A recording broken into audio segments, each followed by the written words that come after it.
Testing, testing. Am I live? Am I live? Testing, testing. Am I live? 1, 2. Check, check. 1, 2. I'm about to hear myself and cringe so hard. Hopefully, I'm live. Testing, test. Yep, there we go. Oh, God. All right. Boom. Should be live. Should be live. Yep, we are live. Thank you, thank you. Honestly, I was actually thinking about doing a different stream entirely today. So I had gotten into a conversation recently about the concept of necessary evil. And so I actually was so interested in making a drink for a specific Nikkei character who's underrated. Her name is Ether. And I really wanted to make a drink for her because, like, I think that would be fun. I would want to do more research on her specifically, so that'll probably just be next week's stream. But, like, I really want to make a drink for Ether now. I don't want to brainstorm it too hard because I like brainstorming in front of you guys live, because I think that's, like, kind of fun to, like, test things out in front of you, let you guys see the process, see my thinking. It can be a little boring, there can be a little dead air, but like I really like that format, so I do want to try some of that more. I'm live. Awesome. Awesome.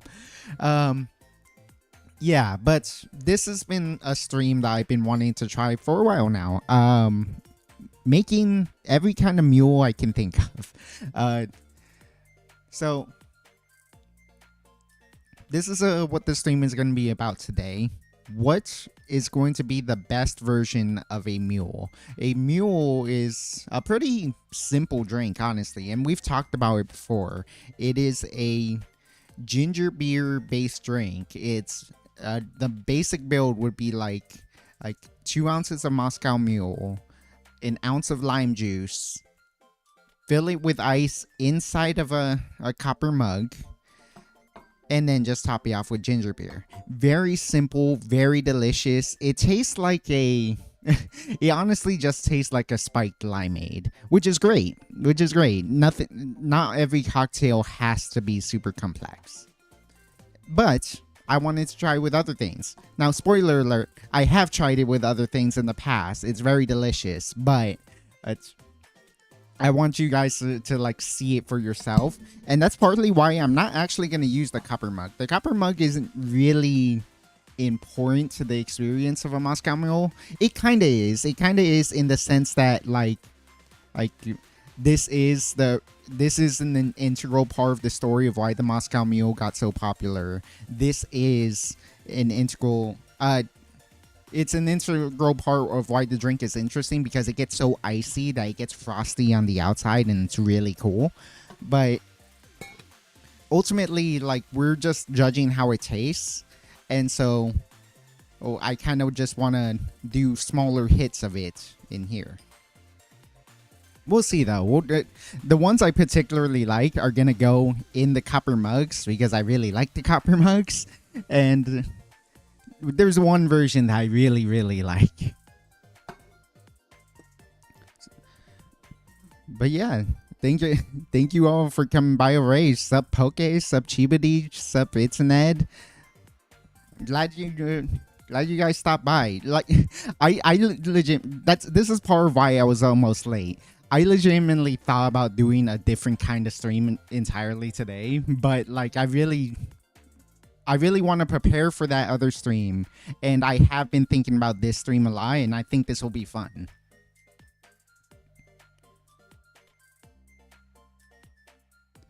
Unsweetened iced tea is your go-to? Okay, yeah. I usually like sweetened iced tea, but not so much. Like, I know it's a meme about how Southerners like their super sweetened iced tea. I do like slightly sweetened iced tea, though. Whoa. Once again, hello, it's Ned. I do like a nice cold apple sparkling cider. Ooh. I haven't had apple cider in quite some time. Yeah, I'm not sure that it's mules are necessarily my go-to very cold drink. I think I prefer mint juleps, but Moscow mules are so easy. Moscow mules are insanely easy, and so it's a very easy choice for one of my favorites because, like, sometimes you just need it now. It being easy does give it bonus points because I can have it almost anytime I want. Let's actually build the classic Moscow Mule first. And so all we would need, God, this glass is not well polished at all. I need to do a better job wiping them down. It's a little bit gross. Thankfully, I'm the only one drinking from these. I don't usually keep my vodka out, so give me a second.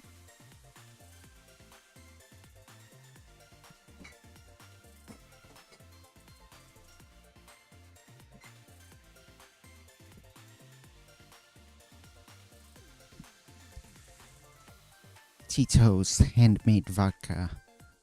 Hold up, let me just boop. Boop. Oh shit, I forgot something. Oh well, it's too late for that. I'm doing this in the wrong order.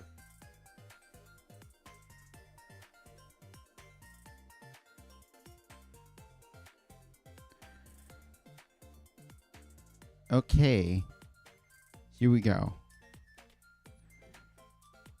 So the basic Moscow Mule, where this all began, is a lime, juice of a lime. And we're not going to be super precise here. We are going to measure the spirits, but in general, like every lime slightly different, but just juice a lime, I would say.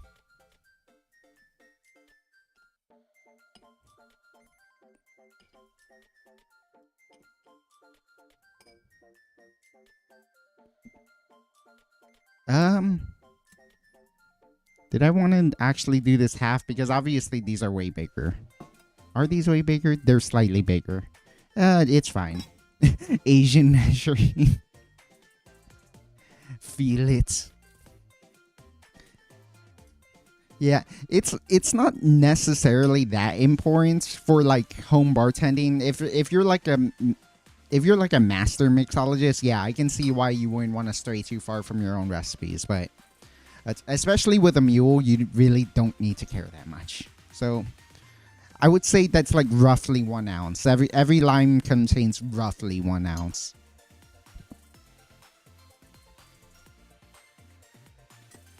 Two ounces of vodka.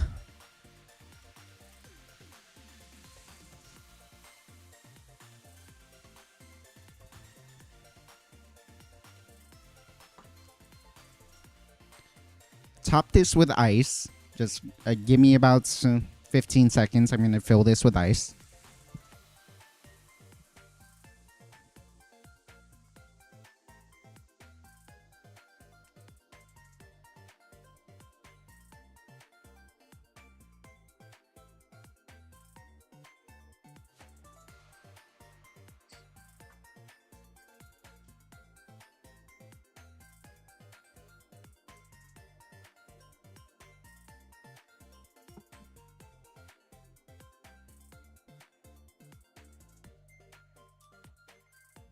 And then simply top it with ginger beer. Just until it hits the top, that's all.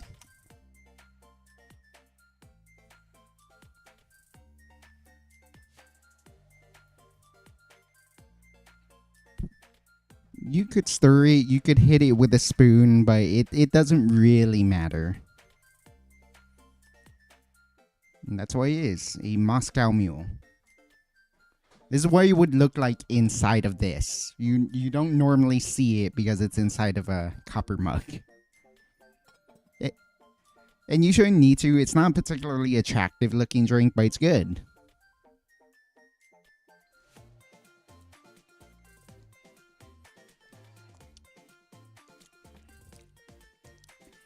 Oh yeah. Oh yeah, that just plain and simple, it's a ginger limeade that's spiked. And that's good. It's really good. Oh, hi, you hacker troller. It's nice of you to make it. Yeah, we're just making Moscow Mules. You got here just in time. We just made the first one, and we're gonna try a whole bunch of them. Yeah, I mean, there's nothing really to say. This is a really basic drink. There's very little to explain. It's limey, it's fizzy, it's gingery. It's good, it, and that's sometimes all it needs to be. It's very refreshing. It's like wonderfully refreshing. Last week we covered hot toddies, which are just like a very warm by the fire type of thing. Moscow mules are just like the epitome of liquid air conditioning. They are so cold in a lovely way.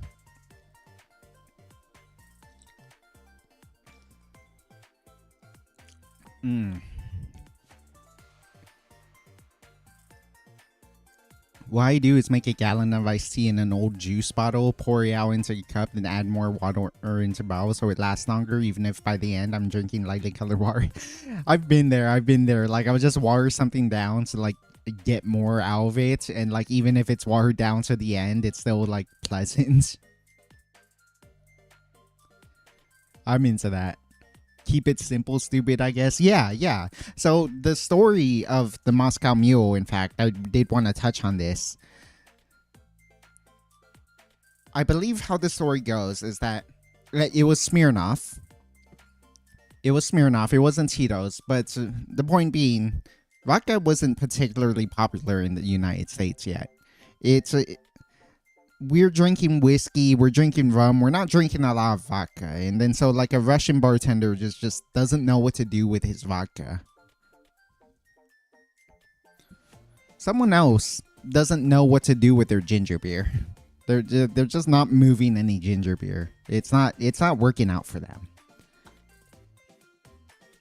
They decide, and let me just I'm gonna skip right to one of my favorite ones. They decide to promote it using a copper mug. Now, it's not going to be made with vodka. It's going to be made with one of my actual favorites, it's spirits. In fact, let me kill this because it's going to take a whole bottle of ginger beer. For the record, just drinking ginger beer is awesome too. This stuff is delicious.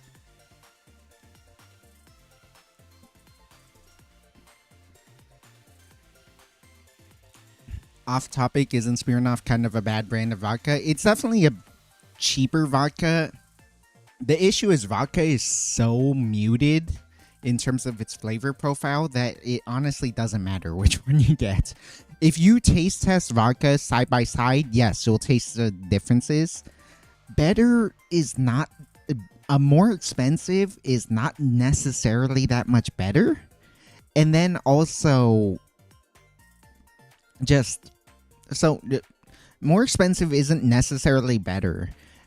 It does get slightly better as you go up in price tag, but they're so minute. They're so like not that different from each other that like once you start mixing with them, when you put other flavors in them, including simply, lime juice and ginger beer, you lose the flavor entirely. You just can't find the vodka inside of a drink once you put it in there. That's why I've talked about how like I don't like vodka. How like when we did that old fashioned episode, when I made a vodka old fashioned, I laughed because all it tasted like was bitters to me. Like there's literally 2 full ounces in the vodka old fashioned and only 2 dashes of bitters, just like 2 of those, and all I could taste was the bitters. And so like vodka is like largely flavorless.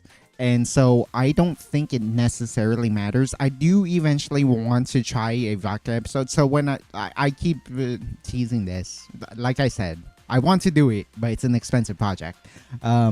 Is all vodka is all rum the same? Is all whiskey the same? Is all vodka the same? The obvious answer is no.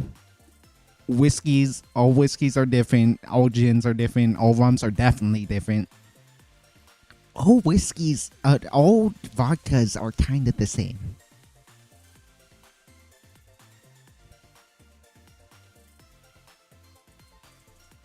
There's a local bar called the Copper Mug, but the kerning on the sign is very bad, so it looks like Gopper Mug. Oh my god. What the heck?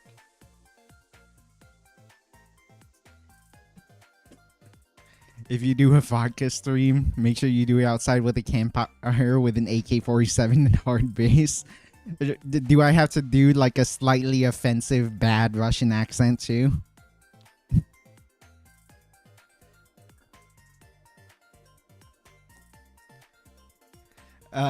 Okay, so where was I in the story? So yeah, vodka isn't selling particularly well. Ginger beer isn't selling particularly well. And so they thought, what if we put them together? And then they realized, this is actually kind of good. They started promoting it, they doing it, and they have a gimmick. They have the copper mug. They serve it in a copper mug, and it makes it ice cold. So now I'm gonna cheat because I'm actually gonna bring out my first favorite. It's my first favorite variant of it. It's a bourbon one, but for the purposes of the story, it's still a Moscow Mule, so it'd still be a vodka mule.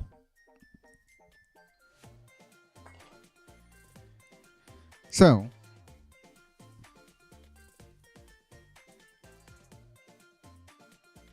it's going to be the same build every time. Lime juice.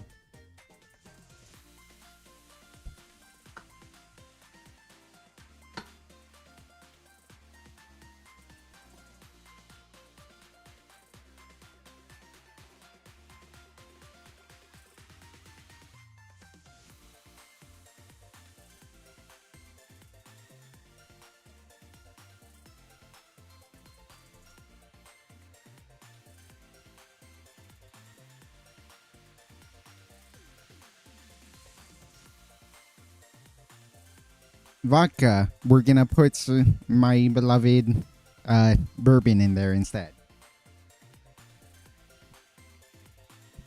Some bullet bourbon.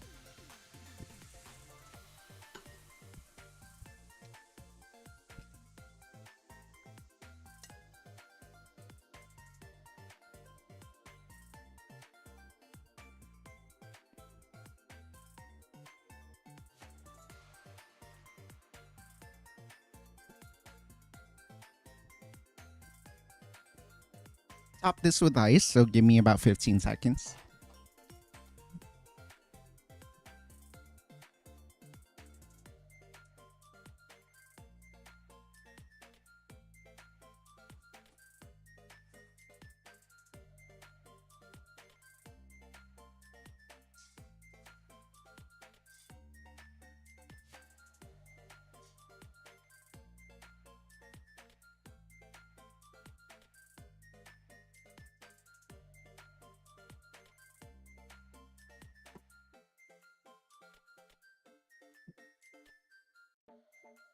And then simply top that off with ginger beer.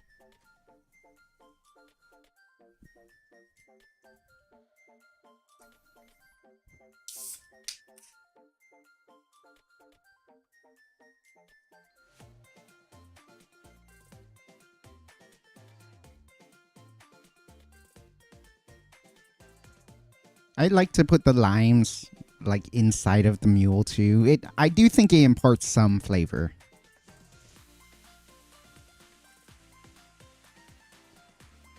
And then they would get served there. So because I made this with bourbon, it would be a Kentucky mule, but they would be serving their Moscow mules in this copper mug. And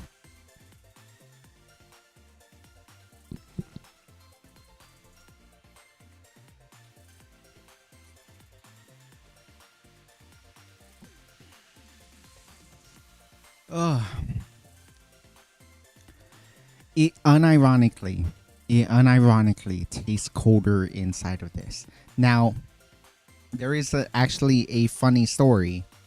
This is a tangent to the story, but actually, we'll have to wait for this to frost up a little bit. So let's actually, I'll get to my tangent in a bit once we actually can see the effect of the copper mug in action.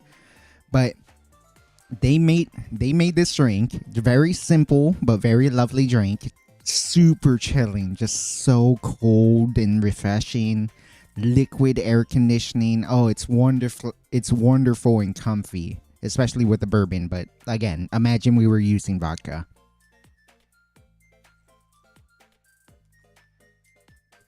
Mm. They serve it in this mug and it just becomes a hit. And they tell their bartenders, "Hey, take a picture with the mug. Show them our unique concoction with the mug." And then they go to another restaurant, sell some vodka to them, sell them a few copper mugs. It's like, "Hey, make this, sell it to your customers. I promise they'll love it. And hey, take a picture with the mug for us, hey?"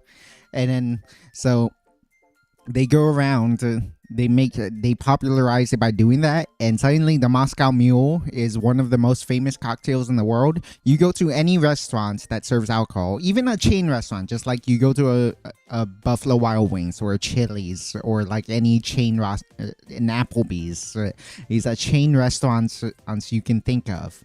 They will serve mules because it's simple and it's great. You literally can't get it. It's literally unfuck upable. It's so simple and yet so delicious.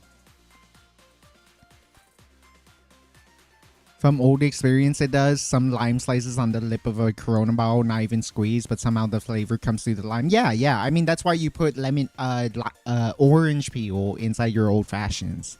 It's why people put lemon peel in some of their cocktails. There's oil inside of the peel. There's oil inside of the peel. There's leftover juice inside the fibers of the rest of the husk.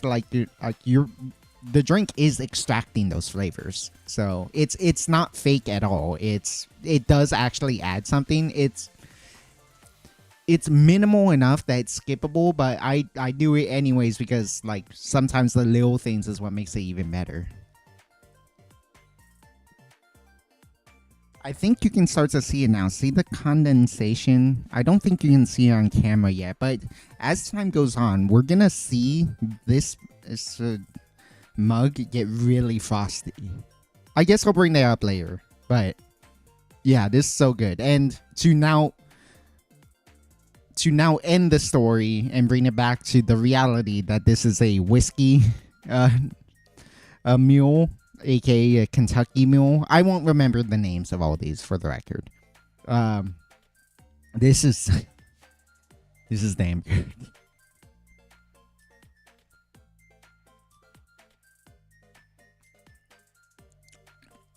Mm.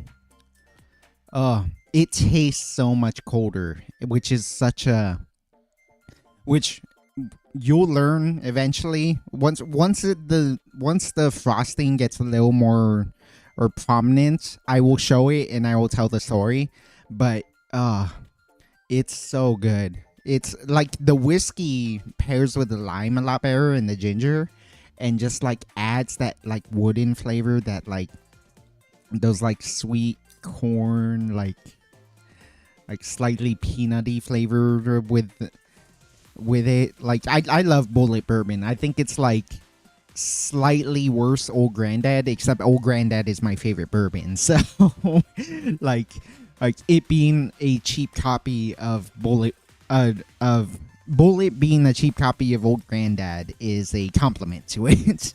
uh, ooh. Mm.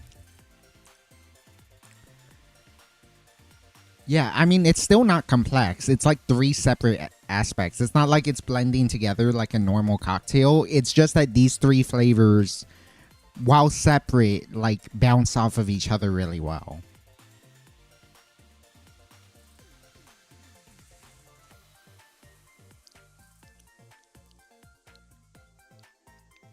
Yeah, the lime kind of interfuses with the whiskey flavors.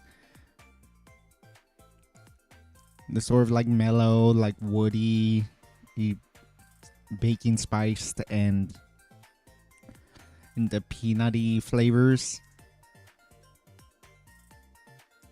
and like that hint, that whiskey, that bourbon sweetness. Like And then the ginger beer itself is just kind of on its own, but like they're walking side by side. Like it's still a nice tandem, and so it's really good.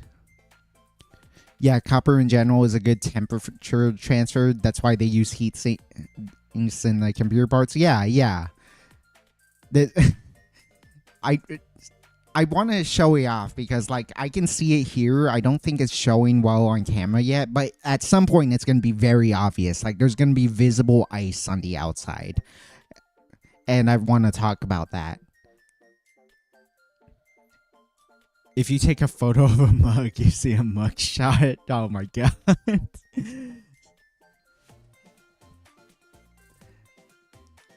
I don't want to dignify that with a response.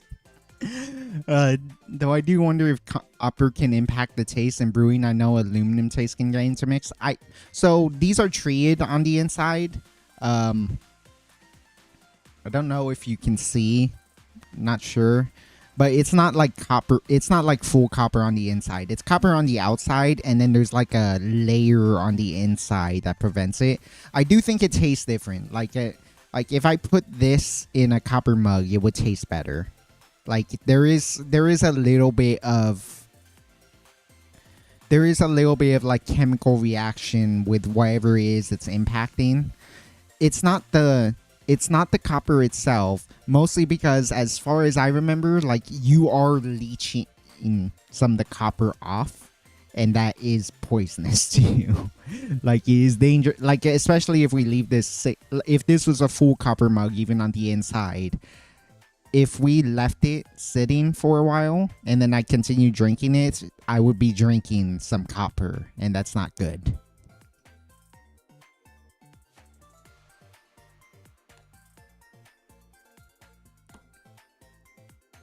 I know some people cook with there was like a culture way back in the days, way back in history, that used to cook with like copper lined in metal, and there was a legitimate reason for it, but also we stopped doing it because like people kept getting sick because of what happens when too much copper leaches into your food. And then so yeah.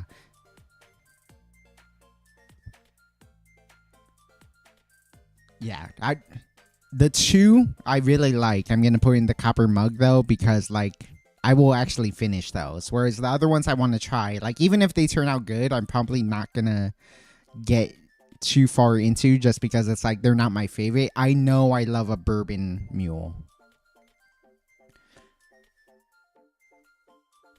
I know I'm not the biggest fan of a regular Moscow mule, and I I'm not sure if I'm gonna enjoy the next ones. We'll see. I'm probably gonna like them, but who knows? Gin will be the next one.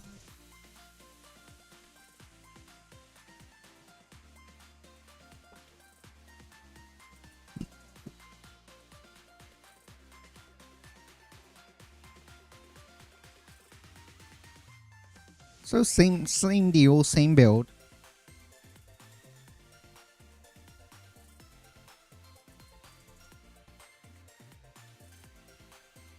One lime.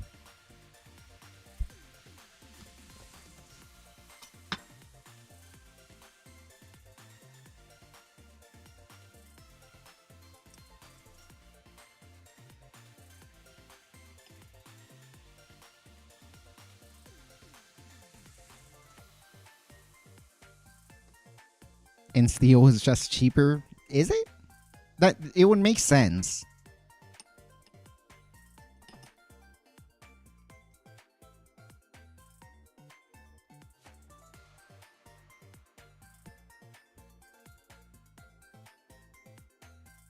I know a lot of our stuff is like stainless steel pans, and like stainless steel. What was cast iron? Right, cast iron.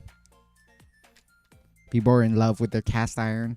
We're gonna go with a London dry gin this time, Gordon's.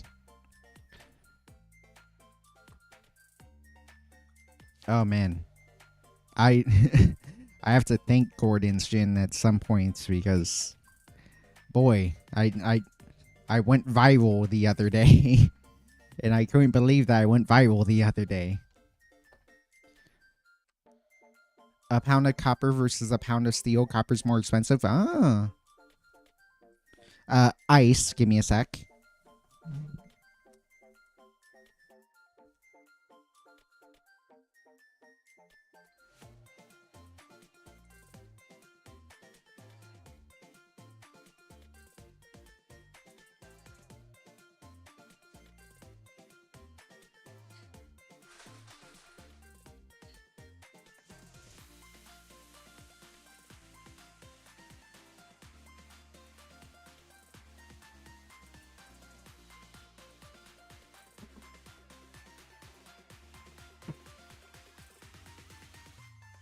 Okay, we got a particularly juicy lime because we already have that wash line, and you're supposed to put way more ginger beer than that. So the first few sips are not going to be representative until I add a little more.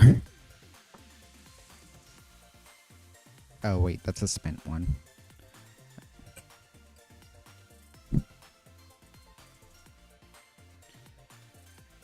Top with ginger beer.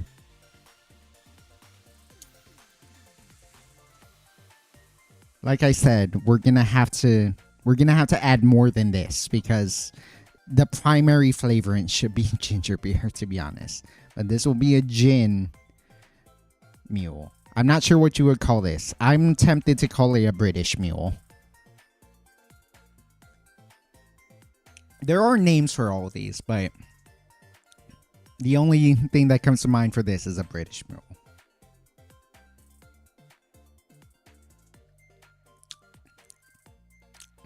Honestly, this almost tastes like the gin and tonic variant I made the other day, but not quite. But also, like, that's unfair because, like, I haven't used much ginger beer, so I'm gonna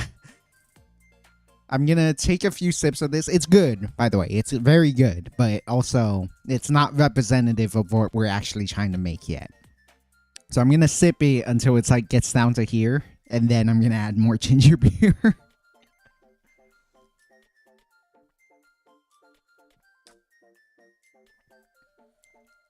Forgot to respond to that. In brewing, I know aluminum taste can get into the mix. Yeah. I mean, that's even outside brewing, just like soda in a can versus soda in a glass bottle versus soda in a plastic bottle versus soda in a cup. Like, they all taste different in ways that are meaningful.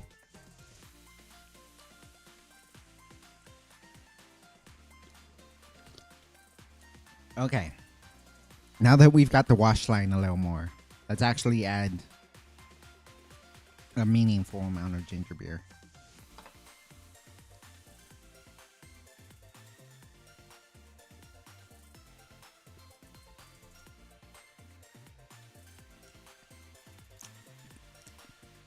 Ooh. Ooh, I like that. Oh, that's really good, actually. Yeah, lime and... I already knew this. Lime and gin goes really well together. They pair well together. There's lots of cocktails that involve gin and lime. So I already knew that would be good. The ginger beer is like a different twist on like carbonating it. Because like there's like the Tom Collins where you just lemon, lime, sugar, and carbonated water. Oh, I need to sneeze. Give me one sec.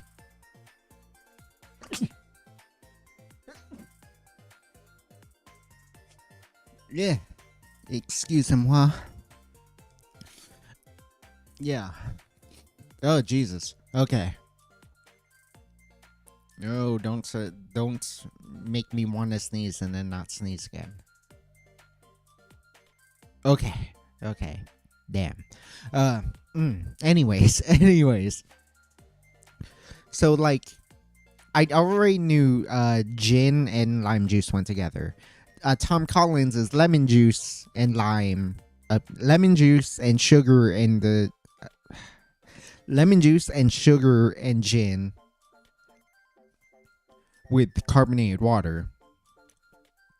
And so instead of that, we're putting ginger beer, which already has some sugar and and is carbonated, but also in parts like a gingery taste. And so this is like a gingered Tom Collins, which honestly, really good. Really, really good.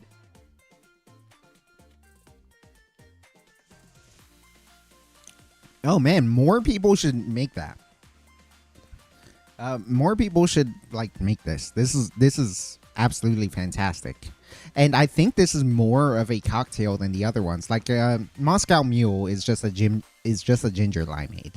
Like vodka is flavorless, and therefore all you taste is the lime and the ginger beer, which is good.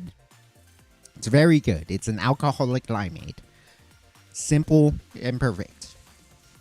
The bourbon, like they are separate, but they walk together. So it's like, okay, the way I experience flavors is, I've mentioned this much, but the way I experience flavors is like they walk, they walk.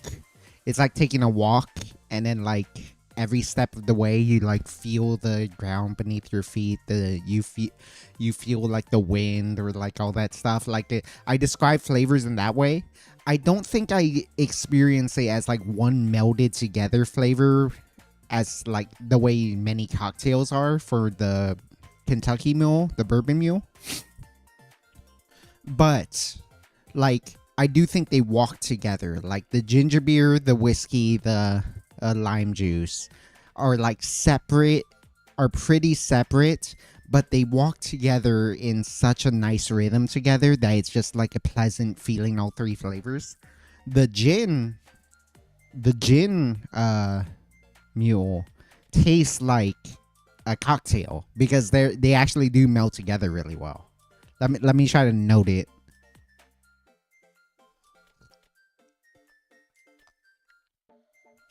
Yeah, strong ginger out front. But then you get into the floral notes, you get into the juniper, you get into like the other herbal components of it. And then you just chase it with like the sweetness. Where does the lime come in? I know it came in a little earlier.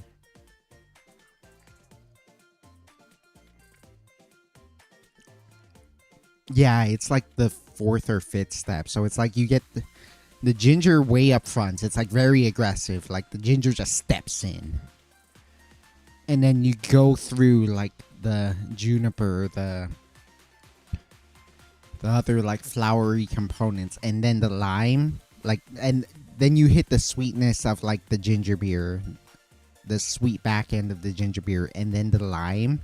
And then so you do actually get this like walk through like 5 different flavors with this. It's not like the Kentucky Mule where like you have 3 separate flavors that walk in tandem, so it's still like very pleasant, very nice.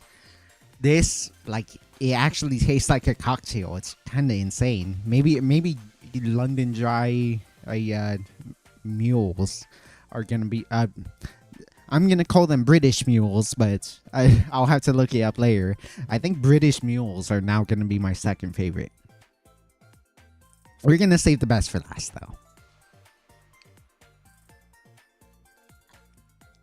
The one I know I love most, but I'm already in danger of finishing the British Mule.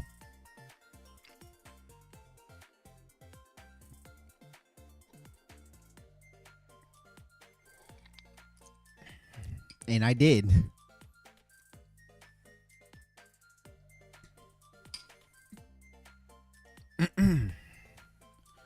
Ooh. Damn, that was good.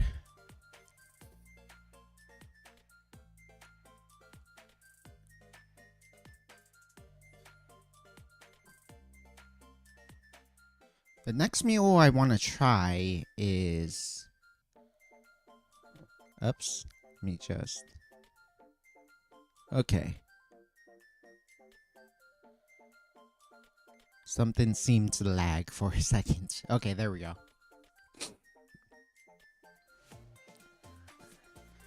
Next one I want to try is rum. I know I want to try absinthe layer, and we'll talk about that one. How's this looking, by the way? It's still not condensing the way I want. What other ones can we try though? Let me just see below, but I definitely want to try a rum one real fast. I just need to decide which one.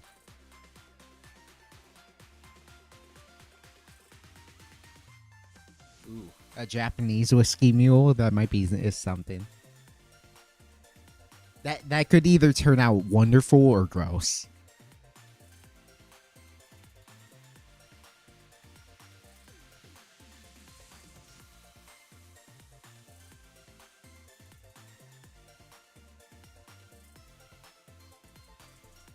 A tequila mule. I kind of want to try that actually. Yeah, let's try a tequila mule actually. I've never thought about that. I think I've definitely experimented with a rum mule. I wasn't that into it, to be honest. I mean, we still might try it, but like, I actually want to try a tequila mule right now, just because like it sounds really interesting. Yeah, let's do that.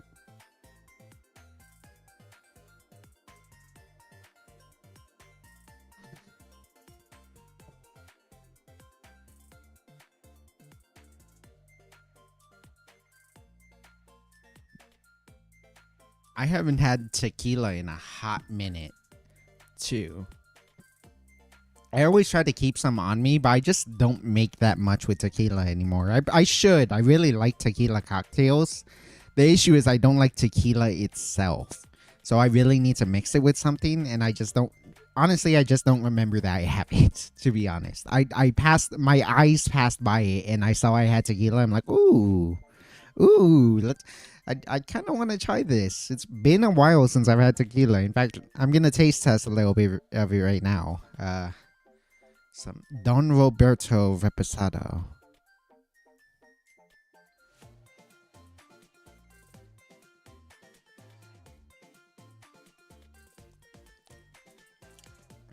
Yeah. Oh God, it's weird. Like, I still don't have a good taste for like tequila, like just neat, just as straight out the bottle. That being said, like, I do appreciate this one a little more. This was a recommendation by the person at the store. My first ever tequila that I bought for my bar was quite bad, but it made decent margaritas. Then someone recommended me a pretty good tequila. Like, I could actually drink it pretty neatly with, but on its own, and it made even better tequila drinks. But like, I still wasn't that into it. This one like actually is kind of hitting right now. It was pretty good. It's just that like I'm so not used to tequila that I'm still like, ooh, okay, that's weird. It's weird. That's weird. That's weird. But it wasn't unpleasant weird. And so like, who knows? Maybe I'm finally growing on tequila. But making it into a mule, we'll see. I think this will be excellent, by the way, because I think we're just making a weird margarita.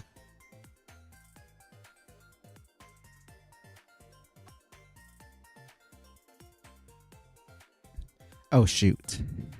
I don't have as much ginger beer as I thought I had. Okay. So I guess we might not be able to make the rum one. Let me just see if I have some in the back real fast. Give me a sec.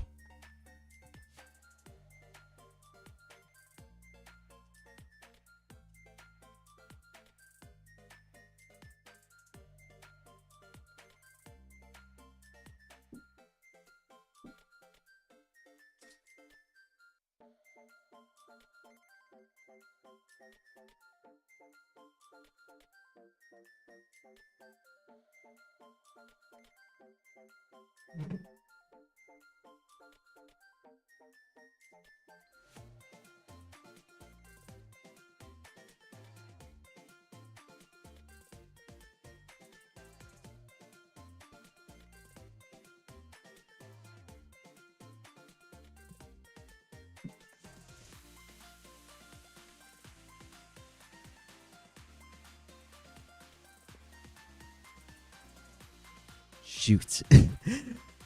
Yeah, I don't have I don't have that much ginger beer left. That's fine. That's fine. If one, if it's a short stream, so be it. Like, not every stream has to be like a super long one. I'm fine with that. But it's also like we have a pile of drinks in front of us. After I'm done having my little old mule the lecture, we can just chat for a while. That's fine. There's stuff I want to talk about probably. We'll figure it out. But I do want to try this and like I said, I've actually tried a bunch of mule things just on my own before, like a while ago, like before I even thought of this stream. I've experimented. What if you made a rum mule? What if you made a gin mule? What if you made a this or that mule? Like I've tried other mules. I don't particularly like. I remember not particularly liking the rum one, which is weird because I love rum, but I think it's like I don't think rum is that good carbonated. There were some big topics going on, but it's a bummer. Yeah, I was going to avoid those, to be frank. I would talk about anime. I want to talk about anime. I want to talk about like some big news regarding myself. I wanted to talk about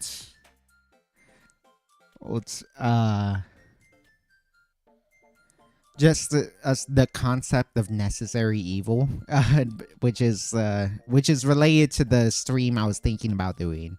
But yeah, what's your BGM from again? Blue Archive? Yeah, it's a Blue Archive one. It's Blue Archive is the absolute banger. I genuinely, completely unironically think Blue Archive's BGM is on the same tier as Ace Combat, and Ace Combat is my favorite game series of all time. My favorite soundtracks of all time. Blue Archive is equal. Like, Blue Archive is so fucking good. Is it related to relying on corpos? No. It's more broad than that. It's more related to Nikkei, specifically. It's more related to Nikkei, specifically just because like I had a discussion with someone about a certain Nikkei character, and I kind of want to hear your thoughts, even if you don't play Nikkei, because it's more of a broader point of the concept of necessary evil, and I just really like the character, so which is why I'm gonna dedicate a whole stream to her at some point. But yeah. Thinking about it when it comes to VTubers, I do run into one that's big into cars. So I know Kiri Kilevo is big into cars. And then there's a second one that appeared in my suggestions that was like talking about, oh, this is how mechanics work. This is how downforce works. This is how etc. works. And like, that's not Kiri. And it's like, holy shit. Like, it's really cool that VTubers are like branching out. I know you're into F1, but don't deep dive into the whole mechanic stuff, like suspension turning, yada yada. Yeah, I'm more whatchamacallit.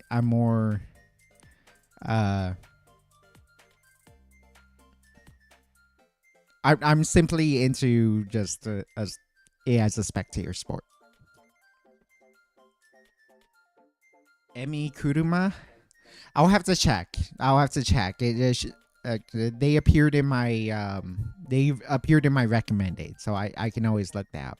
But anyways, let's make the tequila mule.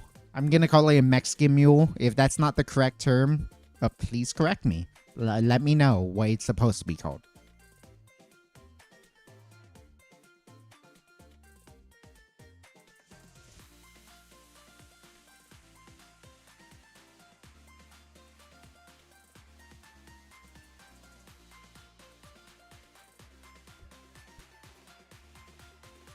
One more line. Thankfully, that was empty.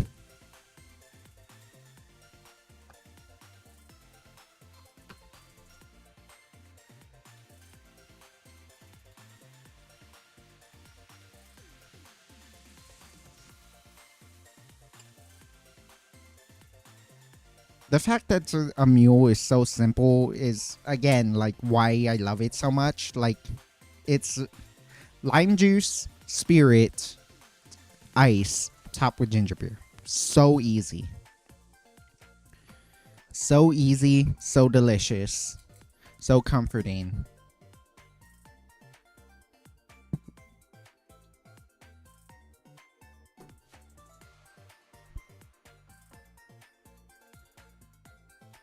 Lime, tequila.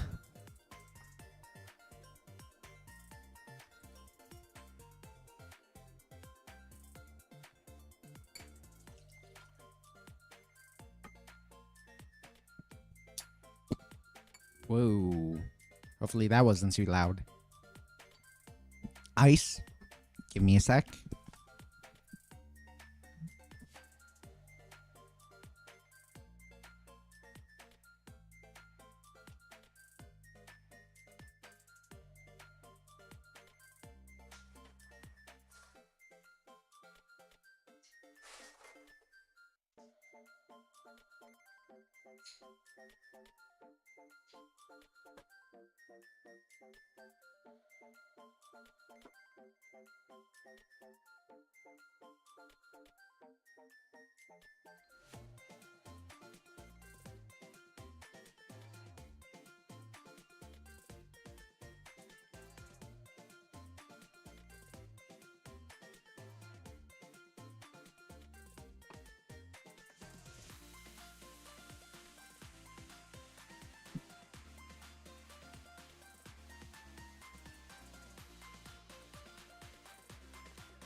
I wonder if F1 Manager is a good stream game.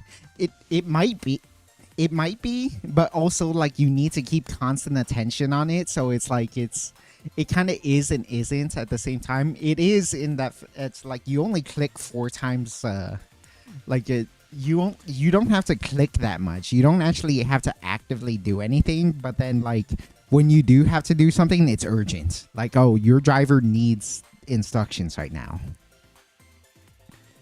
Games that give you an opening to chat seems to do well, but I can imagine it can be boring to watch. Well, like, if you have a strong personality and or, like, your personality is what brings you to a streamer, like, it's good. Like, it's fine. And then also, like, there's a lot of attachments, like, oh, let's help our team win. Let's see that. Oh my god, like cheering on our team as it's driving around, especially because you have very little control over the actual driving. You just give the driver orders, you plan out the strategy, you look into everything, etc. Like that's it could be a good streamer goal. So we topped with ginger beer.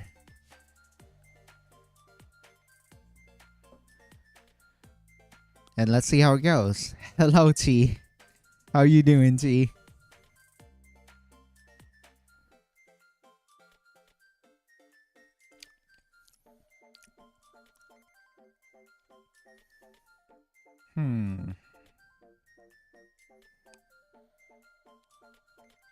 I don't think there is enough ginger beer. Let's hopefully we don't go. No, we still have 2 cans. The issue is like I'm gonna have to split one of the cans in order to make it in order to make 2 cocktails. So I'm gonna try to like be frugal with this, especially because we didn't add that much ginger beer to this, but it needs some more ginger beer to be properly judged as a mule, because right now it just tastes like an unsweetened margarita.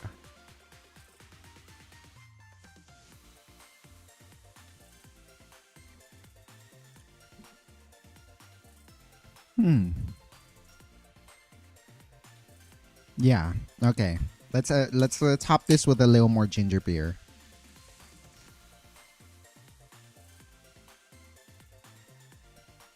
Let's top this with a little more ginger beer.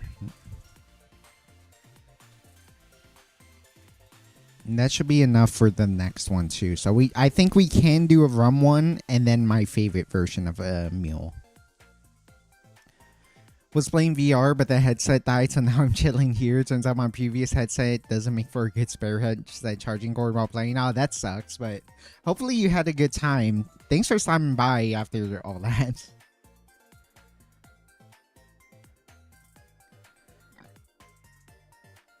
Tequila mule. Mexican mule.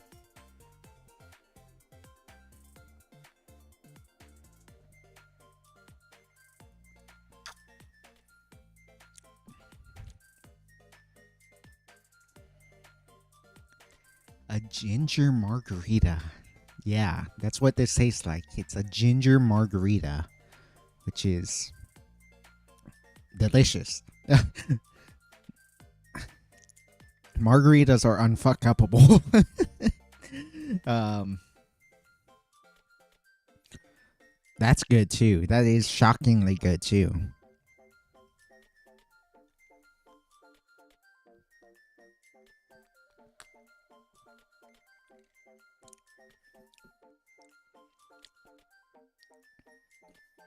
Yeah, that's just the. That is just like a weird, like not shaken ginger margarita, which is good. Like margaritas are great, so that's really good. Once again, like the gin one, like this feels more like a cocktail than the other ones. So like margaritas are just like a pretty simple mix of like lime juice, you're right. That's why it's missing is the curacao element, but it's like, but not curacao, Cointreau element. No, Cointreau is a specific brand. What's the generic name? Triple sec. It's margaritas are triple sec, tequila, lime, and that's just a banger combination. Like it's very delicious. I prefer it with curacao personally, but it's because I'm kind of a basic bitch and like it slightly sweet.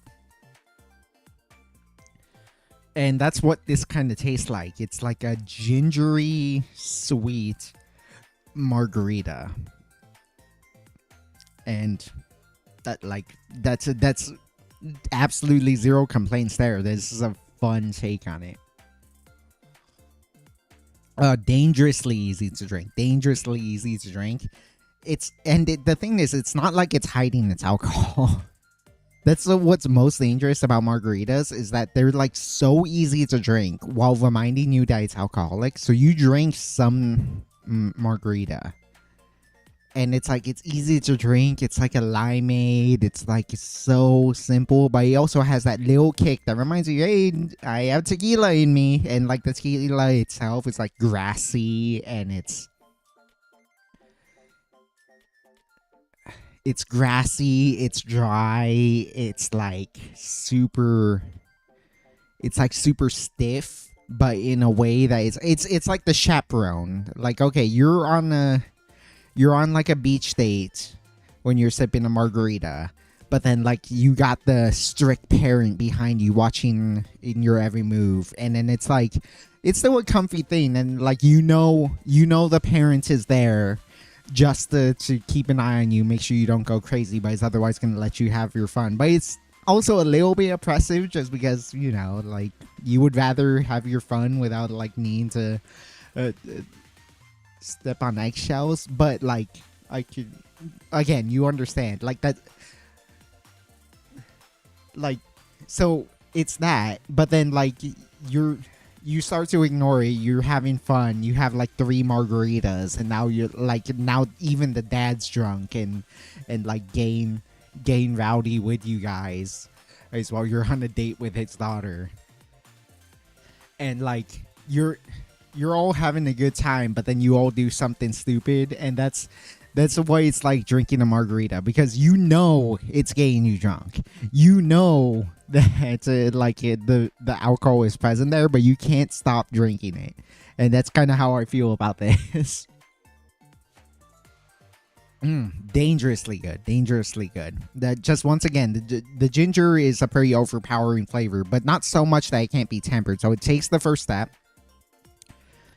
You get the grassy and like slightly, I mean this in a good way, pungent notes of the tequila, like the weirdness of the tequila. I find tequila to be very weird, but in like a pleasant way.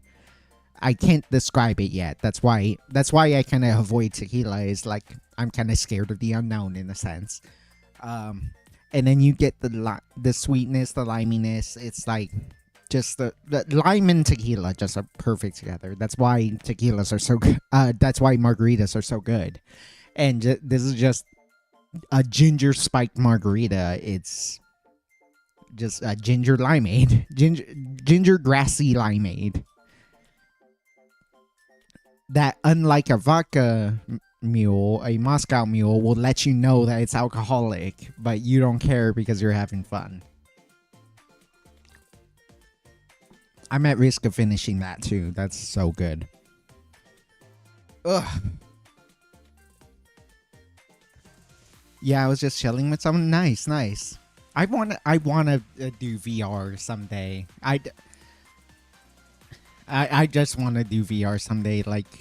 And then like I know people make their own crazy models in VR chat. I want to get one as well. I know like there's the fucking Lapland, the Lapland model that's been doing the rounds. Hodori channel. She rebranded from Terumi channel.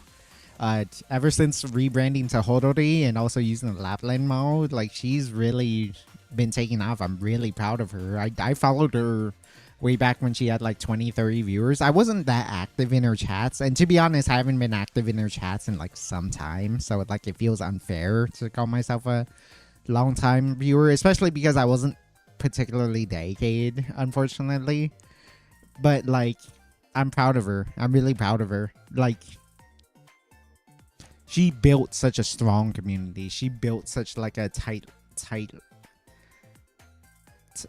not Lapland, Lapwing. Lapland is an Arcanite's character. Lapwing is the name of the bottle. Yeah, and then like the Lapwing model just like took off on Twitter with all the Gosling memes. It's really fun. I love those memes, and also I feel the same way. Like that triggers the Gosling in me too. It's just like, oh my god, it's reminding me how one artist was like, why this is such a cute model, but why does it remind me that I'm single? Like that's exactly how I feel. So, oh yeah, that's funny. She started using that model, and then like she's been blowing up, especially like riding the heights of that meme. But she's also just always been a good streamer, so it's like it. If it was just about the model, then like anyone can blow up. But obviously, she's been at it for a long time. She's built a very strong community. She already did that, and then so it's nice that she finally got some recognition for it, and like averages like 100 viewers now. It's great. Unironically, it's great because she was averaging like 20-30 viewers, which is still great by indie standards. Like I actually could do a rant about like a topic that went on recently about like, oh, indies are, there are always more and more indies succeeding. No, they're just more visible because like, sure, like for every big indie we see, there's quite literally millions of indies that can't find their third viewer, let alone get like 4K viewers or 300 three-digit viewers or 2-digit viewers. And then so like it's people just like, that's anyone who has the oh, it's better to be indie is like doesn't know what they're talking about, frankly. But we won't get into that. I don't want to. That's kind of a topic I don't want to talk about. But it's like, point being, like, it's so hard to grow as a VTuber. It's so hard to get recognition. You do need help. You do need luck, and it's like, I'm glad Terumi, who is now Hodori, and like I promise from now on I will only refer to her as Hodori, is blew up thanks to the Lapwing meme, and I'm happy for her. She started playing Ace Combat 7 recently, and that's the last time I checked into one of her streams. And yeah, I always love Ace Combat 7. I love watching people like play Ace Combat 7 and like get startled by all the missile alerts. It's absolutely funny to me.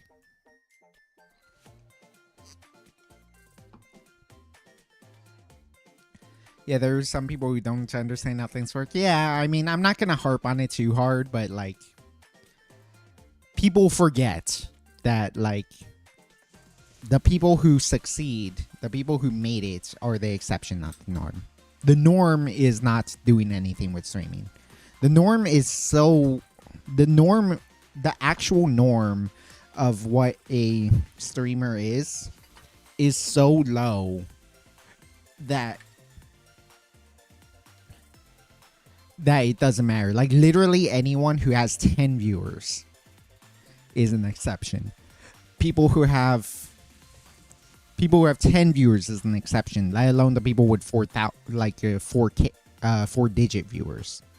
So like it's people have to remember that perspective. The average streamer is a 1 view. Like not just a 1 view in the context of like 1 digit. No, like literally 1 viewer.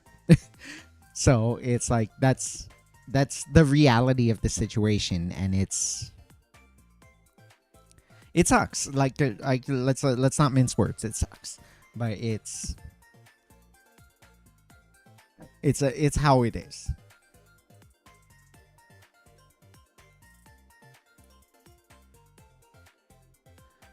But yeah, back to the topic.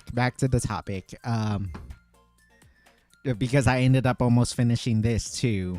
It's like, fuck, this is so good. the tequila mule, like make more gin mules. Make more gin mules.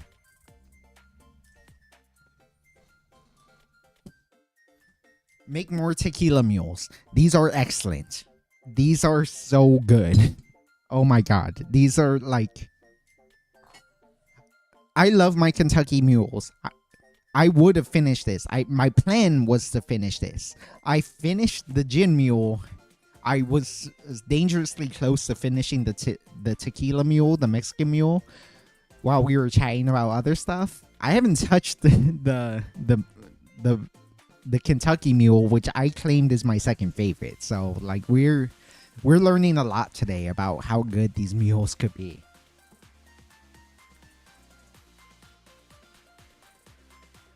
Better something than nothing. It only sucks if you stream for an hour or two and you got 0 viewers, which is the sad reality of genuinely the average streamer experience. Like genuinely, there's millions upon millions, like literally, not exaggeration. There are like 10 million million in the streams every month, and having 3 viewers, only three viewers already puts you in the top 90%. Like that, people don't understand like how top heavy like streaming is. So like the idea that there are more indies making it. No, there are more indies visible. Like that's the real truth of it. Because like the average indie is still a nobody.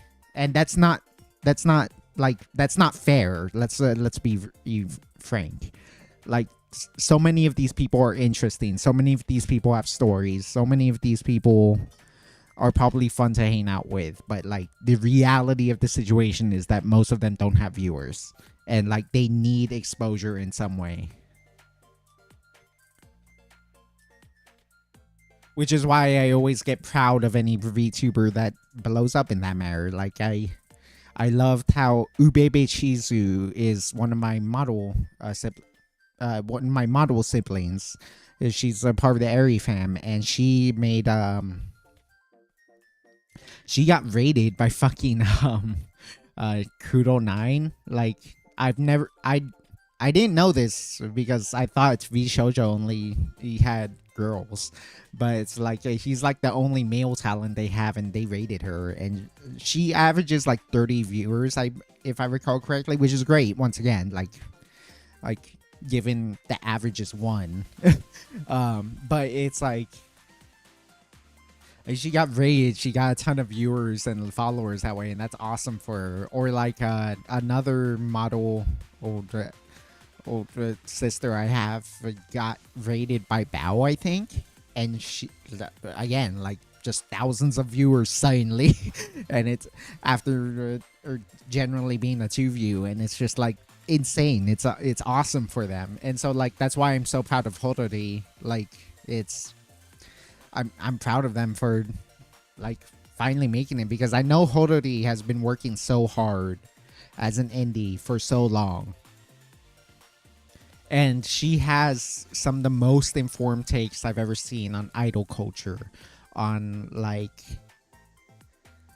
experiences being a VTuber and a streamer, experience on like parasocial interactions, but like not saying it in the Twitter version of a parasocial where it only means bad things. Like, no, like all the positives, how it inspires people, all this kind of stuff. Like, it's not just the negative side, stuff like that. And so I've learned so much from Horori, and then like the fact that she's finally getting recognition and like has legitimately blown up lately is really nice. Last mule of the day, and it is my favorite mule. Is my favorite mule by a lot. I will be sipping this all stream, and I will be finishing it. But I will be sipping this the rest of the stream, and I will be finishing it. And we can just chat about stuff after this. But it's for the sake of the YouTube video. I'll try to think of some good conclusion. I actually haven't thought about it. Excusez-moi. The thing to attract viewers is to make trendy content. Just the other day, I was playing Hollow Knight, and people started coming to watch, even to give advice. A friend of mine plays a lot of like... excuse me. God, I'm so burpy today. I'm getting the alcoholic hiccups, so that's how I know I'm drunk already. The thing to attract viewers is to make trendy content. Just the other day, I was playing Hollow Knight, and people started coming to watch, even to give advice. Yeah. Like, it depending on the game I played that. That's both the benefit and drawback at the same time of Twitch. Is like, people can get big playing like Magic, playing like Warframe, playing like some game, and then like people just trickle in naturally because they're interested in that game. The huge, massive issue is that if you ever stop playing that game, you lose 90% of your viewers. Like, that's part of why I don't like Twitch. There's a lot of reasons I don't like Twitch, and I stopped streaming there for the time being. But like, yeah, that's a big one. If you're not focused on your one niche, you really can't just get away with being a variety streamer, basically. Not unless you're like a one in 10,000 personality. It's like everyone wants to be the PewDiePie thing all over again. Let's not mention being a male VTuber is a steep uphill battle. I don't really believe in that. It's a steep uphill battle if you are trying to make streaming a career, period. Like, it just is. Like streaming is a bad way to grow. It's objectively a bad way to grow. And, like, that's unfortunate because it's the most fun way to make content. So, like, the ones that make it, it's generally seem to be female, but also, like, there have been plenty of males. It's, like, it's a little facetious. It's a lot a bit facetious. By the way, remember that time I was making liqueurs? I got some rose petals that were given to me by a nearby flower shop, so I'm gonna make rose liqueur. Ooh, that's awesome. That's awesome. I made a lavender syrup like, oh god, years ago. And like I always go to that lavender syrup whenever I just need to make frankly um, I always go to the lavender syrup to make something more pretentious. There's a Skyrim cocktail called the White Gold Tower. Oh god. Oh, okay, next time I go on a bottle trip, I'm getting mead. Oh my god. The White Gold Tower is one of the best cocktails I've ever had. Now that I'm remembering it. Oh my lord, what a good cocktail. Oh my god. Like the White Gold Tower is like heavy cream mead.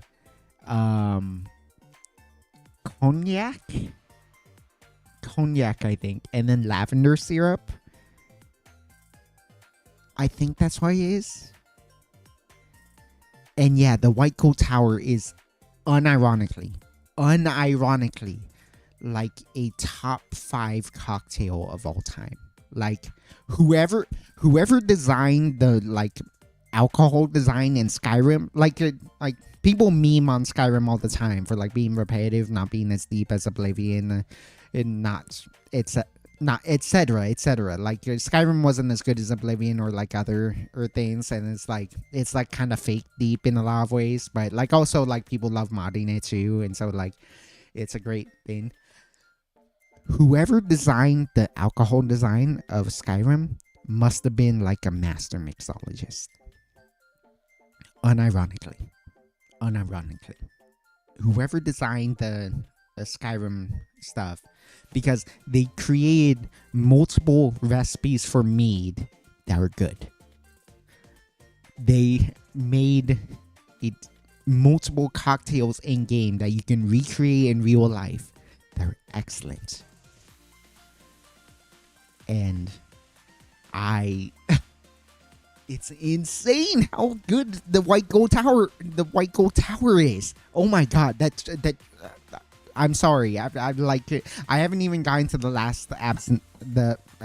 I spoiled it. I haven't even gotten to the last cocktail yet, and like I'm drunk enough to like want to ramble about this. It genuinely is just like one of the best cocktails I've had. Is so obviously good. From like if you are a new drinker, you drink it and it's like, oh my god, this tastes so decadent and delicious, and all this kind of stuff.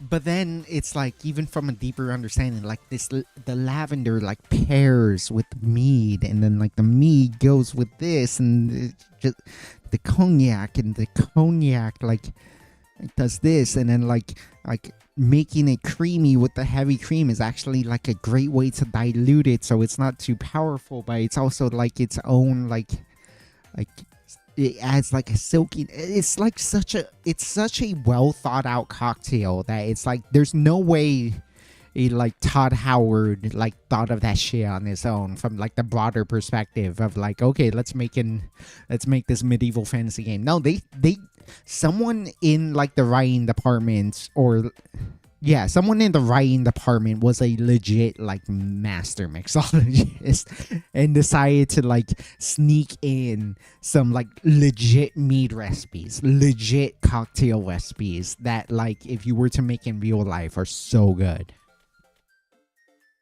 Insanity. Just insanity.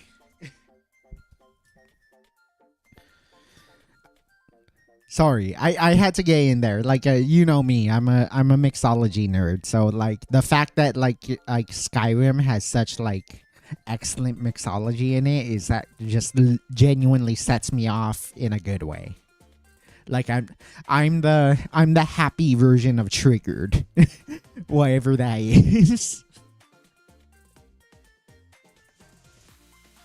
To me, it feels the same. Oblivion just has a nostalgia factor. I disagree with that. Oblivion was like super deep comparatively. Skyrim was like 1,000 miles. How was it? Like an old friend told me about it. I haven't kept in contact with him, sadly. They described it as like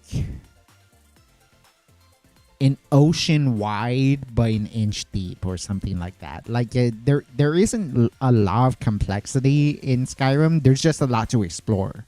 But then it's like you find a thing, they have a small story, that's it. There's no tie-in. Whereas like with Oblivion, like there's so many things that tie into each other that like okay, like sure, they might not be as deep as usual. Like I do think probably it is a little bit overrated on that point. But wide as an ocean, deep as a puddle. Yes, that's the term. I do think Oblivion is a little better at that because like the side stories are a lot deeper. Some of the side stories have like connections to other stories, and there's a lot of different stuff that like ties together in a very fun way and a very satisfying way. And like just in general, like the side stories themselves, even if they are like their own self-contained thing, like they would be. They feel like awesome stories on their own. And like Skyrim had like one or two of those, but I don't think they had like a side storyline that was so deep that I was like really invested into. Seems Morrowind is a more solid RPG. I need to watch more Mia Aranya stream. She played Morrowind recently. And I know Morrowind is like one of the early Elder Scrolls games, and that was really good.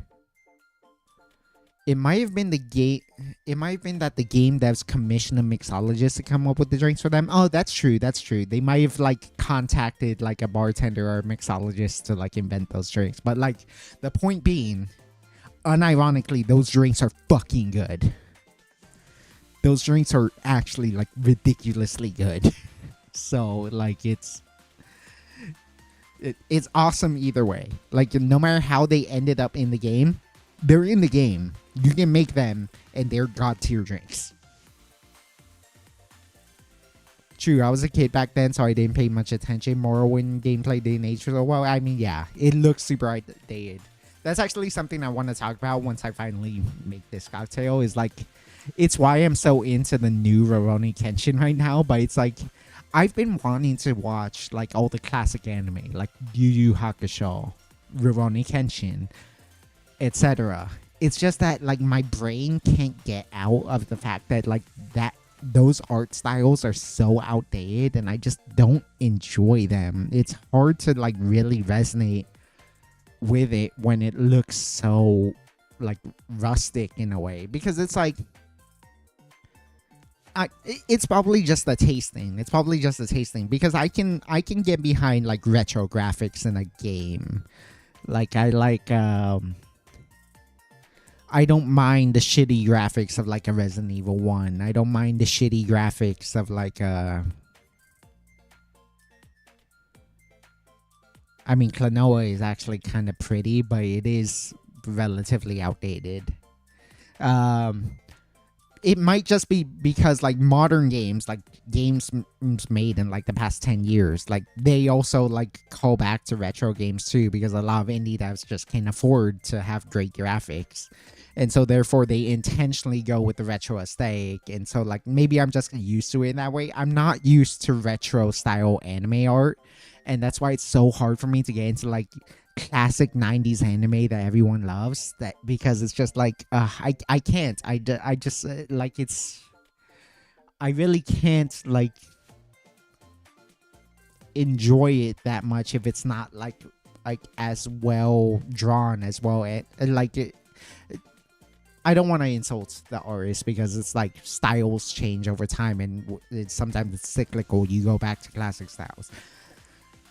I can't get used to that classic style, and I can't get used to that classic animation style.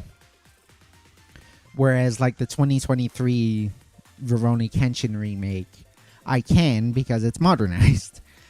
But apparently it still sticks to the original script, so it's like not. It doesn't stray from the original in any way other than the original style, from what I've heard. But anyways, we can talk about that after I actually make the drink. Let's make my favorite version of a mule, and I actually know what this one is called. This one is called a Bohemian Mule. Why? Well, oh wait.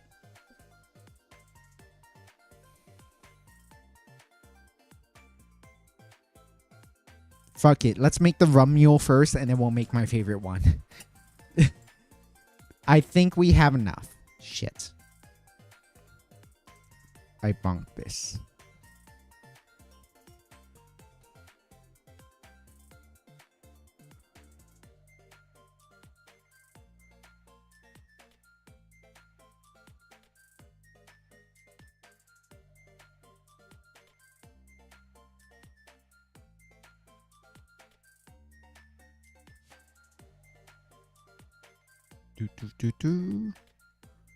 Okay, that should be good.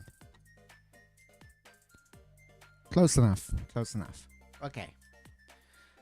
Let's actually do the rum mule, because I do think like I've been away from it from long enough to do it. I know not to make it with Smith and Cross. I think Smith and Cross is the wrong one. What should I make it with? What would make a good daiquiri? Let's just taste test some rums actually. So I do like the Planere 5-year. No Slayers. I don't think I've heard of Slayers to be. No, I've heard of Slayers. I just don't remember anything about it.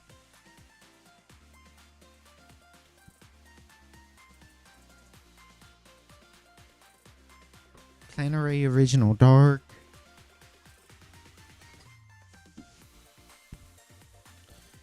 And Hamilton 86. I'm gonna just taste test these and see which one I want to make a mule out of.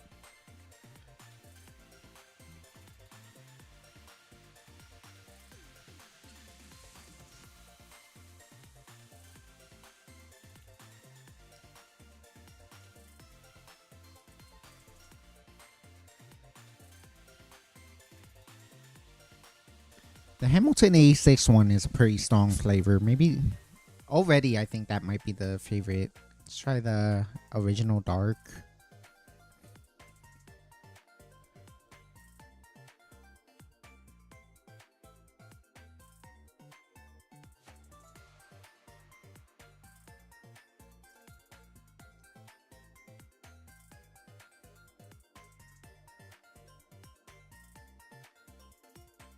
I like the Original Dark, but I don't think it's like stands up that well.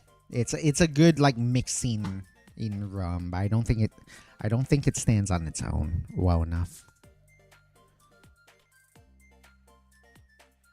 And then now the 5-year Planere 5-year.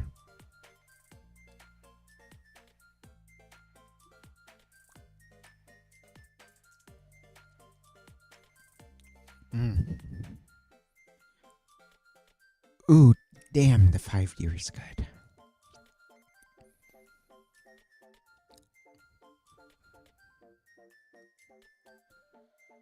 Ooh, it's complex, it's good, it's kind of in your face too. It's like, yeah, it's between the Hamilton 86 and the 5-year. I think I'm gonna make it with the 5-year though. Like the 5-year kind of just like stole the show. I'm gonna try it with the 5-year.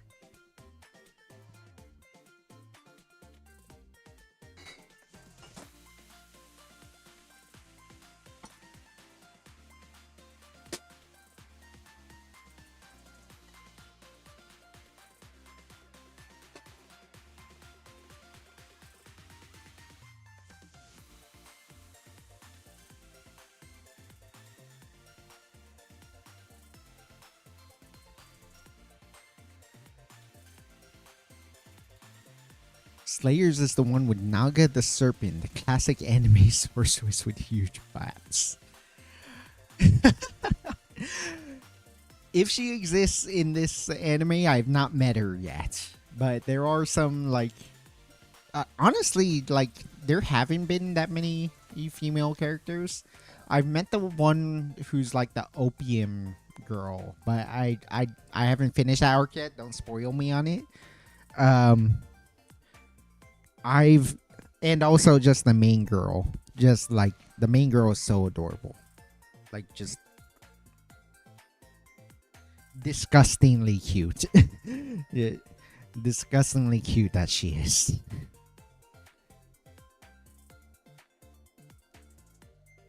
I was talking about Slayers, not Kenshin. Oh, okay. Slayers is yeah. I'll be quite frank. I just don't know what you're referring to with Slayers. I know I've heard about it before. I know I remember looking it up before, but I've never really looked into it though. Actually, let me get like an older line because I want to save this fresh line for my favorite version of a mule.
I'm back. I took a bit of a bathroom break while I was gone. That's why it took a little longer than usual.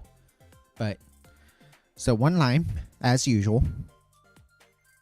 Boy, this one's softer.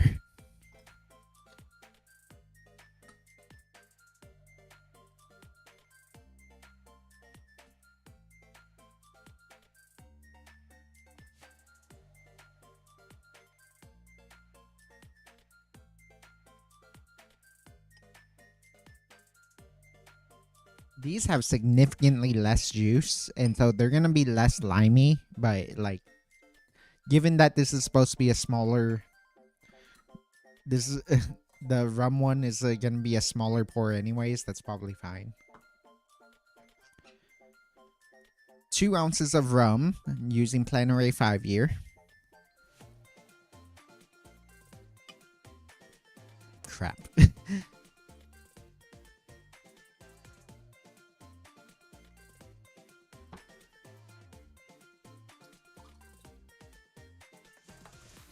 Getting very drunk because I spilled like a good ½ ounce there.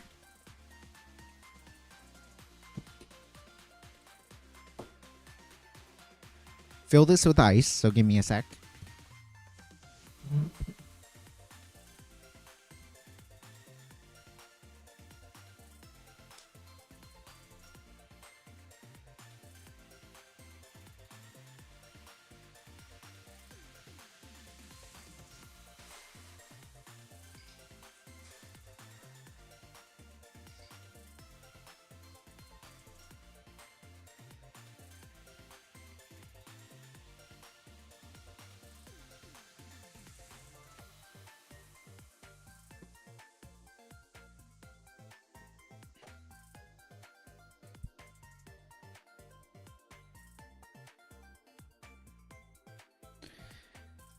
And then, of course, top with ginger beer.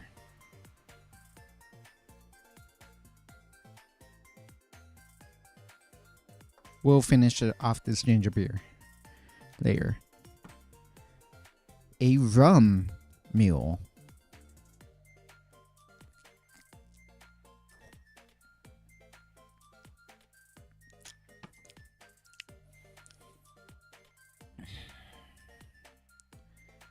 Yeah, yeah, yeah. I remember not liking this as much. It's still good. It's still good. Like if you treated me to this at a bar, I would never complain about it. It's not as good as other drinks because I think I mentioned this before with like the old fashions when we were experimenting with old fashions and making a rum old fashioned. Rum is in maximalist drinks, so like a lot of drinks, a lot of cocktails are very minimalist. A lot of the best ones are minimalist. The Moscow Mule, the one which we're talking about now, is just vodka, lime juice, and ginger beer and ice. The old fashioned is just whiskey, bitters, sugar.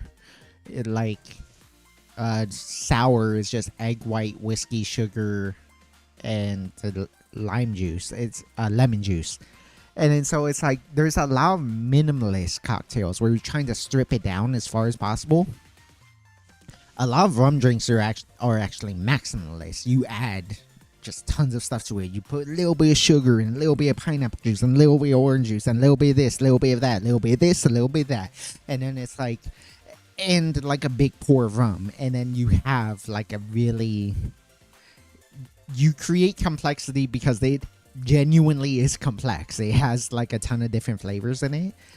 And like, at least personal preference, and I love rum drinks. Like I'm a fiend for rum. I have like 1, 2, 3, 4, and I have at least like 2 or 3 more behind me somewhere.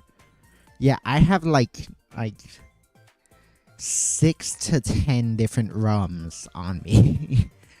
I am a rum fiend, but like the whole point is that you mix and match rums pretty fervently in drinks that involve a lot of different flavors. I'm not sure it works in such simple drinks. Or maybe it's just me not being used to rum in simple drinks because I like rum neat.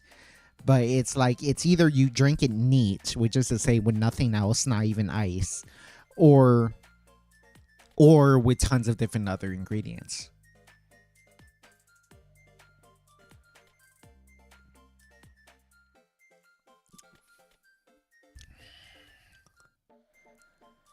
Yeah. Yeah. So once again, it's like the strong ginger and then like the rum trying to like make friends with the ginger and the lime, and it gets along with the lime well. Like the best simple rum drink is a daiquiri, which is just sugar, rum, and lime. So it does get on with the rum, and it does get on with the sweet part of the ginger beer, but it's just not like really, it doesn't really, the rest of it doesn't really get on, and it's trying. It really is trying because it's like the rum is like that really annoyingly extroverted friend of yours who just like is friends with everyone, tries to talk with everyone, tries to talk to you even if you're an introvert and you don't really want to talk, but he just tries to be friendly with you anyways, and he doesn't mean to be annoy you. He's not malicious either. He just wants to talk to people. He's friends with everyone. That's the rum. The rum really wants to branch out, really wants all those extra ingredients because it has so many different like flavor profiles that like have their own individual pairings. And like I love me the plantation 5-year, the Plantaray 5-year. Excuse me, sorry about that.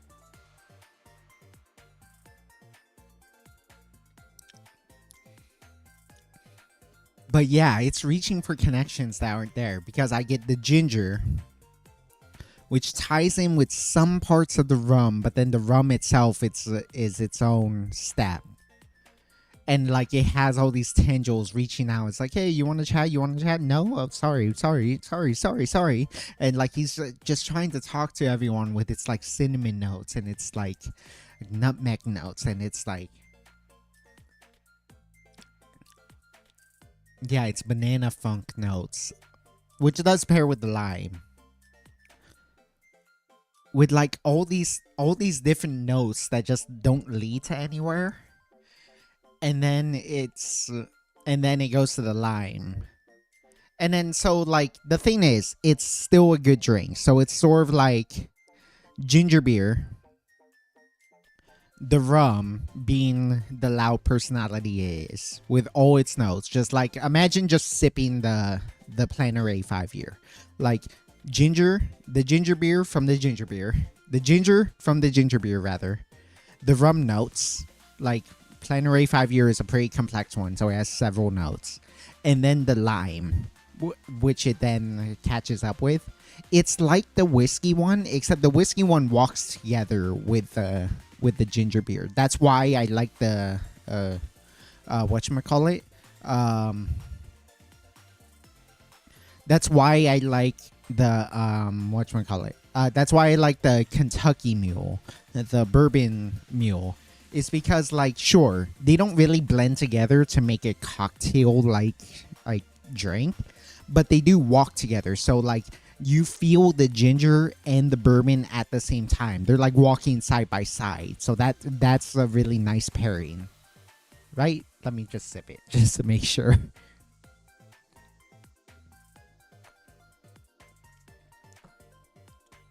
Yeah. The ginger and the bourbon walk side by side. So it's like a couple in a way. It's nice. The rum, it's like, okay, ginger takes the first step into the building, and then it's the rum just sort of like taking its stroll or like walking fast because it's excited to get to the party, meets up with the lime, and then the lime and the ginger dance together a lot because like lime and rum go very well together. But yeah, it just isn't the complexity I want. And obviously it's not supposed to be a complex drink, but then like the fact I'm using a complex rum, like it wishes it was in a more complicated drink. If you get what I'm saying. So in short, it doesn't work out. Yeah. At least with a pretty fancy rum, I think if you use a relatively simple rum like a Smith and Cross, even Smith and Cross, because I think I remember making it with a Smith and Cross and not particularly liking it. But maybe like a Bacardi. It might work with a simpler rum, but with like a particularly complex rums demand complex drinks, I feel like.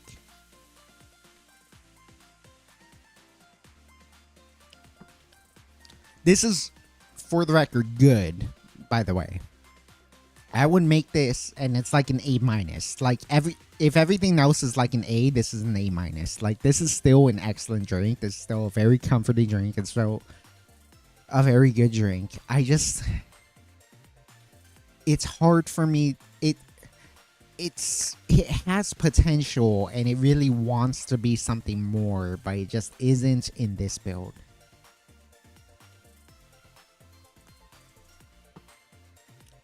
Rum is from the Caribbean, so yeah, very tropical.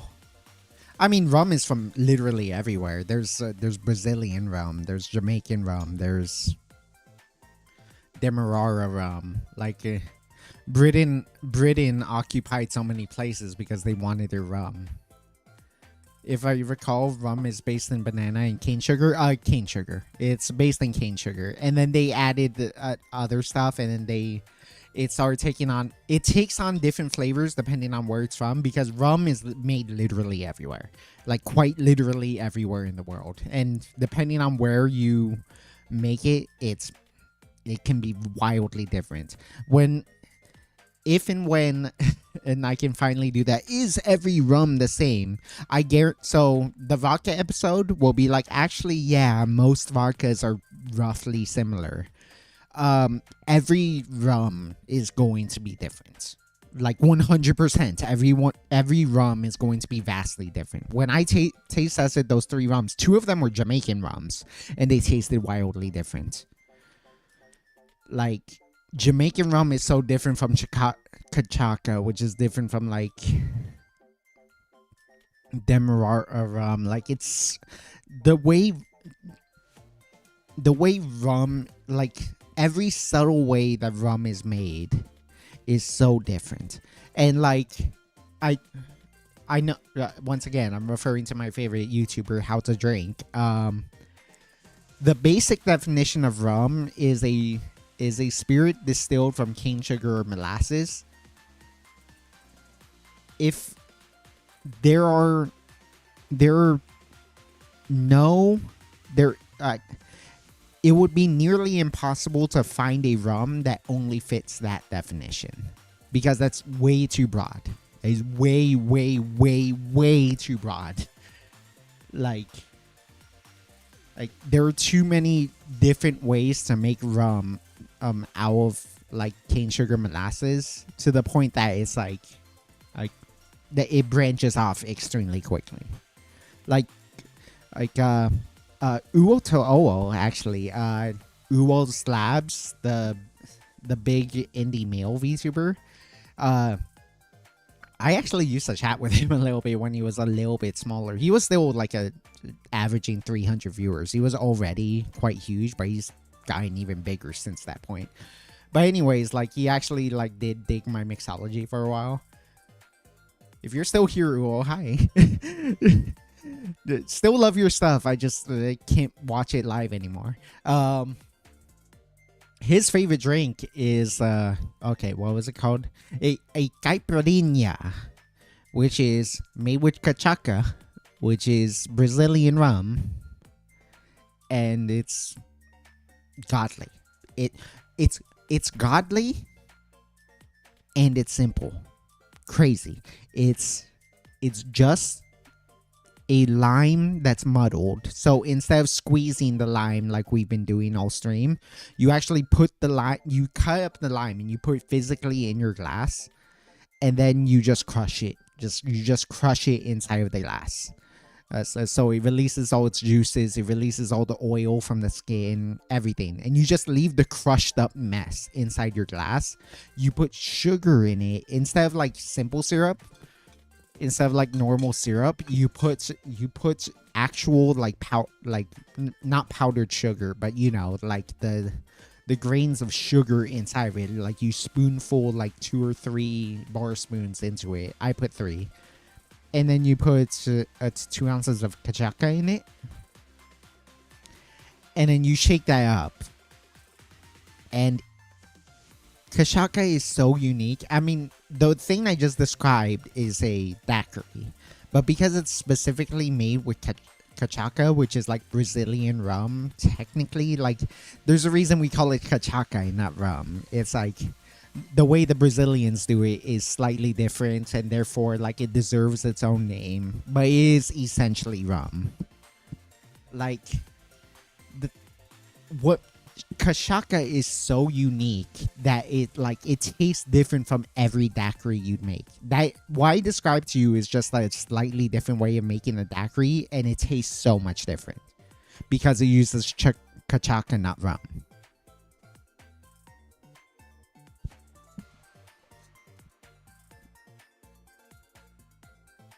Ooh. Anyways, we finally get to my favorite mule. And I know the name of this one for sure. This one is called a Bohemian Mule, because I remember Anders Ericsson, another one of my favorites, it's mixology YouTubers of all time, did a mule episode of his own where he like reviewed all sorts of different ones. He made it with rum, he made it with absinthe, he made it with the bourbon, vodka, what is that called? Merlot. What was the really shitty? Malort, Malort, etc. And so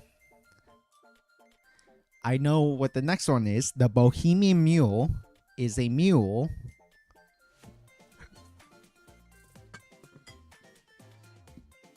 where instead of vodka you use absinthe. If you've been around this channel for some time, you know absinthe is my favorite spirit. I make myself a absinthe mule. It used to be like 2 or 3 times a week. I've definitely recently, like in the past few months, cut down my drinking to the point where like I'll drink either once a week, which is during stream, or twice a week. I'll have a drink sometime during the week and then during stream. But like, so I'm not drinking that heavily anymore, but it's like back in the like for a long while, I would just make myself of an absinthe mule, like literally like every other day, because it's so simple, it's so delicious. Now, the measurements are actually slightly different. So, first things first, usual build, 1 lime.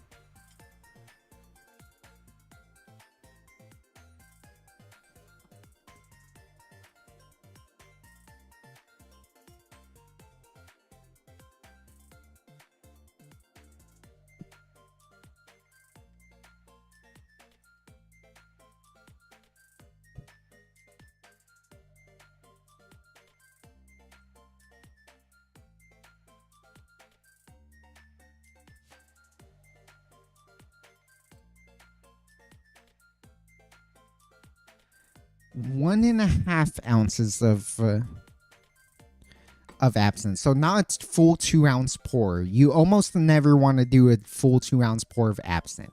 A normal full pour of anything else is 2 ounces. With absinthe, you only ever want to do 1.5 ounce as the max, because absinthe is just frankly hyper-powered.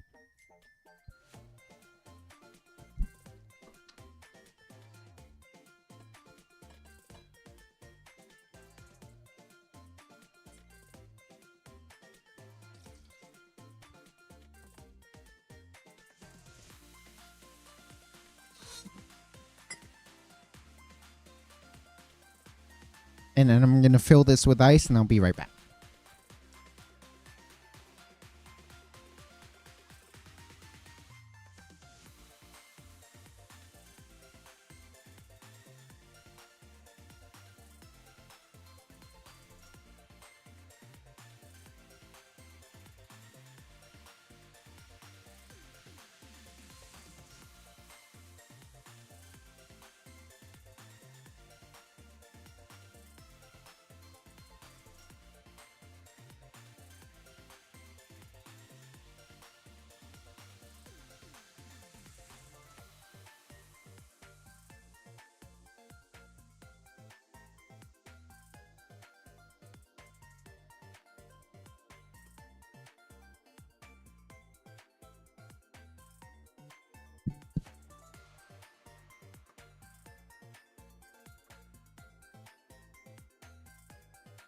And then finally, of course, top with ginger beer.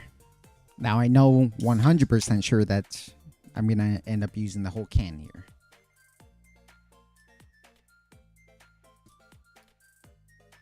Especially because we only used 1.5 ounce instead of the full 2 ounces.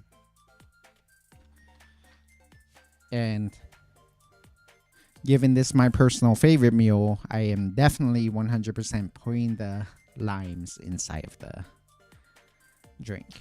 And here we go, a Bohemian mule, which is just a mule made with absinthe instead.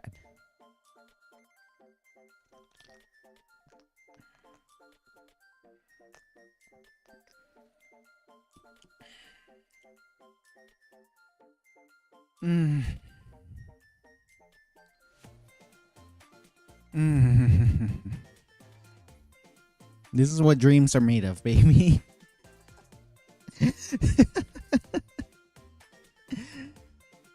Oh, this is what dreams are made of, baby.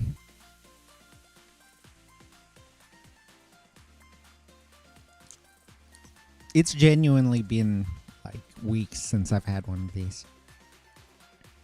Maybe even months. Oh my goodness. Ugh.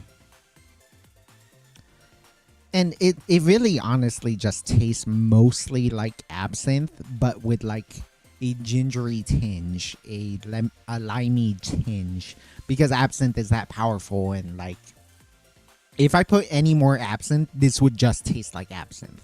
But I do detect the ginger in it. I do detect the lime in it, both the oils and the juice.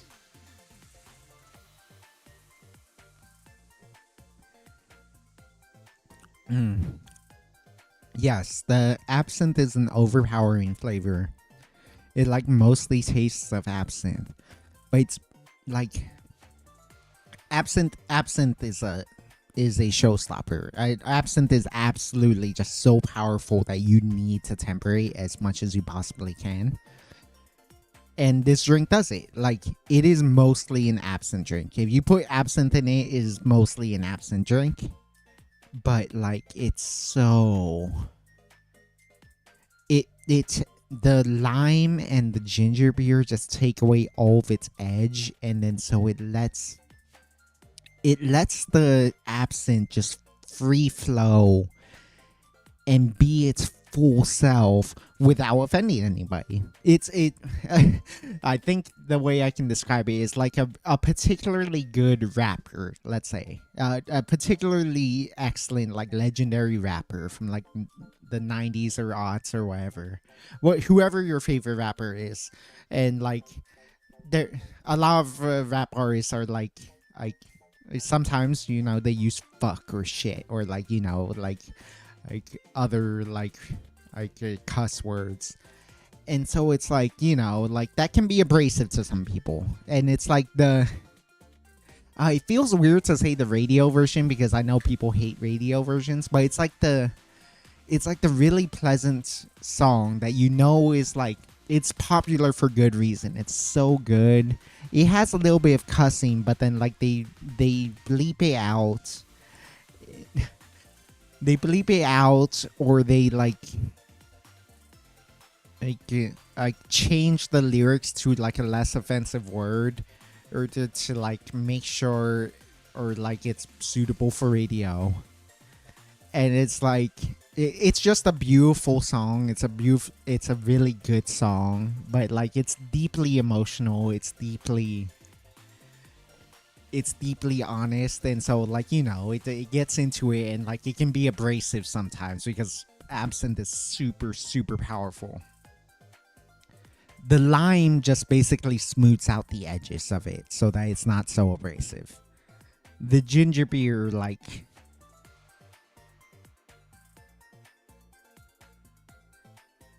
how would I describe the ginger beer? I can taste the lime in it, but I don't remember how the ginger beer. Yeah.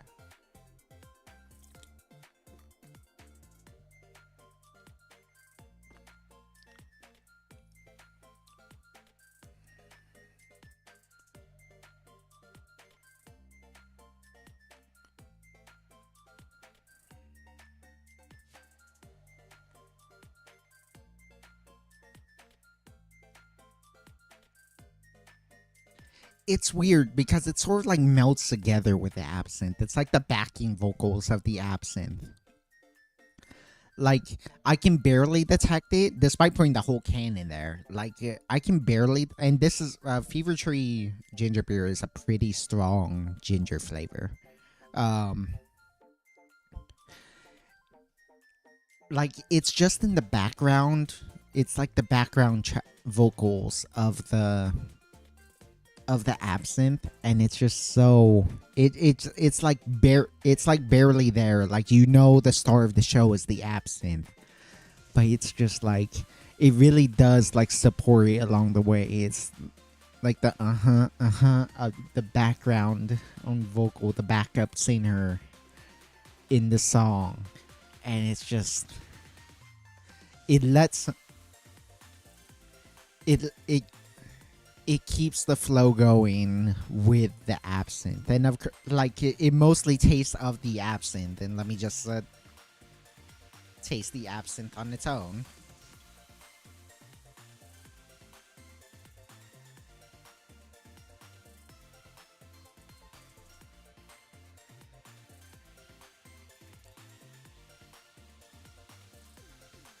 Mm.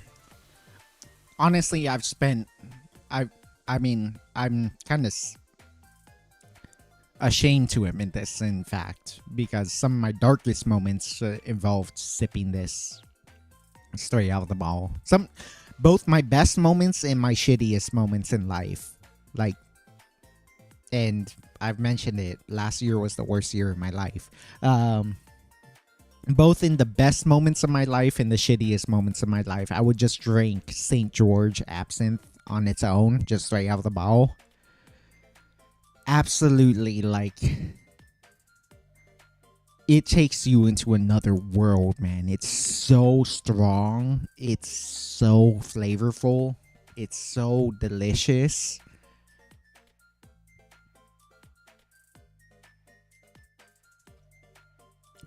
Oh, yeah.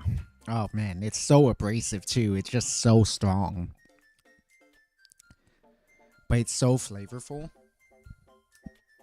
Just so many herbs, so many baking spices. The black licorice that's inherent to absinthe. And then just like the spices at the end. So powerful. And then you pour in a mule.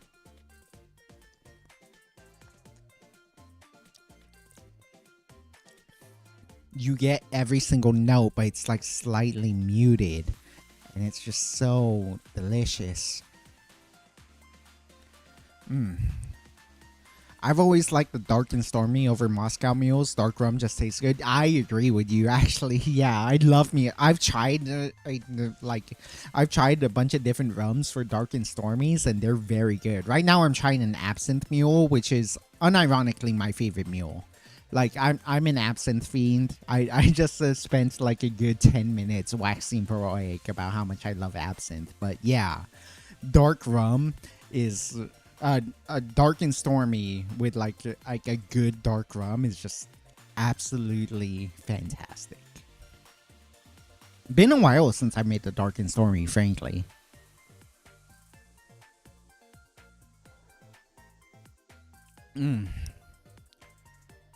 Ah, man, but yeah, this absinthe mule, like, I was comparing it to like just us having absinthe straight out of the bottle, and it's like, yeah, the absinthe takes over 100% because absinthe is such a powerful abrasive flavor, but then it just gets mellowed out very well, very appropriately with the lime, with the ginger beer, to just give it to just soften the edges of it, so you only get the positives of the absinthe, and then like it edges out the strongness, the strength, the like sort of like sharpness of just drinking absinthe straight, and it's just so delicious. Like I said, I used to make like an absinthe meal like 3 times a week. It's just, it really is that good to me.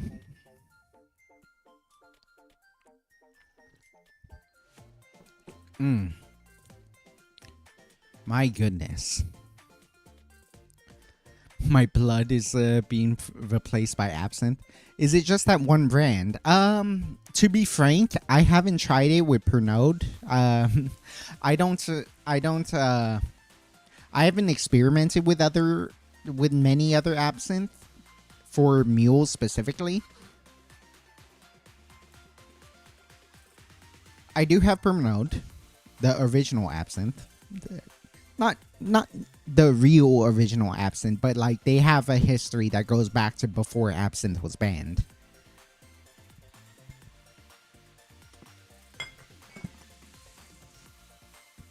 And like I genuinely enjoy those other absinthes too. Like what everything I'm saying is true of other absinthe. Like absinthe like is particularly abrasive, particularly sharp ended. It's like not for the faint of heart. You might not like absinthe at all because it's just way too strong for you to handle. And I wouldn't blame you because like absinthe is particularly like harsh. But like St. George is definitely my favorite. It's just so complex. It's so like in your face about everything that it is, and I love it. It's very American in that way. It's an American absinthe, whereas most absinthes are French, if I recall. Um, but like other absinthes, while not as complex as St. George, are like just as punchy, just as like abrasive with their flavors, just as like in your face with their flavors. They're just not as complex as St. George's. Like St. George is by far my favorite absinthe, but like St. George is an S plus plus tier spirit to me. It's my favorite spirit of all time. Uh Other absinthe are like S tier. Like they're still excellent, excellent. I am an absinthe fiend. I love absinthe, and at least the two I've tried. And then like I talked about Jaeger, how it's like absinthe liqueur, where it's like, man, I wish this was good because it kind of tastes like absinthe, and it's like, like I definitely need to try more absinthe. The issue with absinthe is that all of them are like ridiculously expensive because inherently absinthe isn't overproof.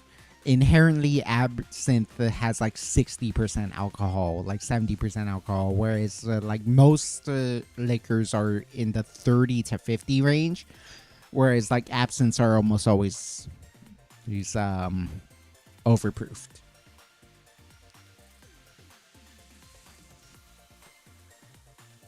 Is it just that one brand, or is absinthe just as good as it hits you with the drunkenness? I mean, like, absinthe gets me drunk really fast, but that's obvious because it's a much higher alcohol content. But, like, also the flavor is, like, definitely with St. George, my favorite absinthe, it can definitely, like, get... I can definitely keep on sipping it because of the flavor, because, frankly, it's super flavorful. Mm. Oh boy, that's so good.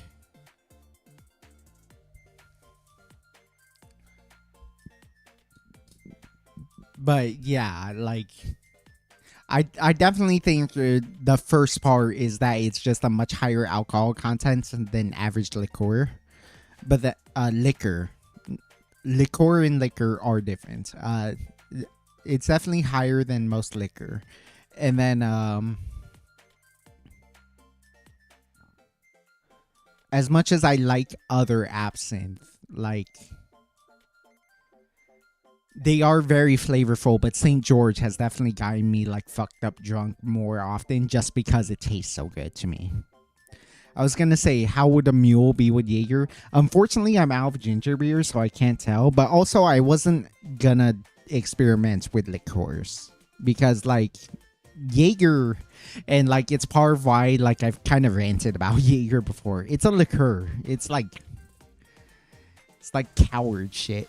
If I'm gonna be like fully honest, like it's not strong. Like for whatever reason, Jaeger is like associated with strength. Like it's, oh, you drink some Jaeger, you're gonna get fucked up. No, you're not. It's 30%. It's 30%. That's lower than most base spirits.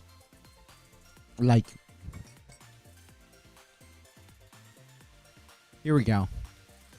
Four Roses bourbon. 40%. Like, it's Four Roses is like the average bourbon, and it's 10% higher than the Jaeger. Like Jaeger is coward stuff. Anyone who thinks Jaeger is strong isn't a real mixologist / alcoholic like me. Makes sense. It's like what, 20-25% is exactly. It's a liqueur, and there's nothing wrong with that. Like I use liqueurs in lots of my drinks. Like liqueurs are important for flavoring your drink. Like I use creme de cacao, I've used blue curacao, I've used like curacao. Like there's plenty of important liqueurs which are like very much sweet and very much low alcohol content comparatively speaking. But like they're not they're not main spirits, and therefore that's why they're not in my mule experiment, because they're not main spirits. Same with Fireball. Yeah, exactly. Like Fireball is a cinnamon whiskey liqueur, not a liquor. Kind of sucks. I feel like I'm going to miss out, but I like to keep my health up. With Hakia, it seems soju hits him surprisingly because how tasty the drink is. It's well, yeah. The sneaky thing with the soju, and I actually experimented with this a few streams ago. Soju isn't strong because it's strong. It's only like 10% alcohol per serving. The issue is per serving isn't a bottle. If you drink a bottle of beer, which is like that tall, if you drink a bottle of beer, which is like that tall, that is 10% alcohol. A bottle of soju, and I think I do. Give me a sec.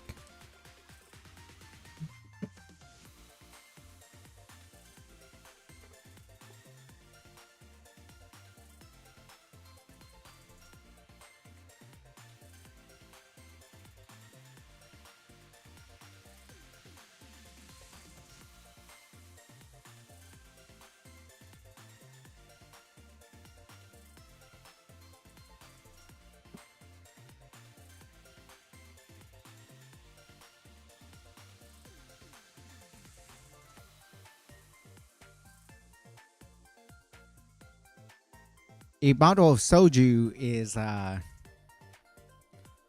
more than that. It's 12%. I believe this is 375, right?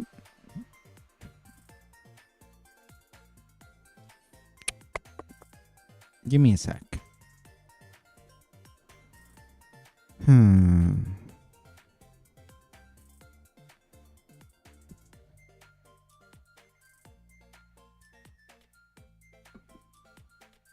The point being, you're not actually supposed to drink this. You're supposed to share this. It's about as big as a beer bottle, which is not as alcoholic.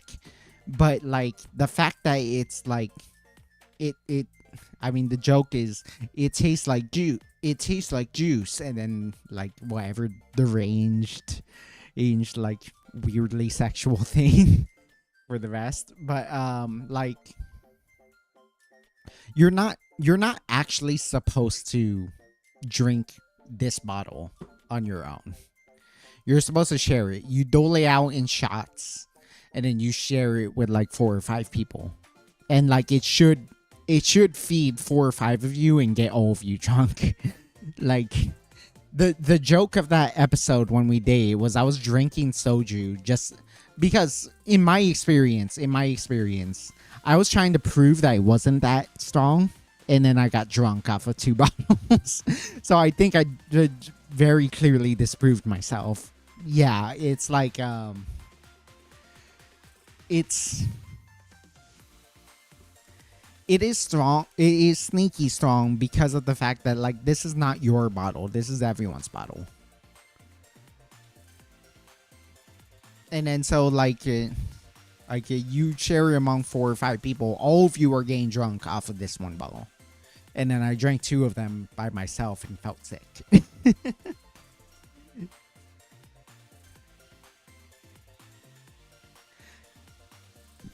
Sorry, let me scroll up because I think I missed some of Javiel's thing.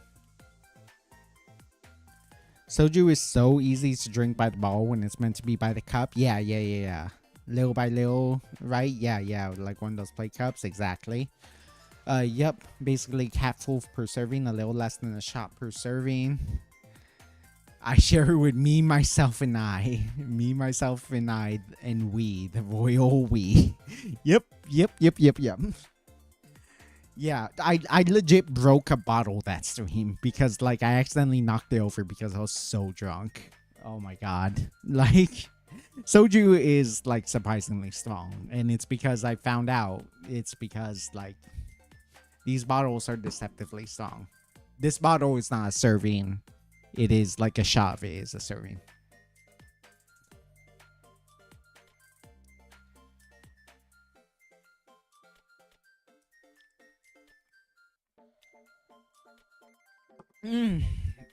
Oh my god, I love Bohemian Mules. I love Absinthe Mules. Ugh. I'm gonna put the soju bottle back real fast. Give me a sec.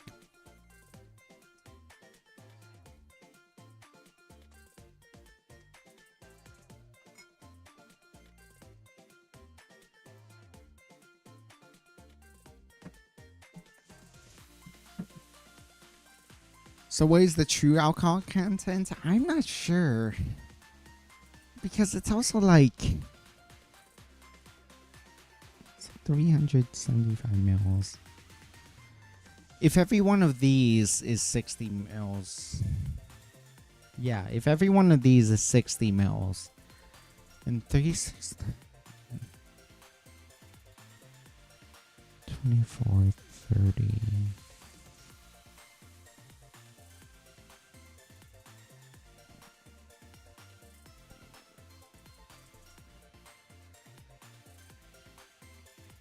$30. 369. No. 247.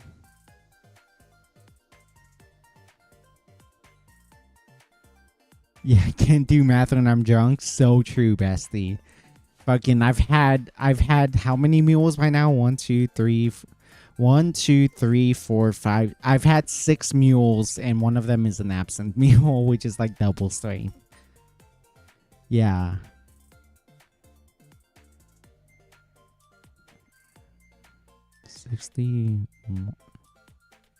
$60, 120, 180, 240, 300. So 5 of these is like 12. Gotta go, gotta wake up early. No problem, no problem. I know I stream late, so sorry about that. Thank you for stopping by, Hack Controller. Google says about 20, between 16 to 25 per bottle. And whiskey range around 30. Whiskey range is around 40. Yeah, whiskey ABV is around 40. In fact, that's usually... excuse me. That's usually around the minimum because it's like... I've seen bottles that are like commercially available. Like very easy to get. That are 50. So it's like... I believe my old granddad is 50, right? Yeah. My beloved old granddad is 50. Can I... Where is it? Yeah, there we go. 50. Like 40 to 50, I would say. Like the Four Roses was 40. The old granddad is 50. Like most, like they all span in that range unless they say it's overproof, or it can be like upwards to like 70 to even 90, to be frank. How much is my current overproof? 150. 150. So half of that would make it 75. Yeah, like 70s, mid 70s for like overproof. And then absinthe inherently is like 60%. Like my... Yeah, here we go. 60% for my beloved St. George.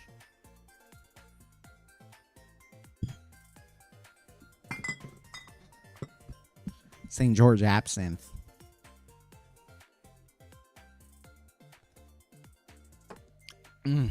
Oh my god.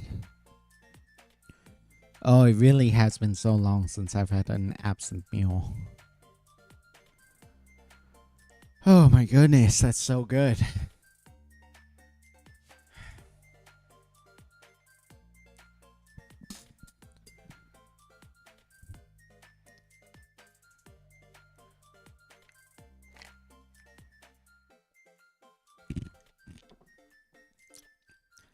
But yeah, so in terms of all these different mules, definitely like the basic Moscow mule is my least favorite, but I've always loved a bourbon mule. But like, it turns out it's not even my favorite. We found out that the tequila mule just like is basically a ginger margarita, which is awesome.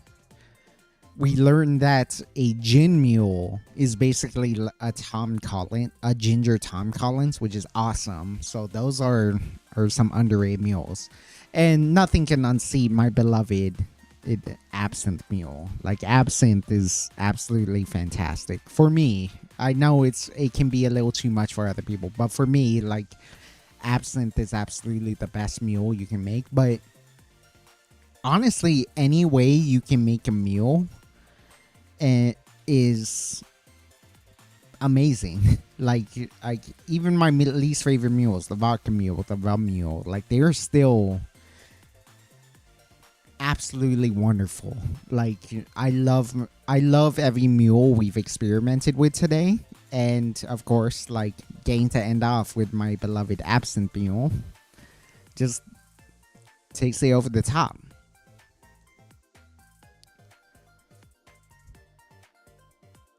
As a nice ending to the intro video, I would like to encourage you that if you enjoyed this content, please like and subscribe and leave a comment below which is your favorite mule, or if there's a specific type of mule you want to try thanks to this video. Thank you.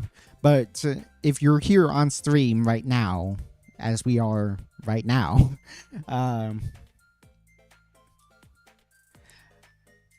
let's continue chatting, because there's a lot I want to talk about, honestly. But like, for the YouTube video that will eventually come of this stream, thank you for watching.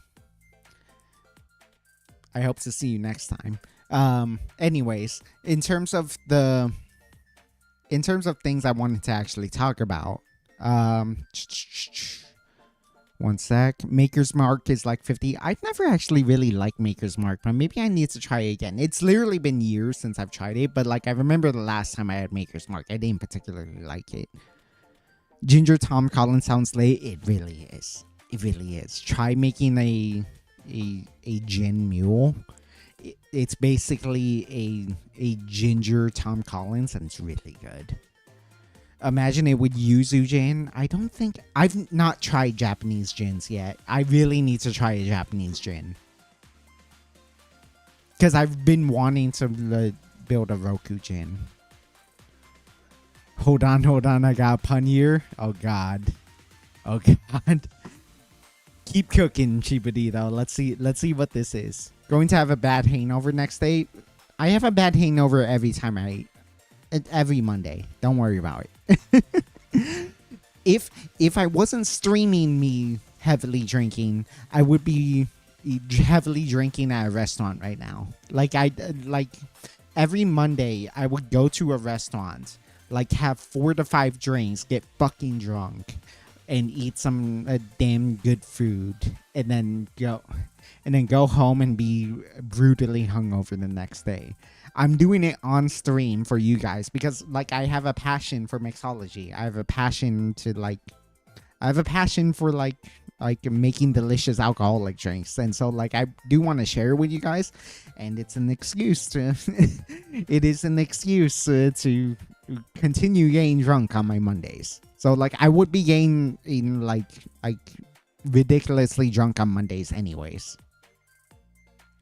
But I get to do it hanging out with you guys nowadays instead of drinking alone, which is very lonely and cruel.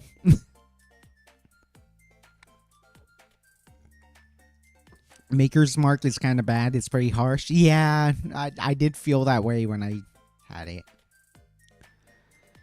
So you're saying that absinthe...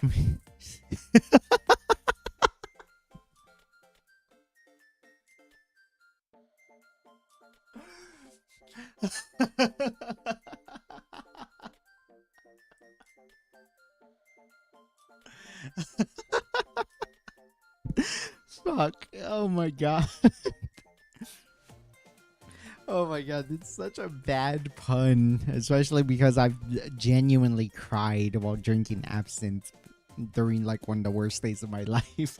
But it, like, that's actually like a, don't feel bad about it. That's a hilarious joke, and it's like, it's important to laugh. It's important to like remember the absurdity of life. So it's like, oh my god. Yes. Absinthe does make the heart grow fonder.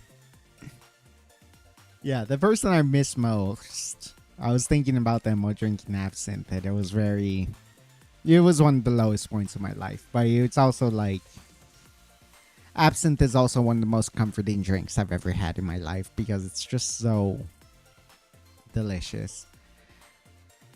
Let's, I mean, you know what? This will lead into the Nikkei topic, but I do think like part of my philosophy is something I learned recently, thanks to Nikkei, is I don't think there's a fate worse than death. People talk about like, oh, that's a fate worse than death, and like like the torturous appearance of the torturous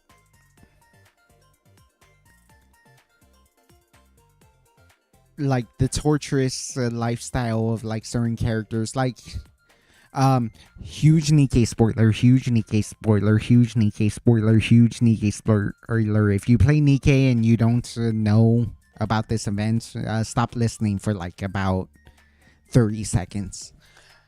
Uni gets turned into that monster who is like just like wearing the mask, like fused with rapture parts, all that stuff.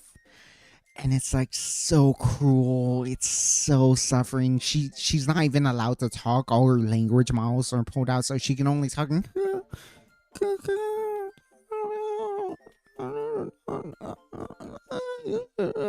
She literally can't. She literally can't talk. But like, it's so tragic, and I know a lot of people have said like, oh, this is a fate worse than death. Like, just kill her. Stop making her suffer like this. And it's like, honestly, the name of that story is called Wordless, which is a brilliant title for something I'll mention later. But it's like, is such a powerful scene, and a lot of people took it to mean like, oh my god, this is a fate worse than death. This is so sad. Like, I wish she was just dead so she wouldn't have to suffer like this. But honestly, like, I was thinking that, like,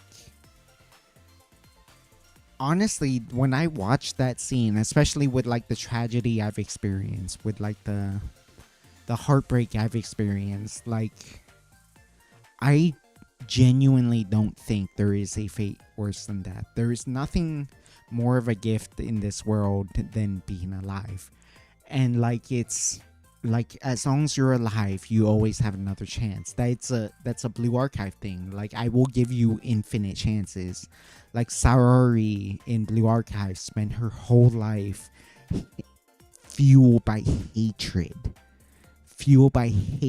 towards Trinity, and spent her whole life hateful of Trinity, but then like realized how stupid that was, and like trying to atone for it, and trying to like beg for forgiveness to save the people she loves most, despite the fact that she hasn't earned it. But it's like, everyone deserves forgiveness, everyone deserves a second chance.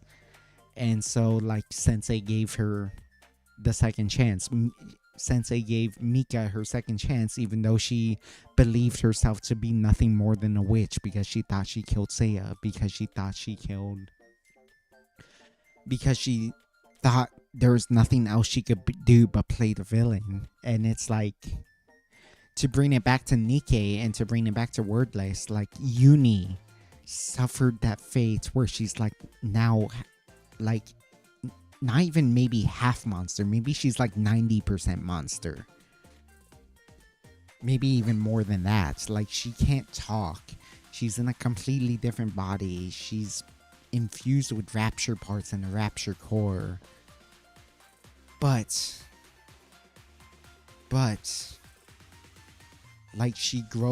like, the fact that she's alive means that she could deliver her message to Mihara. The one sentence she wanted to tell Mihara. The fact that she's alive means that she got forgiveness from Mihara. The fact that she's alive means that she can atone for her sin. The fact that she's alive means she can try maybe not succeed, but at least try to earn the forgiveness of all the people she hurt by like murdering all those people. Because let's face it, like she had become a terrorist. She had murdered tons of people at that point. And like I wouldn't forgive her, let's be frank. But like there's like, she did completely unspeakably horrible things, but at least she has the opportunity to make up for it instead of dying and just not at all being able to put some positive back in the world. Like, and that's why I think of the fact that like there is no fate worse than that. As long as you're alive, you have a chance to continue to make the world better.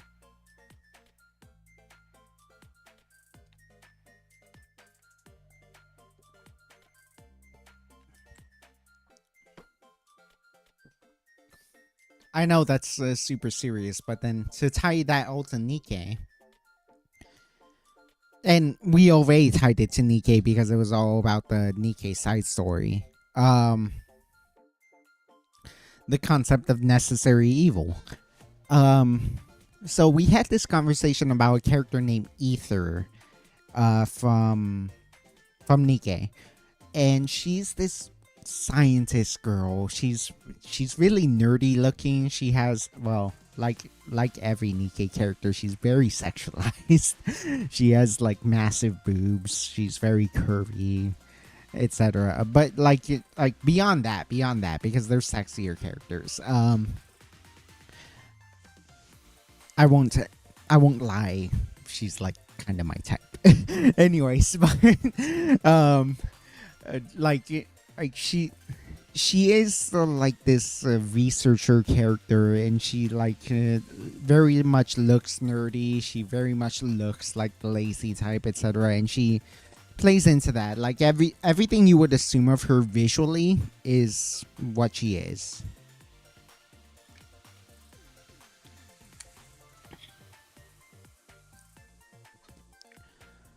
But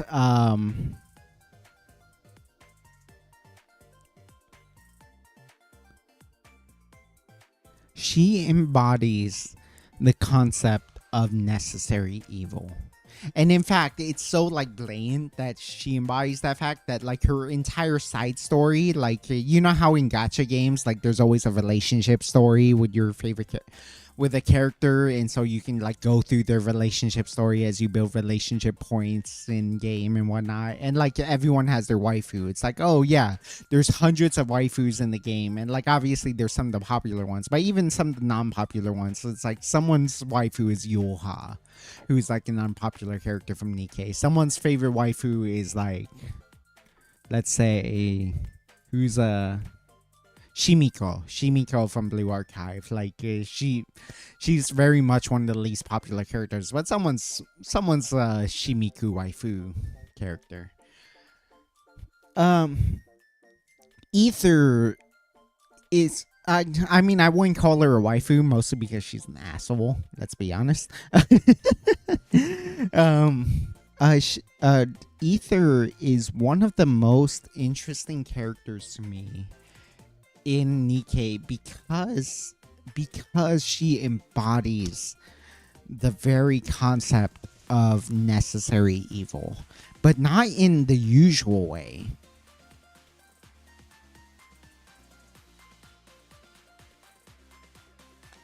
And for anyone who's gonna end up watching the next stream, apologies, I'm gonna tell the story again. Just because, like, Ether's such an interesting character.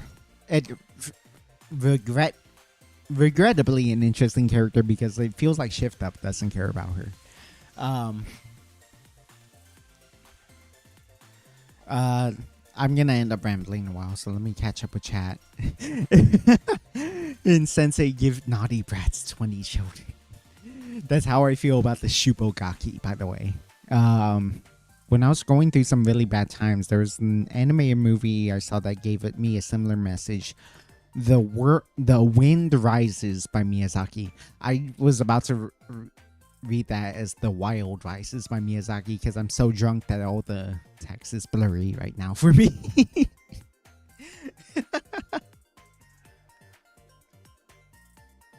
But I should read that. I should read that because like I have a weird like life philosophy of my own because I'm a nihilist. I believe like life is meaningless. Like everything is meaningless, etc. But I do enjoy life. I do enjoy the struggle. I like I just said, like I believe there is no fate worse than death because like life is the greatest gift that anyone could ever have. So it's like a lot. It's weird because I've heard that like the original concept for nihilism is supposed to be a positive trait. Like, oh yeah, life is meaningless, therefore you can do whatever you want. Like, therefore lead a hedonistic life, enjoy it, like exploit it, etc. But then like for whatever reason at some point nihilism became like, oh, life is meaningless, man, like you're here on this world for such a short time. Like, no, life is meaningless is a good thing. like I'm not sure I'm not sure where the negative aspect of it came from. Like a positive outlook on life is always the good option, right? Like I don't mean to make this so meta and so like kind of frankly depressing. Like frankly depressing. I don't like thinking about my mortality. But it's like but like that's sort of how I view it. Ugh.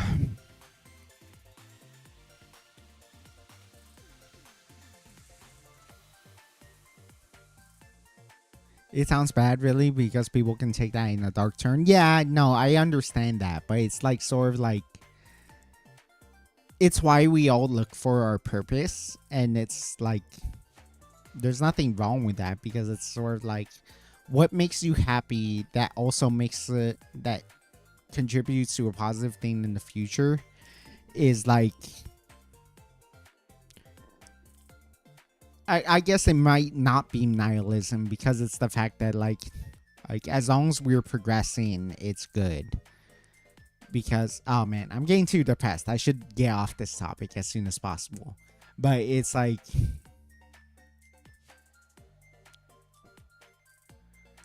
let's take mixology. It took hundreds of years to figure out how to make whiskey properly. It took hundreds of years to know how to make absinthe properly. It took hundreds of years. It took thousands of years to learn distilling. It took thousands of years since people first learned how to make wine, and now bring it all the way back to the future to now, where I'm making these delicious cocktails to you to share with you that like, oh, if you make a gin mule, it's actually very delicious. If you make a tequila mule, it's very delicious. If you make an absinthe mule, it's a godsend. Like,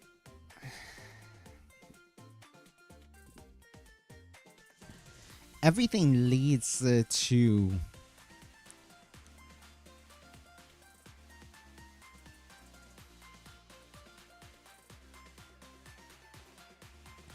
I don't know how to continue this statement. I'm just gonna ignore it and continue on. Fuck, where was I at? I was talking about Nikkei. Yeah. Yeah. I'm so happy I lived in the timeline with Nikkei.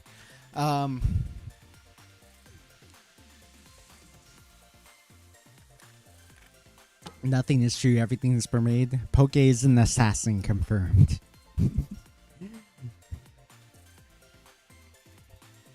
Got a feeling wine is more of an accident? Yeah, for real. Like, wine has existed since people accidentally left their grape juice staying out for too long. Like, a lot of other spirits exist because it's like, oh yeah, if we distill it in this specific way and then cut off the head because that causes us to go blind and this and that. And like, now we make whiskey like completely industrialized and it's good. But like wine was completely by accident because it's like, oh, you leave grapes too long? Well, it still tastes fine, but it tastes a little weird. And it also makes you feel really good because you don't know what being drunk means yet, but you can feel it. And it feels good to be drunk, man.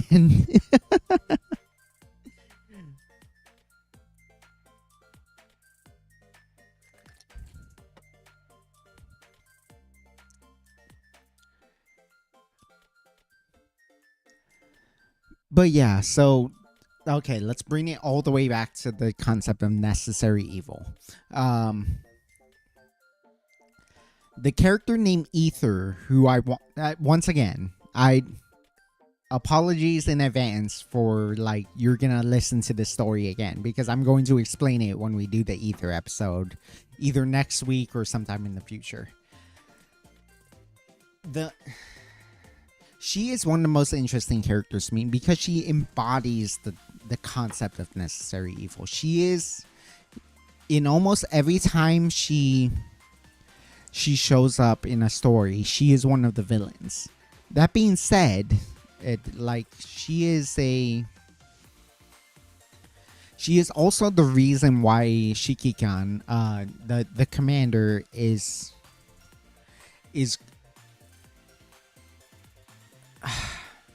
how do I explain this? She is one of the reasons why the commander is able to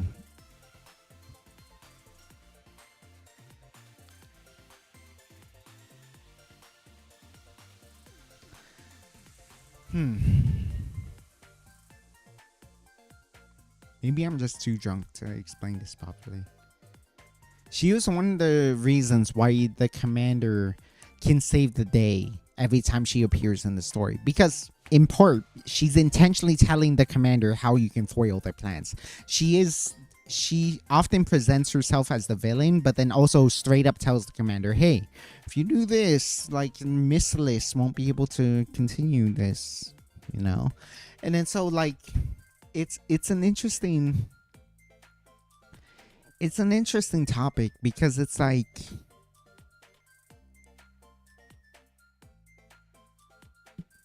so a lot of the necessary evil type characters fall into one of two categories. One, and there's the first example I'm going to mention actually has a basis in Nikkei. Her name is Mana, Mana. Mana. You're too drunk on this topic. I think I can push through it. Let me at least try. Like a lot of like these necessary evil, it's like, oh, I hate what I'm doing. Like I know this is so unethical. I don't like this, but I have to do it because it's, even if some people get sacrificed, it'll be for the betterment of humanity. I have to continue this evil work. And that's Mana. On the other hand, like, I don't think I've seen many of this in Nikkei, but like it exists in JRPGs where it's like the villain is like, oh, we must sacrifice millions of lives to save billions of lives. And it's like yeah, it's the villain like telling of their flawed philosophy, and it's like, oh, they're gonna fight tooth and nail because, like, no, you don't understand, heroes. We have to kill these millions of people because it's the only way the world can keep on going and save billions of people from now on. And it's like, and then like obviously the hero is like, no, there's gotta be another way. Like we won't let you do this. We don't have to sacrifice all these people to save the world, etc. I'm making the mother of all omelets, Jack. Don't fret over every egg. Yeah, yeah, exactly. Like fucking Revengeance is like that too. The politician dude who's the last boss is like his whole thing is that you have to be in a constant state of war. You have to continue the war economy because it's the only way to like make sure every country is prosperous. Like, it's a flawed and ultimately evil mentality, but it feels like a necessary evil. But like, it's only these two extremes, right? It's like the good person, like Amana from Nikkei, who is like, yeah, no, I know this is evil. I know this is unethical, but I have to do this because it's for the betterment of mankind. Or like the other side of the spectrum where it's like a Senator Armstrong. It's like, I'm I'm making the mother of all omelets. Don't fret over every egg. And then so like Senator Armstrong is just like pushing the war economy to like help every American because that's what he thinks, and it's like a quote unquote, what he believes is a necessary evil, even though it's very selfish, etc. Ultimately, he wanted to end the war economy, but first utilizing the war economy. Yeah, yeah. Armstrong. Yeah, yeah. Senator Armstrong. And then, but then like ether exists in the middle. So here's like the the manas of the world, where it's like the necessary evil characters who are like really hate what they do but feel like they have to stay evil in order to do it, and like they're very sympathetic bad guys. And then like the comically evil, like hyper bad guys who believe in ends justify the means, like a Senator Armstrong, like a crow from Nikkei, where it's like, oh yeah, it's okay to kill these hundreds, thousands of people if it means I get to save people from Nikkei phobia, if I get to save if the arc from its bigoted past. Ether exists in the middle, which is something I've actually never seen. Yeah, he reveals his true goal in the second phase. First phase is that you think he is what he is. I'll be honest, I never finished Revengeance because like I thought the last boss fight was too hard, because it's kind of a bullshit last boss, because like everything you learn throughout the game don't work against him. Like he's so different from every boss you've fought against. It's not like a good last boss would like culminate everything you learned in the game, and then like, oh, you have to use every tactic in order to try to beat him. Whereas like it feels like Armstrong is just his own unique boss, which feels bad actually, because it's like, oh, so what you learned doesn't really matter that much.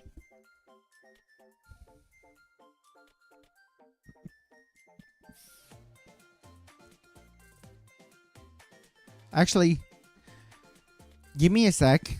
I just badly need to pee. I'll be right back.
Well, I can dive deeper into Armstrong's true intentions, but we will go off topic. Go ahead. Do it anyways. Because, like, it might help me explain the whole, like, ether thing.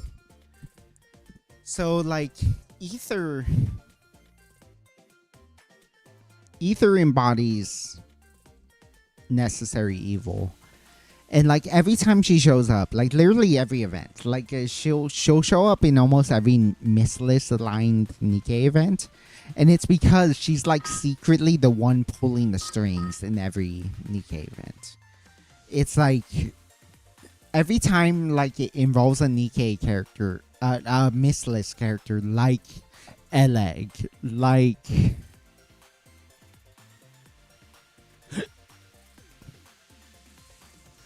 like Mana, like Mihara. Like, she's involved in some way. And then every time it's like the concept of necessary evil comes up. Because it's like, okay, like during the Eleg event, she's the one who tells you, like, oh yeah, I'm the one behind this. Yeah, no, I sent out the propaganda that Eleg is a traitor. But it's also like, well, you can stop it if you can do this. And it's like, you can stop the like school of lock, or the follow-up event. I forget what it's called, but it's the one centered around Zwei.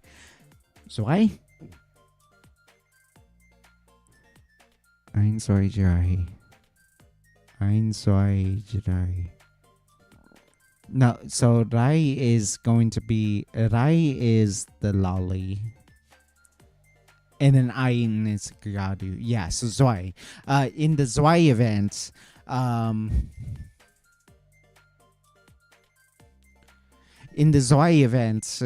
it's like you learn from Marciana that, like, Ether has been the one pulling the strings. Ether kept Marciana hostage so that all the students can go on the field trip, which turned out to be like a deadly, like social experiment to see how many Nikkeis can survive on the surface.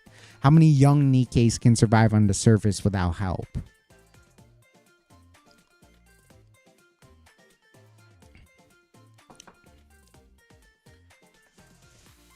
And then so, like, she was behind that, but it's also like, you're the commander, aren't you? Like, I'm sure you can save the rest of the lives that are up there, because some of them had already died by the time they got up there, because obviously, like, every trip to the surface is like half a suicide mission, very tragically. And then like all these students are dying, and then you come up just in time to like save them all, etc. And as Zwei is like panicking and like all this kind of stuff, it's really tragic thing. But it's also like, Ether did not have to tell you about it. She could have remained the villain and continued to just like keep you out of the know and let possibly all of them die. Literally, quite literally, all of the students die. But she didn't. She told you. And then so it's like, Ether is one of the most interesting characters, because it's like, she is both a necessary evil type character and an ends justify the means type of character. And so it's like, so in her Bond story, because you know how gacha games always have Bond stories where like you can, as you build up the relationship with the character, you can read more of their backstory. Her Bond story is all about like, so you catch an illness that is pretty serious enough to hospitalize you. And instead of going to a normal hospital, you end up in Missless Labs, where Ether is in charge of you. And you have a rare disease, actually. It's currently uncurable. You might die from this. But she's working on an experimental drug. She's going to help you. But you get a little note that says, help me. Come to room, I forget the exact number, but let's just say 308. Help me. Come to room 308. And you go to room 308, and it's filled with Nikes. It's filled with scrap Nikes who are being experimented on for the experimental drug. And it's so disgusting. Like, the side effects are making them suffer. Half of them are dead because like the treatment didn't work and they just suffer greatly. Some of them are taking the treatment, but they're suffering even more because of the side effects. And your character is just disgusted by it. You're like, oh my god, we have to stop this shit. And you confront, despite your debilitated condition, you're bedridden. You can't get. It took you all your strength to like crawl out of bed, and then you passed out and you end up back in bed. And then Ether's questioning you about it, and you're like, I saw what's in that other room, in room 308. What are you doing to those Nikkei? And it's like, it's a necessary evil, Commander. It's a necessary evil. If I don't experiment on those Nikkei, we will never find a cure for you. And your character is like, fine. Stop experimenting with those Nikkei. Experiment on me instead. And she's like, fine. And she almost takes like a sadistic glee in torturing you with like putting experimental drugs in your body, experimenting with like experimental just like tuning these drugs that just destroy, like, feels like it's destroying your body even more. You're already sick with this disease that's killing you, and it's like, sure, your cough is going away, but now your muscles are racked with the painful anguish and like all these other side effects that are so painful. And it's like, do you see now? Would you rather we test this on humans? And like she's like so evil. She's so like it feels like she's taking sadistic glee from this. She's like weirdly having fun, like torturing you. But then like in the end, she's continuously experimenting with you. Your symptoms are getting better, but it's causing all these side effects. But then also, like, at some point, you're cured of your illness and there's no side effects.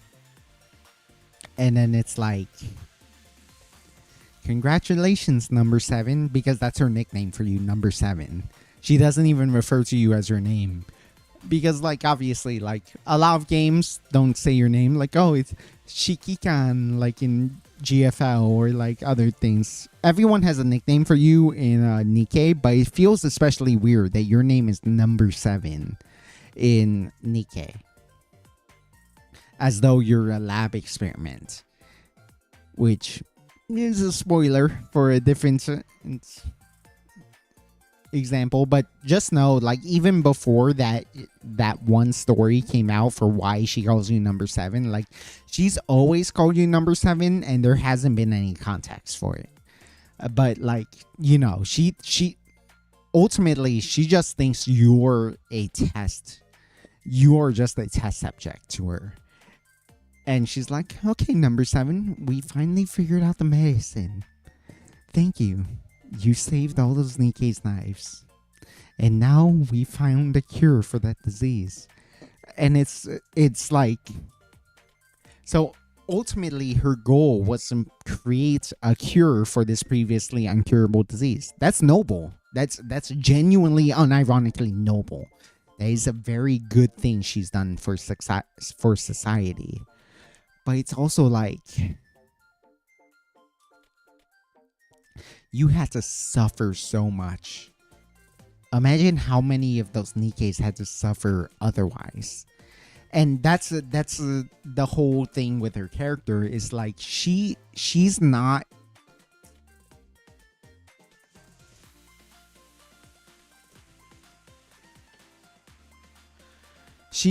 fully evil. She's not just black and white evil. She is, like, everything she's doing is for the ultimate benefit of mankind. It is an ends justify the means type thing. But it's also like, so every other time she shows up, so that's her side story. But then like every other time she shows up, oh, thank you for subscribing. I honestly can't read that right now. But thank you so much for the subscribe. I really appreciate you. Let me actually see if I can pull it up, because I want to thank you. This is the last time someone like donoed to me and I actually couldn't see it.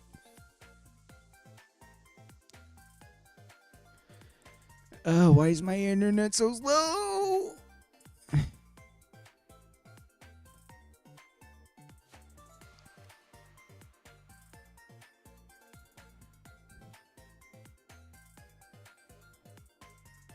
Javiel12, thank you so much, Javiel12, for subscribing. Like, I appreciate you so much. I'm glad I was worth it for you.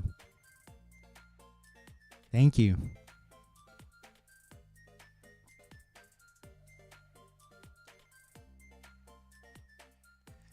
And then so like, yeah, like ultimately her end goal is to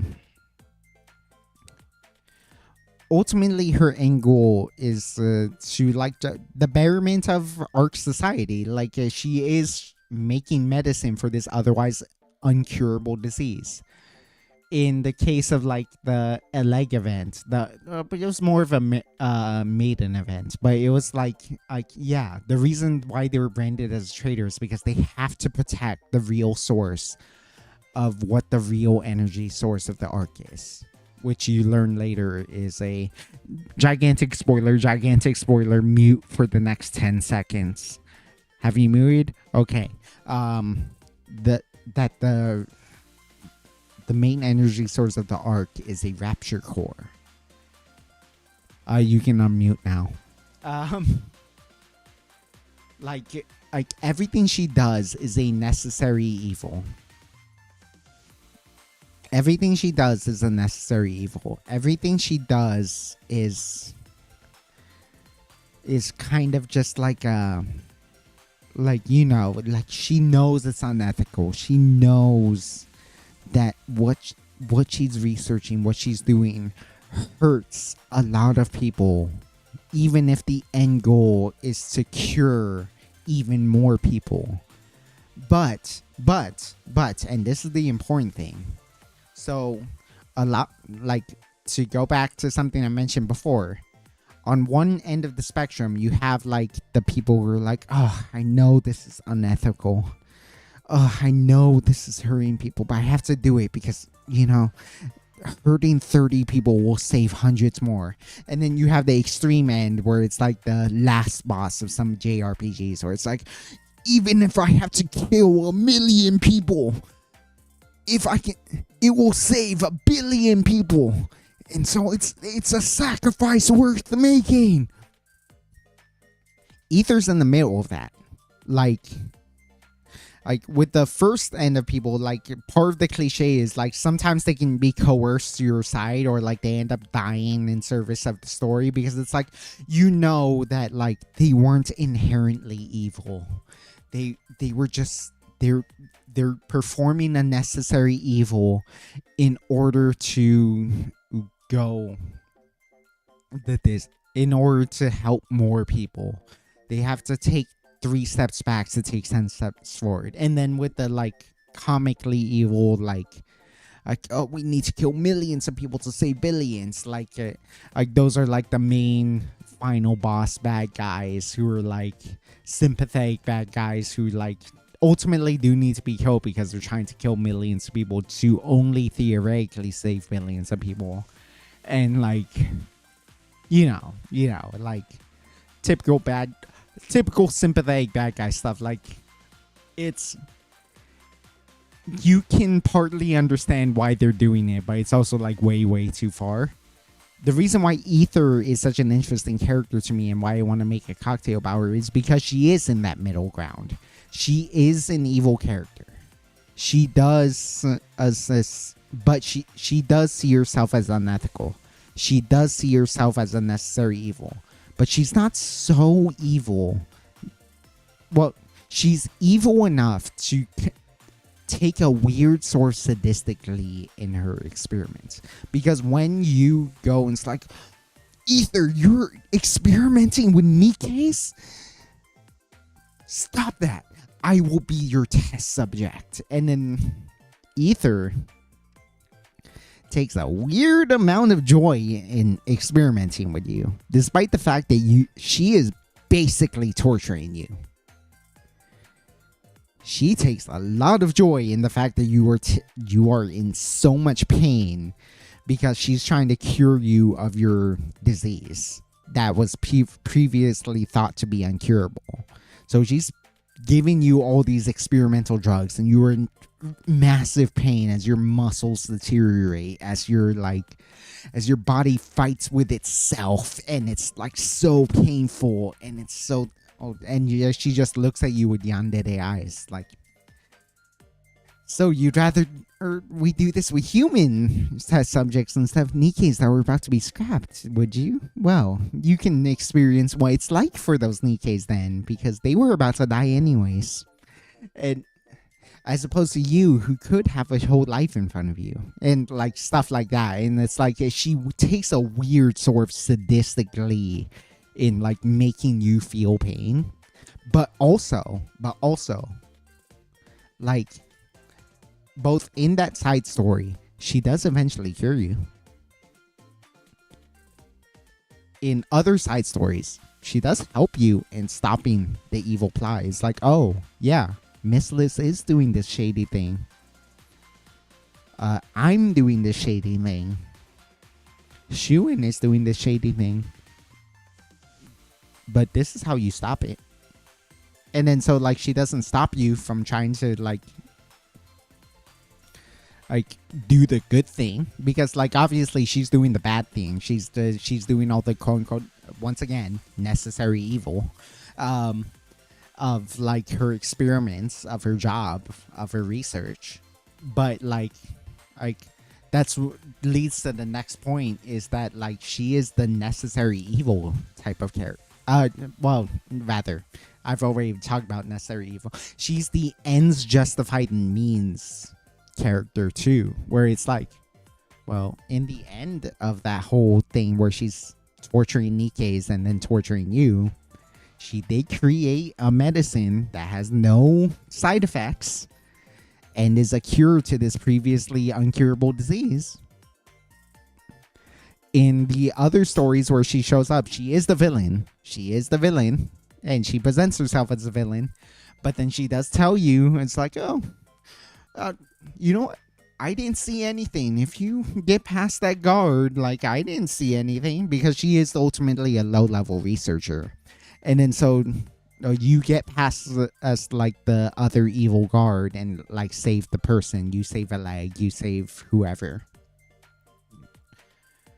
And then you like, or like in other stories, it's like, well, we had to keep Marciana hostage so that the students can go on that suicide mission. But, you know, I heard they were going to this coordinate where it's like, whatever, 1, 2, 3 west, 4, 5, 6 north, whatever. And then so like she tells you the exact location where the students are so you can save them, despite the fact that the whole point of the experiment was to see how many of them die during this during this suicide mission. And then so it's like she's the perfect middle ground, because it's like, once again, like you have this area where it's like, oh, it's the necessary evil people who like hate what they're doing, hate that they're the villain, but they have to do it because they know it's for the betterment of mankind. And then it's not as like soft as this, but it's not as extreme as like we have to kill millions of people to save billions of people. You heroes don't understand. If you don't let me kill millions of people, billions will die instead. Like, she's not on either extreme. She's somewhere in the middle. And so she's very clearly a villain.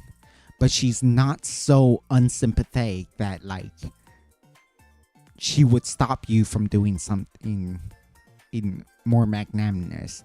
She's not so evil that she doesn't listen to reason.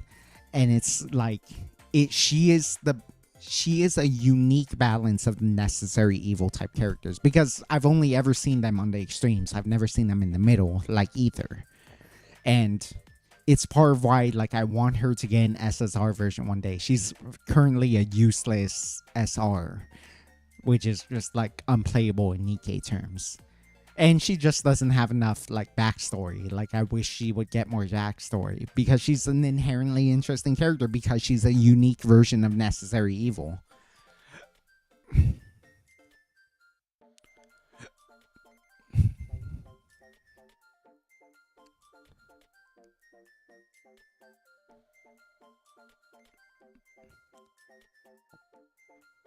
Yeah, and that's just like it's really cool to have a character that's like that. And it's like I just want more from her. And that's why I want to make a cocktail for her.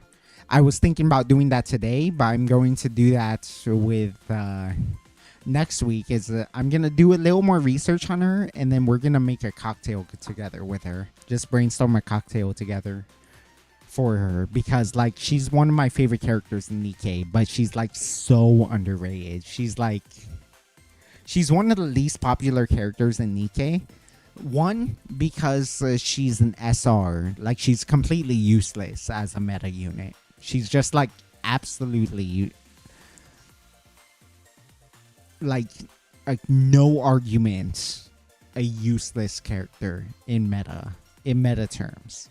And then she's not even popular in terms of like actual popularity. Like people generally don't like her because yeah, she's a villain. She's kind of an asshole. She's kind of a she's very much not a good person. But like I think she's a very well written bad guy in terms of like she's not on either extreme. She has reasons for what she's doing, but she's also unique, and it's like, yeah. Gain Hicks. Oh, I had the Hicks since like the 3rd drink. This is my 6th drink. Like I've had the Hicks since the 3rd drink. I'm used to this. Don't worry. I mean, do worry. This is not exactly healthy behavior, but it's like it's not the worst I've been.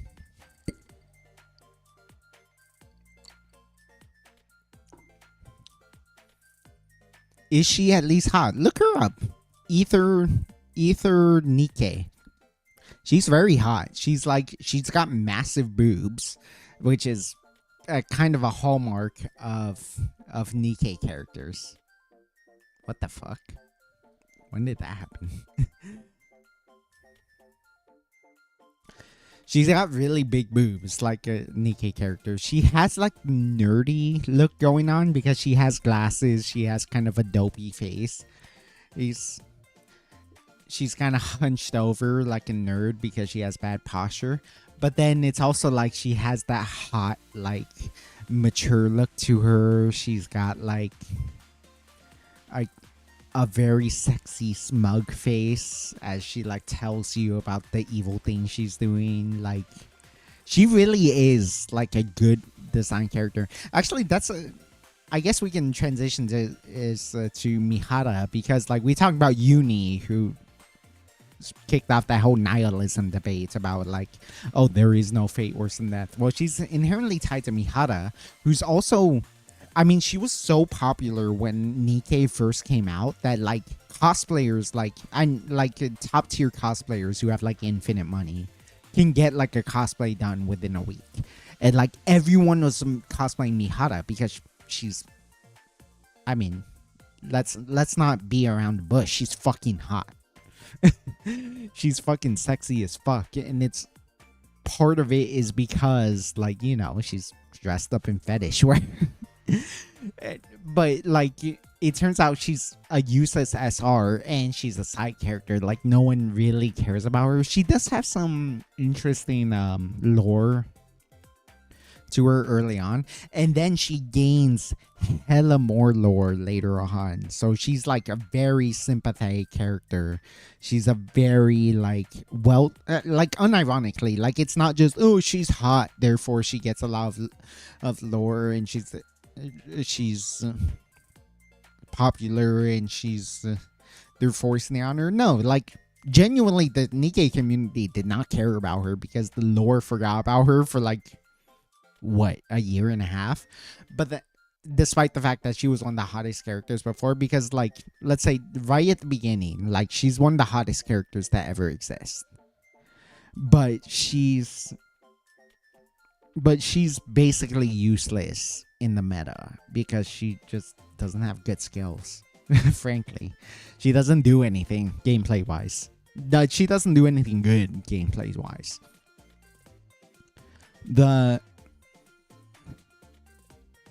She does have some good plot relevance at the beginning of the story, but then it gets forgotten about for a while. And then for reasons that are massive spoilers, so again, mute for about 20 seconds if you're not caught up with the Nikkei story and haven't experienced the arc. She gets shot in the head and is believed to be dead. It, like, somewhere late in the story, it's like fucked up.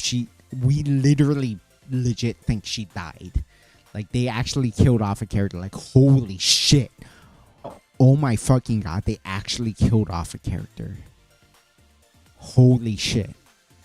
Holy shit. Not only did they kill off a character, her best friend killed her by accident. If you're muted, you can tune back in. Actually, if you're muted, stay muted for like the next few minutes. In fact, you can click off if you want, and then like if you wanted to listen to the full VOD, like I don't know, skip a few minutes.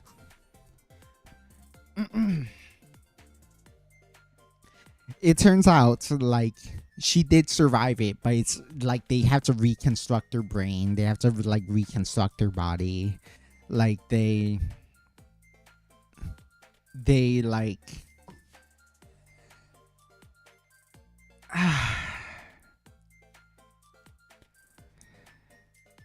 yeah, she doesn't remember anything, and that's already tragic because you know from earlier in the main story, and I'm not gonna give a spoiler warning for this because it's so early in the main story. Like early on in the main story, she gets mind wiped. Like you don't even.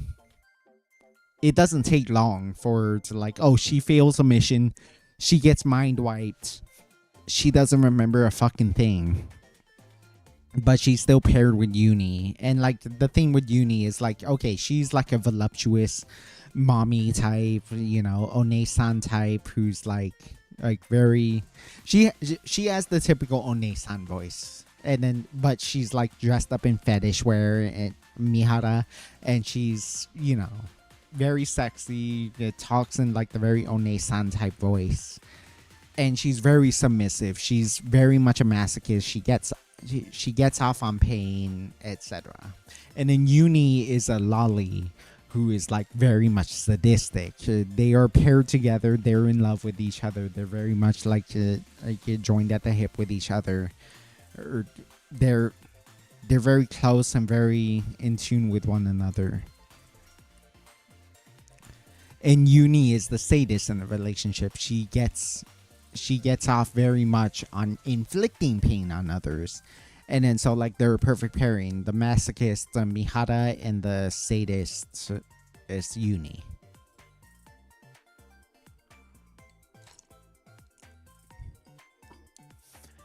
Uni does not get mind wiped. Mihara does. So Mihara doesn't remember anything, but Uni remembers everything. And I think in general she does remember everything because of things that are like a much broader spoiler for Nikkei. So I won't say that, but everything I'm saying is already a massive spoiler, but I won't spoil the whole story because it's like find out for yourself if you really want to know. But for good reason, Uni remembers everything. Rappy and Rappy remembers everything as well, because like counters, which it includes Rappy. Yeah, your squad is called counters. Rappy from counters technically died during the mission too, but she remembers everything too somehow. But like Wardress, which is Uni and Mihara doesn't remember anything. Uni somehow does, and Uni knows that Rappy knows that they remember everything. And then so you fast forward, and then once again, all these everything I'm saying is like a massive spoiler, so apologies for that. But I just want to yap about it. Like Uni once again, like I won't spoil what leads up to this. Frankly, it's a really shitty arc to me, but it's like, still, it's an important plot point, so I won't spoil too much about the whole plot that leads up to this, but I will spoil on the major plot is like Uni fucking betrays everyone, and then is like trying to like prevent everything because like there's a whole thing of Nikkei phobia and like everyone hates Nikkeis, and so Uni's fighting back against that, and in the process of trying to kill one of the CEOs of Nikkeis, Shuen, the CEO of Mules, she accidentally shoots Mihara in the head and instantly, quote unquote, killing her. And she's so traumatized by that, despite being free from her nanomachines, that something you should know about Nikkei is that they rip off everything. Like Nikkei rips off fucking everything, but it's in a way that's good. Like they yoink and twist. It's the Ludwig mentality, yoink and twist, which is to say like it's okay to steal ideas as long as you twist them enough that they're like still a unique idea, just very heavily inspired by the original idea. So like Nikkei yoinks and twists everywhere. Like so many of their timelines is related to GFL, related to Metal Gear, related to Spy Family, related to like what's another one they totally yoinked and twisted from? I forget. But yeah, they yoink and twist from everything. So they totally stole a plot point from Metal Gear, but like obviously tied it to Nikkei lore instead of like MGS lore. So it's still unique enough that it's their own thing, but it's very funny that like that exact plot point is basically a Metal Gear plot point. Well, nanomachines is not only restricted to Metal Gear, the concept of it, same with prosthetics and cybernetics. Yeah. Like, yes, they completely ripped off the concept of nanomachines. However, the way it's presented in Nikkei is unique enough that it's okay. Like, it leads to a completely different plot point, unlike Metal Gear, despite the fact that it's like clearly a Metal Gear reference. Like Cyberpunk and Deus Ex can exist in the same world. Yeah, exactly. Like there are no unique ideas. Let's be honest. Everything's been tried a million times, and so therefore it's like, especially like Cyberpunk type shit. Like Cyberpunk is an awesome genre. Also, every Cyberpunk is like largely the same, but with different contexts. So it's like it's okay that they yoink and twist over and over and over again, because it's like, there's only so many ways you can go with that type of plot point, but you can twist it in a million different ways.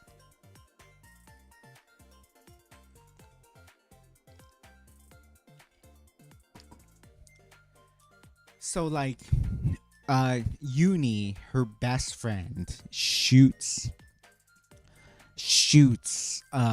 Mihara in the head. And so, like, Mihara has to go through another mind wipe as her, like, what they're called nymph. Just, like, more nanomachines are injected into her brain to give her memories, to repair her brain, etc. And, like, it's so tragic because it's like, okay, this is after the terrorist attack that Uni did and killed, like hundreds of innocent people, And it's like, frankly, they want to execute her. They frankly want to kill her. But then it's like, they decide they're gonna keep her alive, but in what they believe is a fate worse than death. But like I said, I don't think there's a fate worse than death, because it's like they put her in this metallic body. And remember, she's a lolly. She's really short. They put her in this body, which is like 7 feet tall. It's like a very customized, very like ideal human frame that's also mixed in with rapture parts, which is very like RoboCop, Robo body-ish. She's wearing a mask now that's like very ugly and plain. The only thing left that makes her look human, because she looks so robotic now, is that she still has the pink hair that's like barely recognizable unless you remember her old design. Like, it's fucked up what they did to her. It's truly like, I understand the people who are like, this is a fate worse than death, and like I understand those people, and it's like, even though I disagree, like I understand those people. It's so fucked up what they do to Uni. But then like Mihara is there, and then it's like, she's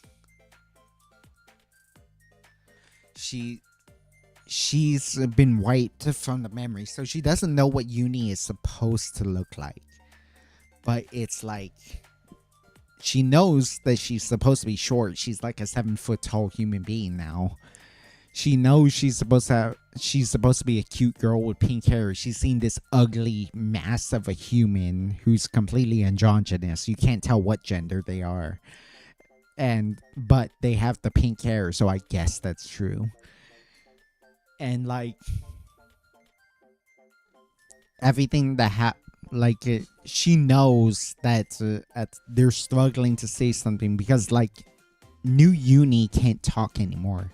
They took away her ability to talk, because part of her terrorist attack was convincing all the innocent civilians to leave their protected shelter to go out into the streets to be shot dead. And then it's like, so Uni can't even talk to her anymore. The only sound she can make is like,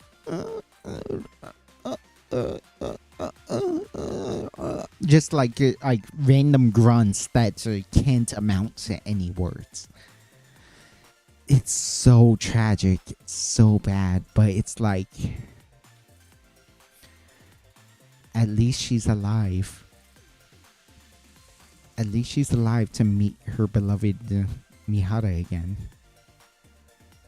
At least she's alive to atone for her sins, right? And it's like, it's such a horrible way to live. It's such a like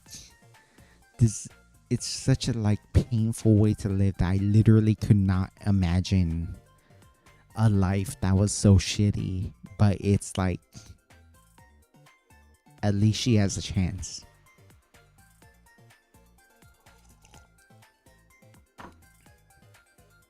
And then Mihara herself, despite having no memories, she's like figuring it out more and more, and it's like, oh, this is her punishment.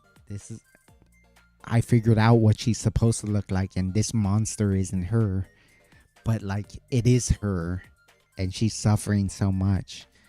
And it's like, let's continue feeling, because she talked about, because she knows from her implanted memories that like Uni is supposed to be a lolly. And then Uni herself hasn't had her memories wiped because she can't, for reasons that are a bigger plot spoiler. And so Uni remembers everything, which is particularly tragic. Especially with the state she's in now, where she's not in her original body, where she can't talk anymore, etc. But it's like, both of them feel the pain, because it's like Uni, who remembers everything, sees Mihara, and her heart is so broken because of the fact that she sees Mihara One, Mihara doesn't remember her. Two, like she can't say anything to like reconnect with Mihara. And then Mihara herself, one, doesn't remember Uni. So she can't really resonate with her as much as she should. But two, knows that she was super close to Uni, and therefore like her heart breaks because of the fact that she knows she was supposed to be so close to this thing that is now a monster but was once such a cute and like hopeful girl.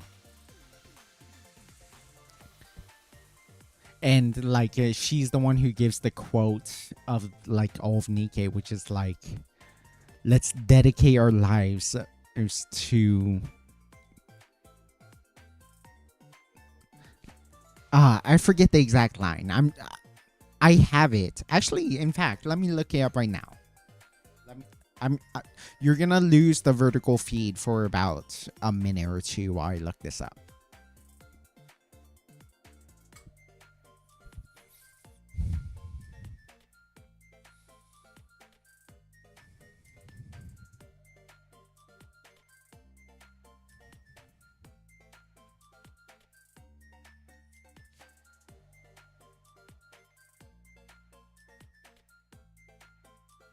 It's down here somewhere.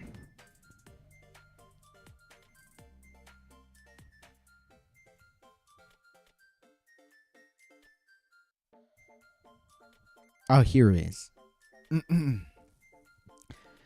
This is Mihara speaking because obviously Uni can't talk anymore. Mihara tells Uni after she finally learns the truth of their past and how close they were together.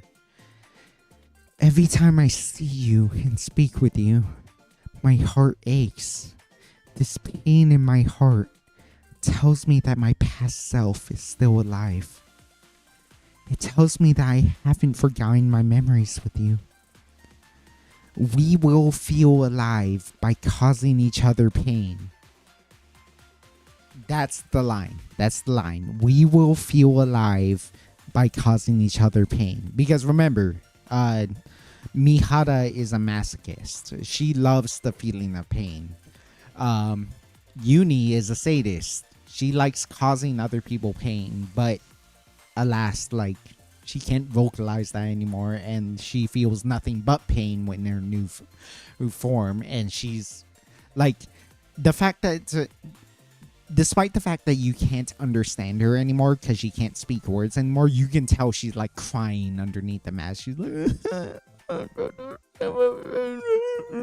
like she's very clearly crying underneath her mask, even though she can't speak words anymore. And then so like, it's, especially if you already knew Uni, it's fucking tragic, man. Even though we've lost our words and forgotten our memories, by seeing each other and feeling the pain, we will get through this together and atone for what we did.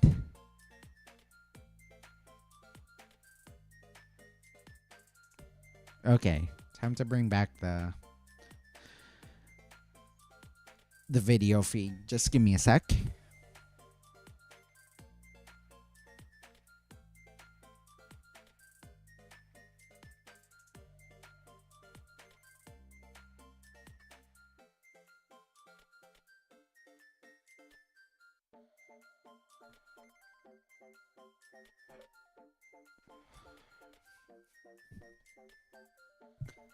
There we go.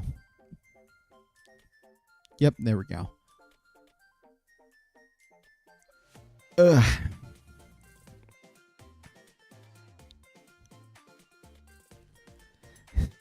All this re-summary while playing cheerful music. Yeah. So once again, like, this stream originally was to do the ether cocktail, the necessary evil cocktail. The Hitman calls it malus necessarium, which is Latin for necessary evil.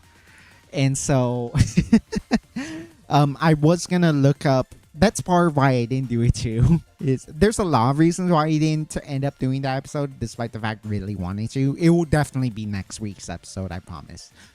But like last like I so wanted to do the Ether episode that it's like I was gonna even look up new BGM, but it's like, okay, there's so much. I need to plan a new thumbnail. I need to get like a bunch of stuff ready. I need to research Ether. It's like, okay, that's a little too much work for literally last minute. Like I thought about this at like 10:30 p.m. I want to start every stream by 11 p.m. And then so it's like it's a little bit it's a little too late to actually transition to that. So we did the mule episode, and to be frank, I love the mule episode. I got to drink a absinthe mule.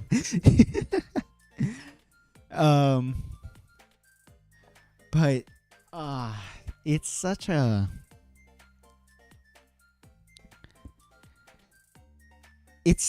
interesting like timeline that, like, as you can tell from the fact that I've been yapping about it. By how long have I it hasn't been like a full hour since I've been yapping about Nikke, maybe even more than that. Holy shit, it's been a 3.5 hour stream. Holy shit. But yeah, like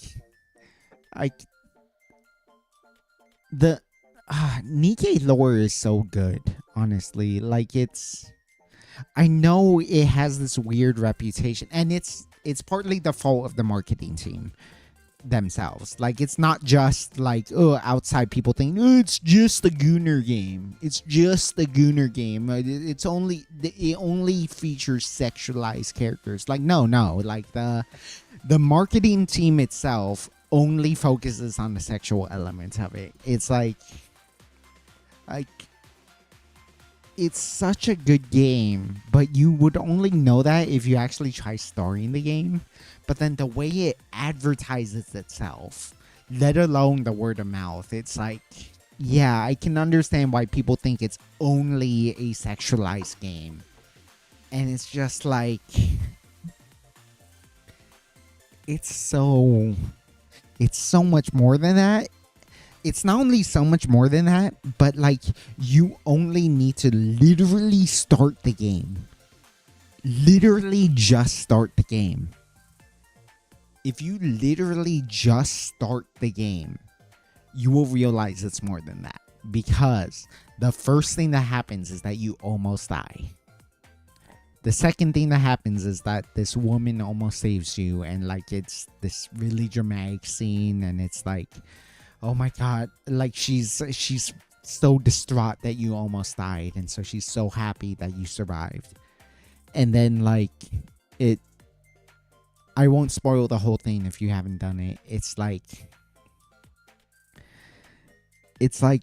the whole prologue, before you even get into the game, before you can even do the gacha, before you even do what's actually normal for the game, like, you have to go through this tragic prologue that is just so like heart-wrenching and so emotional, and tells you straight up, you thought you were playing a Gunner game? No. This is a serious, sad, fucked up, emotional game that happens to have characters with big boobs and fat asses.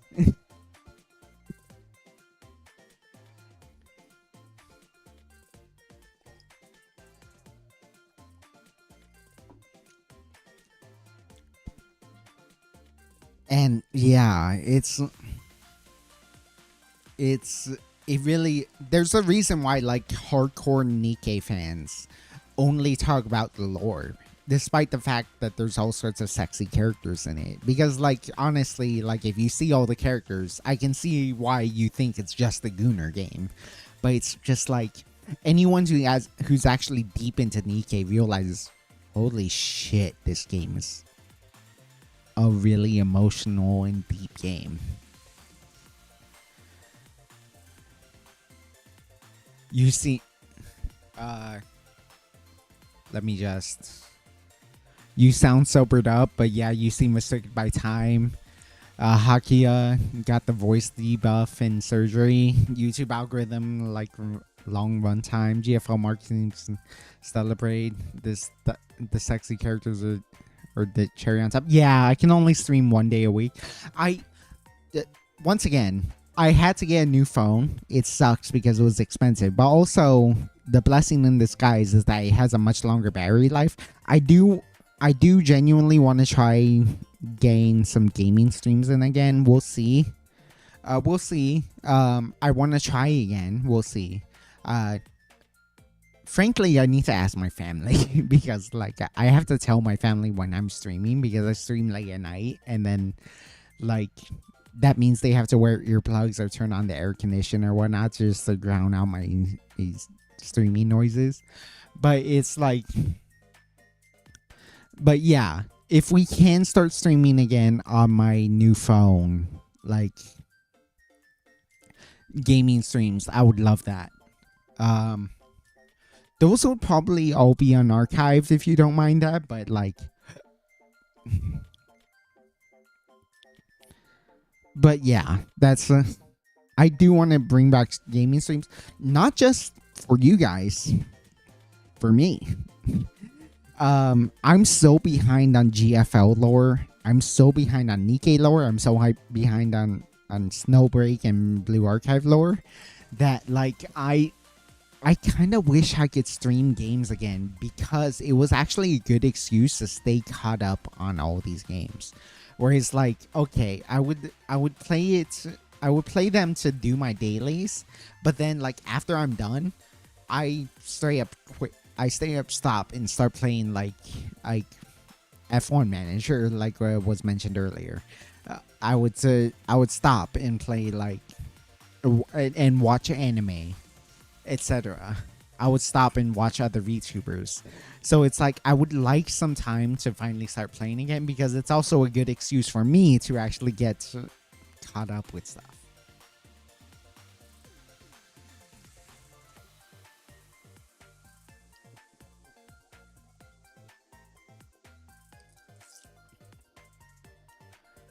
Lots of choices these days. Popular is Expedition 33 and Oblivion Remaster. I heard about that.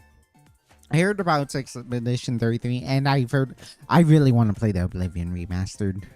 That's one of my favorite games of all time. I remember putting in a good 200 to 400 hours in that. Oh my goodness, that was wild.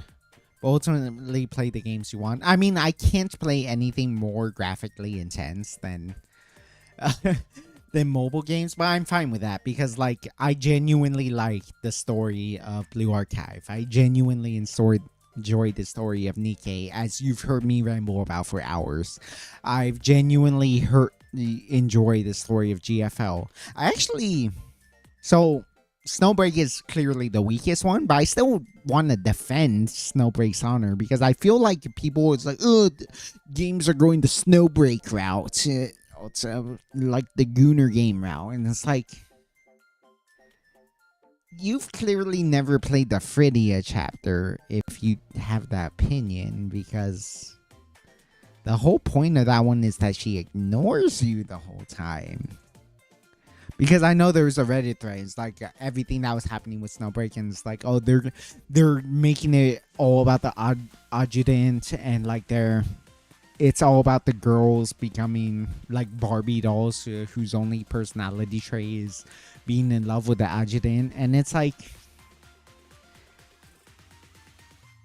if you played the Phrygia arc, if you played some of the other arcs, you know that's not true. You just straight up know that's not true. So it's like, it's a very clear oversimplification. There is elements of that, but it's just like, it's not, they didn't 100% make it that way. And so it's like, it's an over exaggeration what happened there.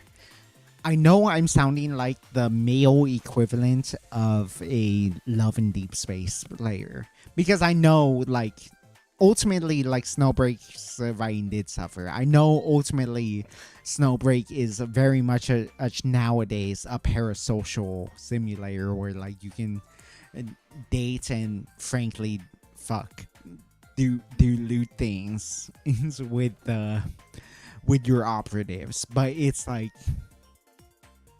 it really is so much more than that. But like, people took that one Reddit thread where it's like, oh yeah, Chinese players didn't like that this and that were happening, and so they had to rewrite the story. It was also just a badly written story. Let's be honest. And so it's like it's not it's not as bad as that Reddit thread made it out to be, where they were just trying to paint Snowbreak as a 100% parasocial gooner game. So it's like, I don't know. But also, like, I understand why you would have that opinion, because me, as a Snowbreak player, play it mostly for the parasocial element.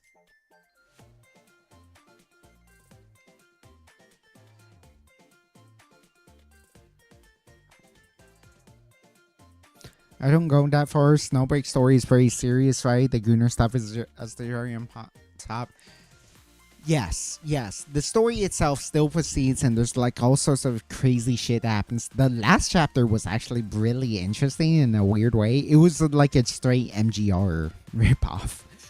It was like they were talking about memes, but not like the memes like, oh yeah, the like Wojaks and the troll faces and whatnot. They were talking about like memes in the Metal Gear Solid way, where it's like, oh yeah, the meme of like this political philosophy, the meme of this, that just memetics in general, like how society believes a certain truth based on memes, and not memes of the comical kind, the memes of like the broader definition of the word, where it's like, okay, you hear a certain mindset over and over again, therefore that must be true.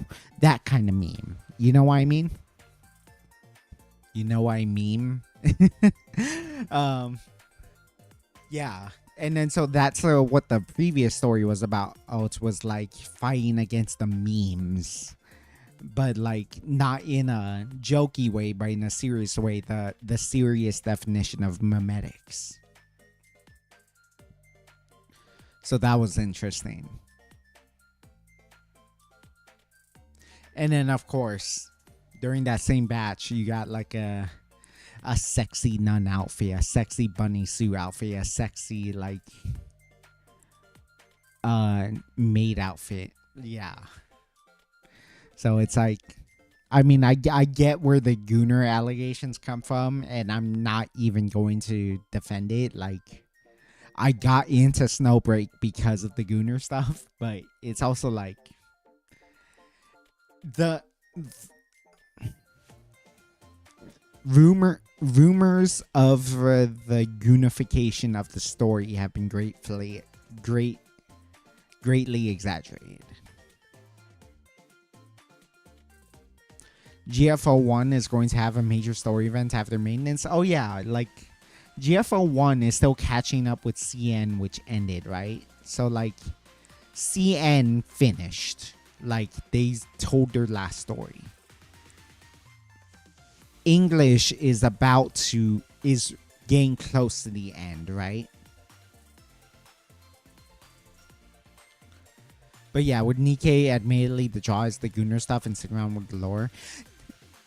Nikkei marketing focuses on the Gooner stuff.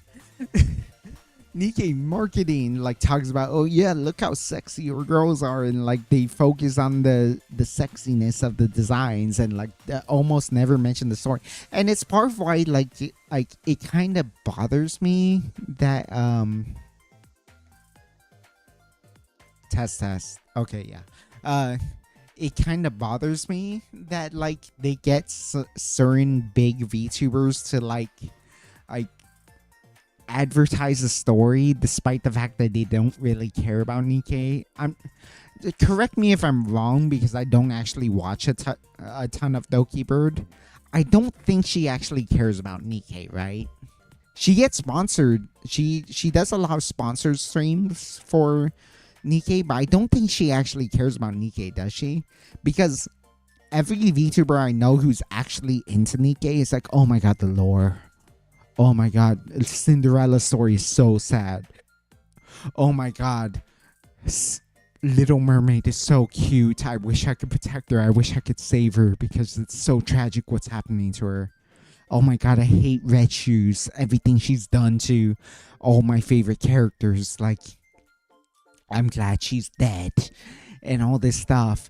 And it's like, yeah, like everyone who's into Nikkei or everyone who gets properly introduced to Nikkei beyond just normal um sponsored streams, like genuinely 100% only focuses on the lore. They don't care how sexy the characters are. Like I mean, obviously they do to some extent. Like, obviously, like the big Nikkei lore creators like Pyrex or like Rake the Shark or like other people, like they do, like, oh my god, Helm is so sexy, Brady is so sexy, like X character is so sexy. But then it's like anyone who's actually like a hardcore Nikkei fan like wants to talk about more, like, oh my god, poor Mihara, man. Oh my god, they fucked her up so much.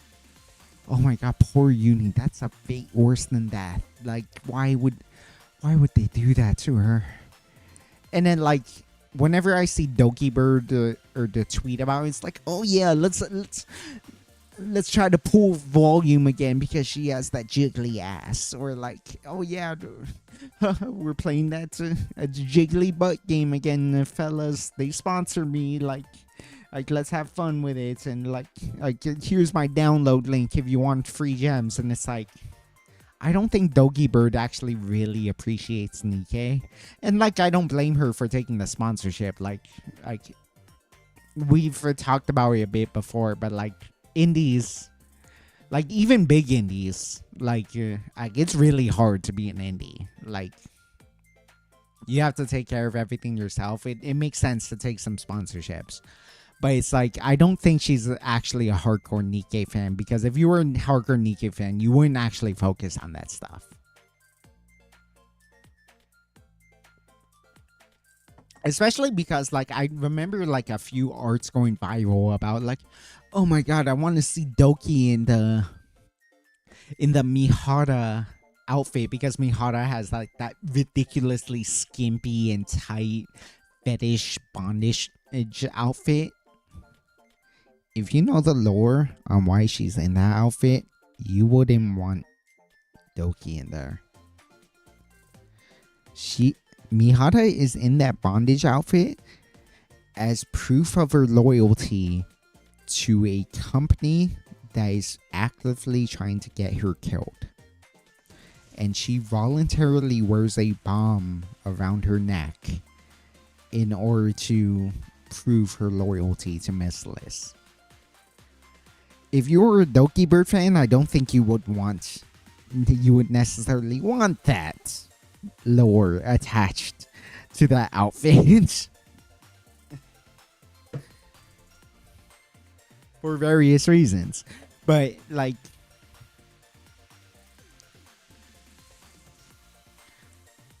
yeah, it's like again, I don't blame her for taking the sponsorship, and it's good ultimately that it's with how big she is, with how big of a presence she is, with how much influence she is. If she convinces like 10% of her fans to actually start playing Nikkei, it's good that she gets that many people into Nikkei. More people supporting the game, more people learning the lore and realizing it's much deeper than just the Gunner game. Like, it's awesome, but it's also just like, it feels weird that she's such an ambassador for the game despite not really caring for it.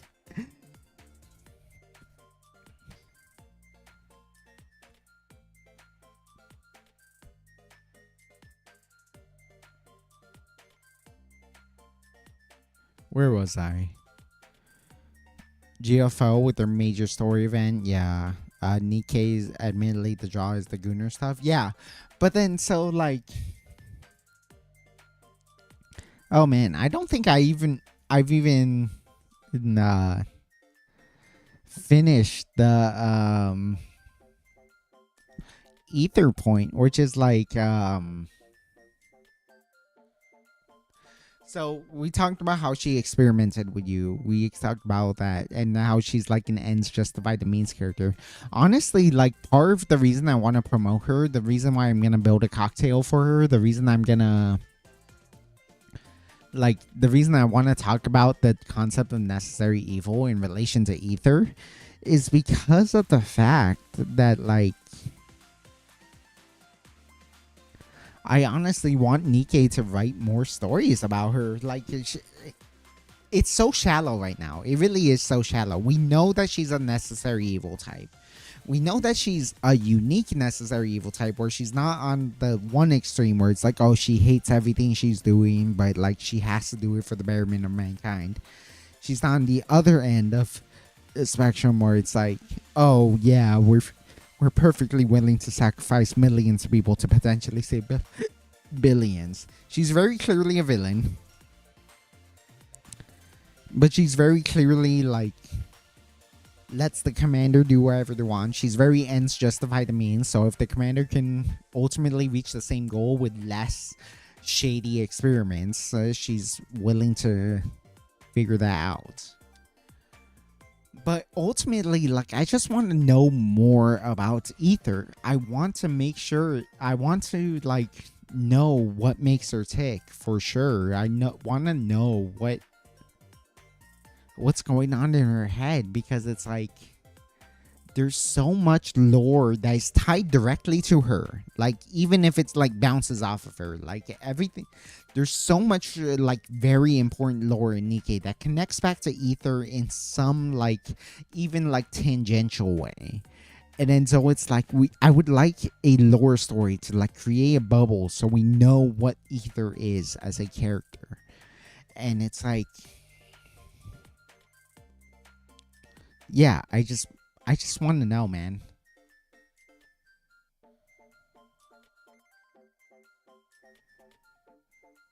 Well, not wanting to reference to a certain VTuber drama, yeah, I'm not gonna touch that. I feel kind of odd seeing someone push something they truly not care for. Hey guys, check out this game, though I don't give two shits about it. I'm just here for the money.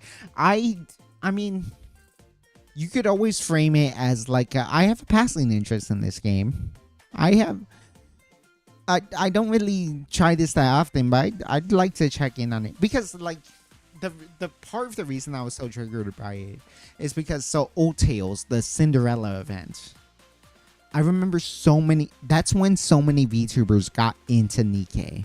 And like there's so many VTubers even before Old Tales that got into Nikke. Female VTubers. And remember, this is a very like sexualized game. Like all the designs are very like you can understand why people think Nikke is a gooner game. Like every character has like massive boobs. Like they're very curvy and voluptuous. Like they're very sexualized. Like it's very much meant for the male gaze. And yet, Nikke has a very prominent female fan base. Like there are a ton of female VTubers, even before Old Tales, who were very into Nikke because, and someone actually mentioned this when there was a weird like Love in Deep Space comparison. It's like, oh, like the Love in Deep Space fans were like very much, no, we're not a gooner game. Nikke sexualizes women so aggressively. Our game is so wholesome and we get to go on dates with the boys and whatnot. And it's like, no. Love in Deep Space like very heavily sexualizes men. like be honest with yourself. It heavily sexualizes men, and I've literally never heard anyone talk about the story. Like Nikke, despite being like heavily sexualizing women, is also very weirdly like honestly like not even in like a quote unquote, and I hate this term by the way, like because it's become so diluted, a woke game. Like Nikke is all about the Nikkei is all about the liberation of women. Nikkei is very much a fucking like feminist game in a way, because like the main character is all about like all the Nikkei are like discriminated against. Like people don't like Nikkei. People don't like that they're taking jobs, or like they're or like taking over the military industry, or like they're doing this and that. They're overly praised or whatnot. Like there's so much prejudice against Nikkei, and then it's you the commander, it's you defending all these Nikkei who all happen to be female, who like empowers them, who gives them a voice in the community, who like helps change society so that these female old robotic characters, the Nikkei, have a real voice and can actually like feel like they fit into society. And so like Nikkei, in a weird way, is a lot more feminist than you think. And it's like I like, in addition to other stuff, like they actually have some really good like female fan service in Nikkei, because they show a big reason why there's a huge female for a fan community is the fact that like the first ever April Fool's event involved a shirtless scene with the most attractive male character in the game. And that like literally sucked in like a vacuum, like tons and tons of female fans, because like the fucking like most attractive male character in that game, who's not pullable because the only pullable characters are female, was there topless, and like, oh my god, what? There's hot sexy men in this game. Let me get into this game.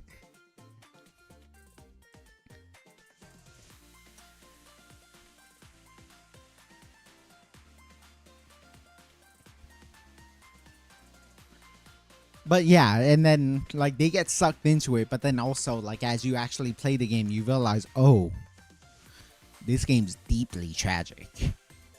Oh, this game's deeply dramatic.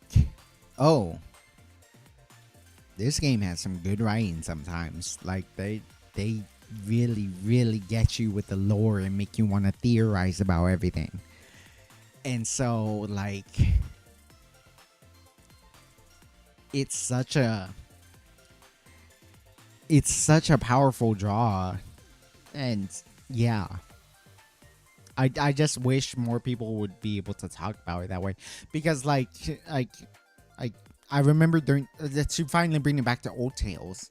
That was the point I was making, because like, you know, all this awesome stuff about like all these different characters.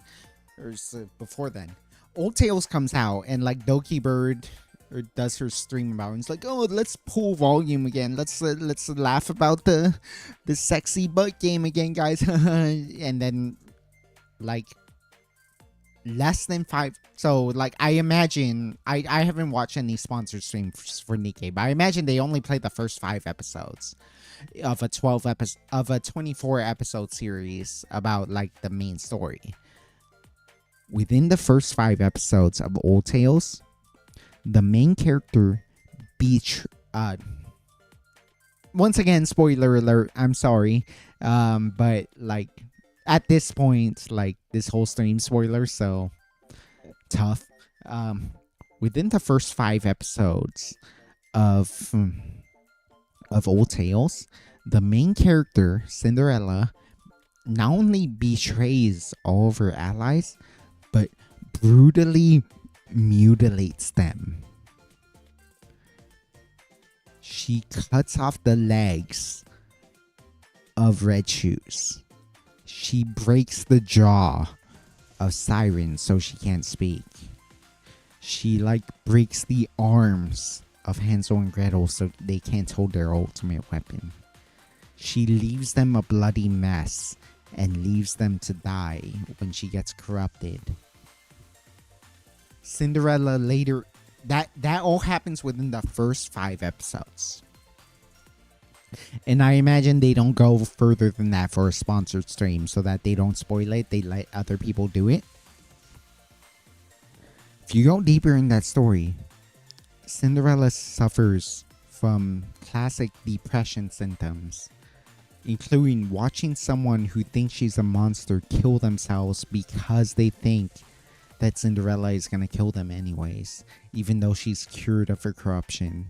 And so it's a tragedy that like she's only seen as a monster. She sees her own friends who reunite with her scared of her because they think she's still a monster, and that the only thing she's thinking about is killing them, and leads to her isolating herself and being tempted to kill herself because she thinks the world would be better off without her. It is a deeply, deeply tragic story.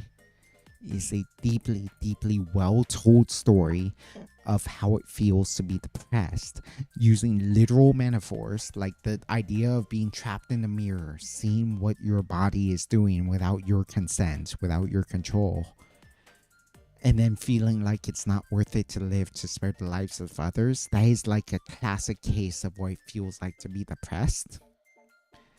And I feel like that's not properly represented if you are sponsoring the content with the a goal of like, oh, let's just play the sexy butt game and let's pull a volume and like stare at her butt all day. Like, it's like I remember like, so like those are the sponsored streams, but then like other people start playing Nikkei because of it, and like I think Cheapity was the one who mentioned it. It was like Bonnie Barkswell, like a mid-tier streamer who like averages a few hundred viewers a stream, and it's like she was legit crying during the Cinderella arc because she was like, oh my god, I can't believe the sexy butt game is making me cry so hard, because like literally Cinderella is trying to commit suicide. Like she's talking herself into killing herself, and it's so sad. It's so tragic. And then like her mother figure comes along and tries to talk her out of it to try to save her, because it's such a tragic event. It's such a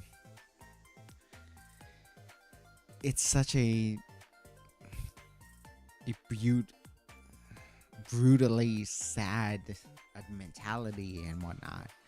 And so it's like so many people are playing like old tales and realizing, oh, like, I mean, if you didn't already know, people are getting in during old tales and like, oh, Nikkei is not just a Gunner game. Like, this game legitimately like knows how to hit you in the feels really hard. And so it's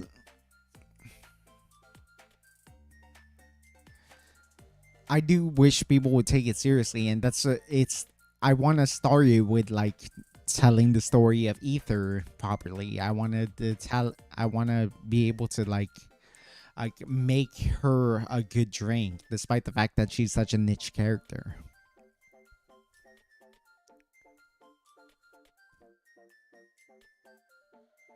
We've been streaming for over 3 hours at this point, so I should end. Oh my god, 4 hours. But like, you know, I take it so seriously, man. I really do. Like, I'm whenever I have a topic I want to talk about, I want to discuss it so often. So it's like, yeah, my bad for like taking so long. But I like really, it really does impact me, just like being able to like tell you guys about stuff and listen. Yeah, I think you said it earlier. Let me see. Let me scroll back. Because I did want to address it actually.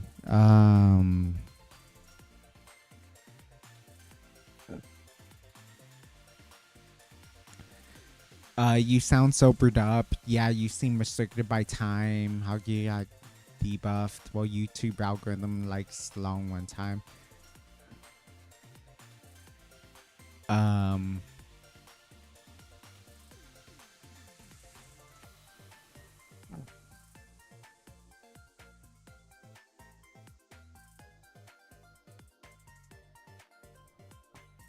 I'm sorry, Shibadi too. I've definitely missed a few of your or chats too. I read them, but I meant to respond to them. The torn tights are nice. Yeah. The story about that is that Ether is so busy that she doesn't actually have time to change her clothes that often, so her tights get ripped and she just doesn't care. That was me donating because YouTube had shadow banned me. I remember that. I remember that. You told me about that.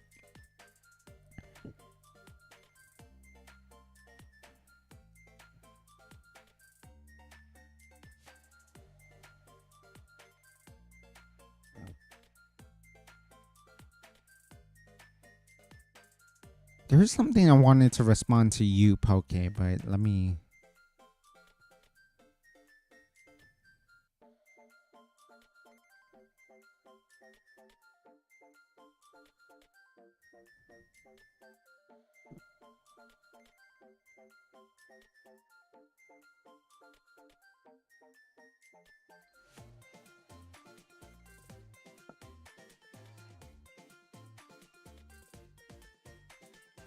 I know there was something I wanted to say, but let me just make sure.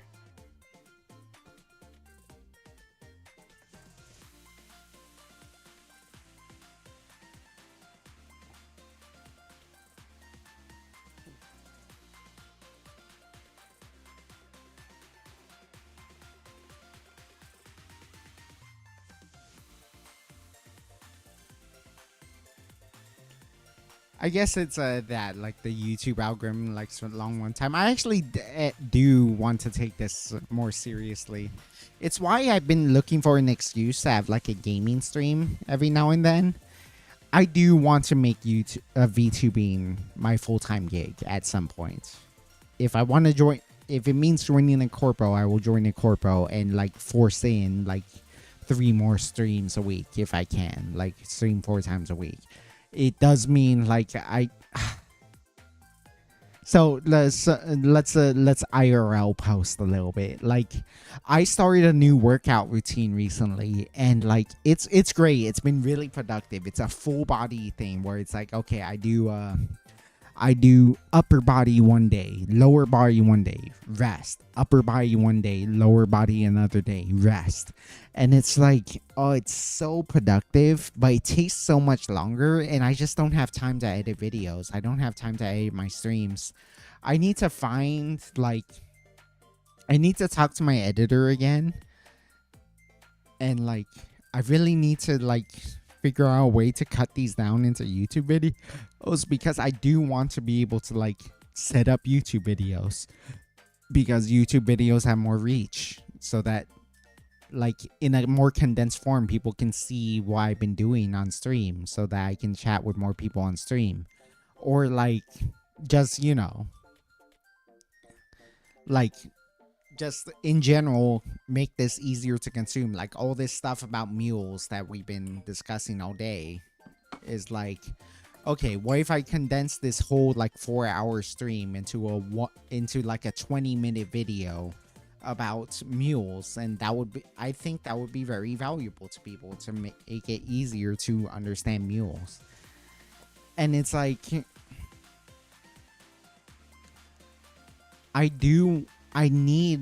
definitely need help with that because I just don't have time for that. Because when I work out, especially with my new workout routine, it takes up 2 hours of my day after my 9-hour work shift. It takes, and then like it takes another hour or 2 hours to cook lunch from like, okay, so it takes not, I wake up, I need like an hour to like fully wake up, have breakfast, brush my teeth, get changed, get ready for work. Then 9 hours to get ready for work. And then like, and then 9 hours of actually working. And then because like 8-hour workday, but like the breaks and then the lunch break and whatnot. And then 2 hours at the gym. And then 1 to 2 hours to eat or cook for myself and then eat. And then because I'm so exhausted, it like play a video game or watch some anime and then go to sleep. I don't have time really to edit my own videos, so I I need to contact my editor again. I have an editor for my first ever Valhalla stream, but like I there's been some issues with just like PayPal. It's not their fault at all. So I I want to work with them more, but like they let me know that like there's an issue with like the payment process. It's fine. Um but yeah, I need someone to help me like edit down my stream so that they can be a consumable YouTube video, because like I know that's better for my growth than YouTubing, than just streaming. But like if I wanted to be a full-time streamer, like I would just need to stream more as opposed to just doing all these types of YouTube content type streams. And then so it's like it's tough, man. Like I wish I could I wish this was my full-time job instead of like normal, like a normal job, you know? And that's the struggle.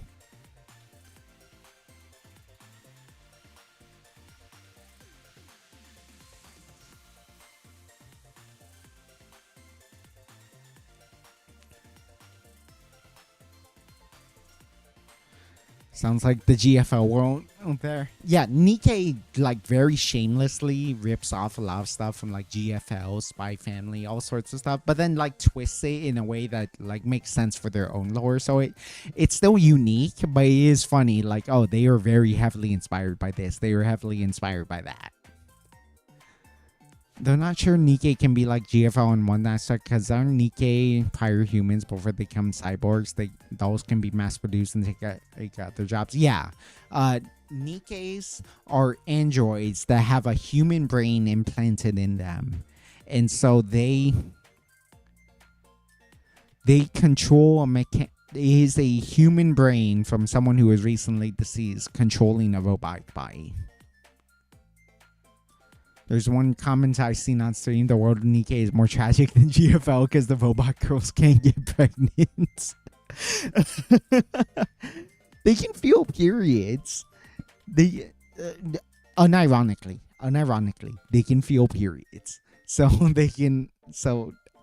allegedly they can get pregnant.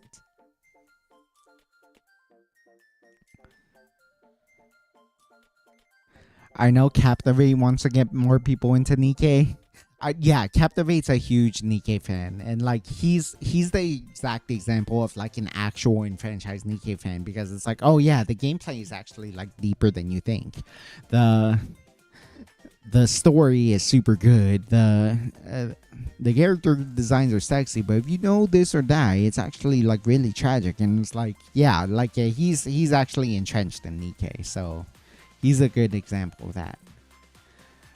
I know there are 3 female VTubers who got into Nikkei because haha butt game, but now they're emotionally invested in it. Lumi, Obakipam, Bonnie Bark. So Obakipam I actually follow, at least used to. Alas, she streams when I'm asleep, and so like I used to watch Obakipam streams so often. I really miss being able to watch her streams because she's absolutely awesome. She's like a top 5 VTuber all time, but she doesn't have the numbers to back that up. Like she deserves like to be a 5U, but like she's not, tragically.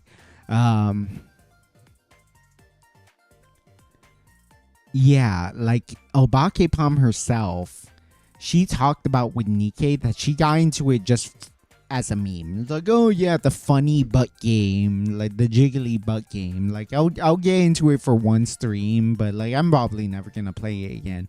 And then got deeply into it. Like she herself said it. Like she herself is the one who said that. And then so like that's why she's a hardcore Nikkei fan, is because it's like, oh yeah, like I got into it for the meme, realize it's such a godly story that it's like, oh, I literally can't stop playing this game. It's so intriguing. Like I'm a hardcore Nikkei fan. I'm becoming a hardcore Nikkei YouTuber because she's releasing videos now about like Nikkei lore and her interpretation of it because she's so into it. Fucking not mentioned in your list, Chabelle Tonya, one of my favorites indie VTuber. Well, not she's not indie anymore. She's a part of Idol EN now, but she's she joined it as a joke too. Got super duper into it. She's just like, oh my god, the tragic lore, even like the funny, silly side stories. She's like loves all the characters and all that. And like beyond just the sexualization, and she loves the sexualization too. Like she talked about how horny she was for Brady. Like she's so into Nikkei, so much so, and like she plays Nikkei all the time. Cosmograph, the guy who does the BGM for Nikkei, followed her. She's one of her biggest fans now, and like she watches during the streams, like chats like a normal chatter, or just like teasing her or like reacting to the stream with her and stuff like that. And Tonya herself has been contacted by Cosmograph to do songs for Nikkei. She has like 2 or 3 songs in Nikkei that you can listen to. She did the Lucky 777 event. Some of us live small, some of us will never know what is outside the pond. And then she also did the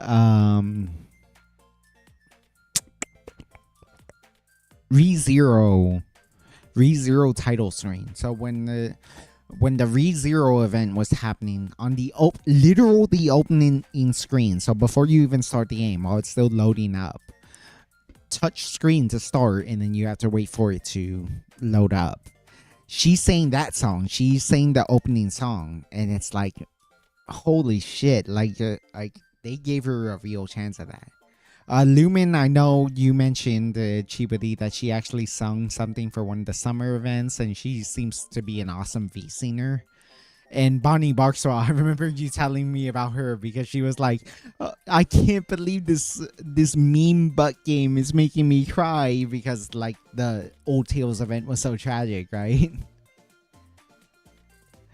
I hear there's hard confirmed Nikkeis can't get pregnant in lore. I can believe that because they're mechanical bodies. It's an organic frame. It's an organic brain in a mechanical body.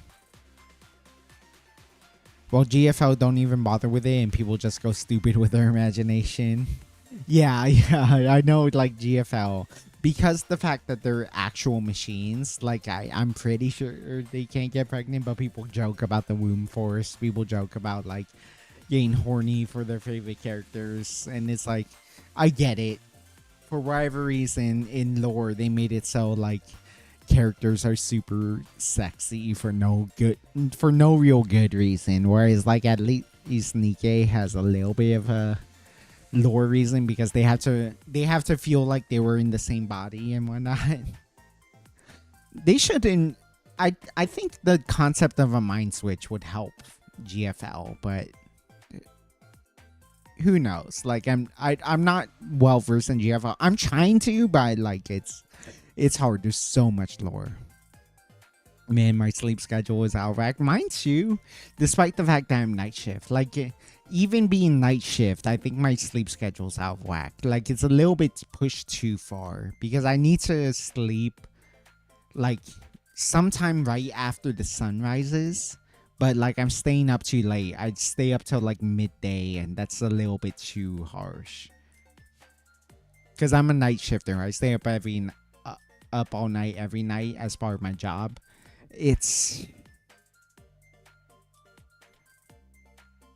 I need to sleep sometime like a little bit after the sun comes up, but like it's hard for me.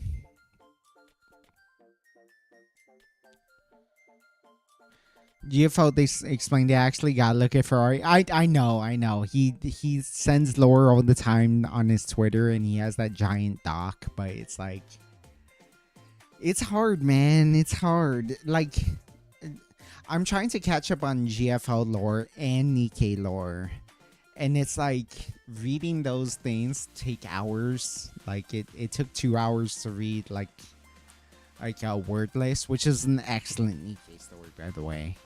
And then like trying to read through the chapters in GFL, it takes like an hour to get through a chapter, and it's like I'm not sure I'm gonna be able to read Aphelion at this point, which sucks because it's like I want to be caught up on the story, but like the way GFL2 does events is so frustrating. Right, recall it deals with public perspective on dolls and stuff. Yeah. Because they're not human, right? They're legitimately all mechanical, but for that same reason, it's why some humans are like prejudiced against them. Event is ending in 1 day. I thought there was still a week left. Ah, man. I think you should skip the story and follow the story on YouTube. That feels bad, man, though. But, like, I guess it's something I have to do. It feels so bad, man, because it's just like I want to experience it for itself, because if I'm not logged into the app, I feel like an outsider, right? Whereas, like, if I'm actually in the app and tapping through it, like, at least it feels like I'm actually playing it, you know? I don't know. We'll see. You know what? Feel free to roast me for it if I don't end up streaming tomorrow. But I want to do a gaming stream tomorrow, just so I can at least try to do a gaming stream tomorrow. So yeah.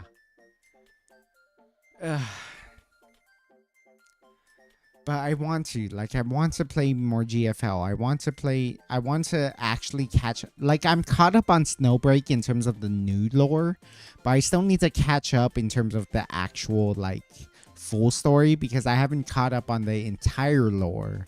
But then, like, in Snowbreak, the full story, like, instead of having normal events, it's just a new chapter of the story that you can sneak preview, even if you're not caught up on it. But it's like, even that's hard to keep up with. So it's hard to keep up with that. I'm not even caught up with on Blue Archive. So it's like, and I'm not caught up on the main story for Nikkei, even though I follow all the events. So it's like, it's really tough, man.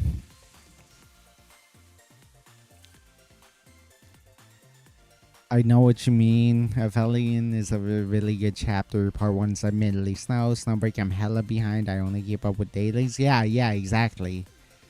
It's tough, man. So it's like, that's part of the reason I want to stream more, is because like streaming was an excuse to keep up with like my gacha stories. So yeah, it's really hard for me, man. Ugh. Wua, I'm super behind. I kind of want to get into Wua, but given that I can't even keep up with Snowbreak, GFL, Blue Archive, Nikkei, I shouldn't start Wua. So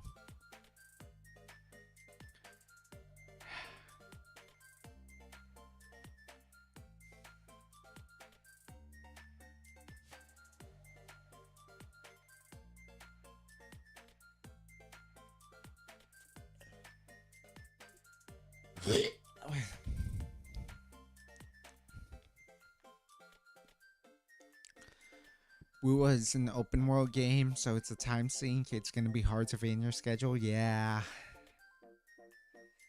It sucks. I'm so busy these days. Like, literally during the weekdays, like, with my new workout schedule, with my old workout schedule, I can get like 1 or 2 hours in for myself.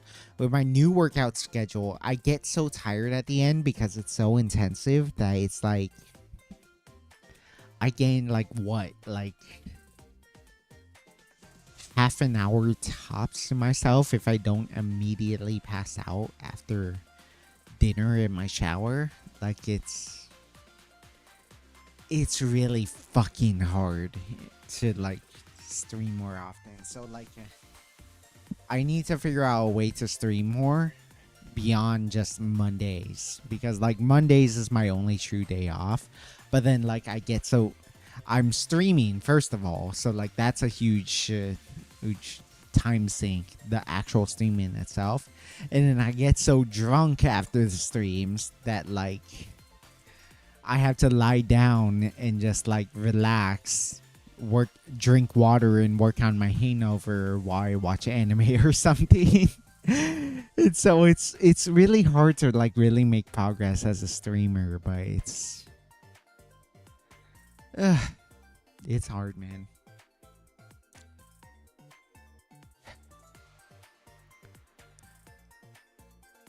I did want to end, but I actually wanted to answer two really important things.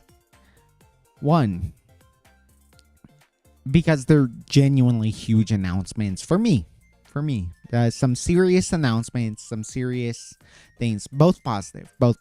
So it's not like a graduation notice or anything. Treat one of them as a slight graduation though, like a half a graduation. I finally paid off my new model, so it's gonna be in the works pretty soon. I'm super excited for it. I've talked about watching Rurouni Kenshin. I wish we talked more about Rurouni Kenshin. Maybe we'll talk about it next stream, or maybe like a future stream, because it's gonna take a while for that model to be finished anyways. But I'm watching Rurouni Kenshin actually primarily as research for my new design, my new character. I will be discontinuing Kazari no Natsu as it is in the next few months. And I feel bad in some ways because, like, you know, I'm very loyal to Eriyama Osamu, the Eri Mama, who made this model. But I'm super excited for the new design I have of coming up soon. And so, yeah, like, I'm hoping that will be an awesome new era for me. We'll talk about it in relation to Rurouni Kenshin, because I really wanted to talk about Rurouni Kenshin in relation to that new model, but we'll get there. I'm sure like in a future stream I'll have time to mention it before like the actual model reveal. But yeah, I want to talk about Rurouni Kenshin, especially because I haven't finished it yet, so it's nice to delay that. So that's the first big announcement, and so like we'll discuss that more another stream, but honestly I'm getting really exhausted right now. I really need to lie down. I drank so much alcohol. And then the second major announcement that's personal, I create a sub account. If you go to my Twitter, in fact, let me try to link it right now.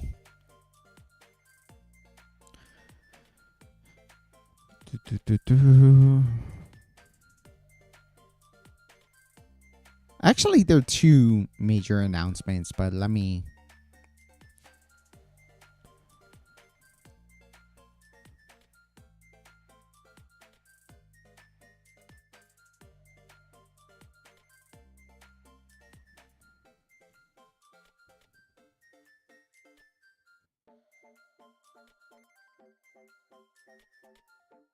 Oh yeah, that's actually the third big announcement, but I'll get there. Boink. Boink.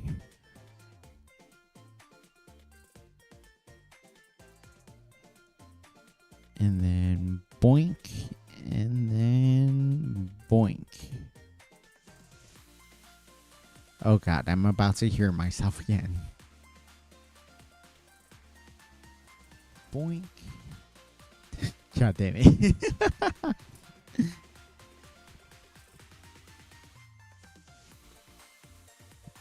Boom. Okay.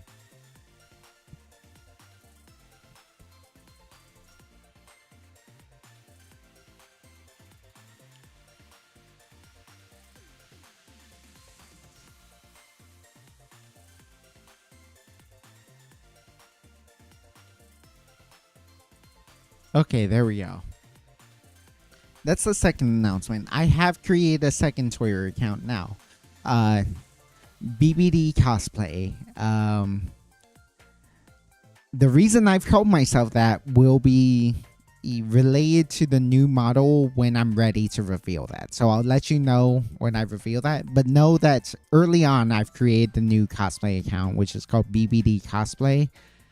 I've genuinely gotten a taste for cross-dressing. I've gotten a taste for cosplay. Now that I've got my Hoxie cosplay and I've bought some new clothes for myself, I still have an aversion to VTubers who like IRL post too much, who like post their real face or post their real body or post etc.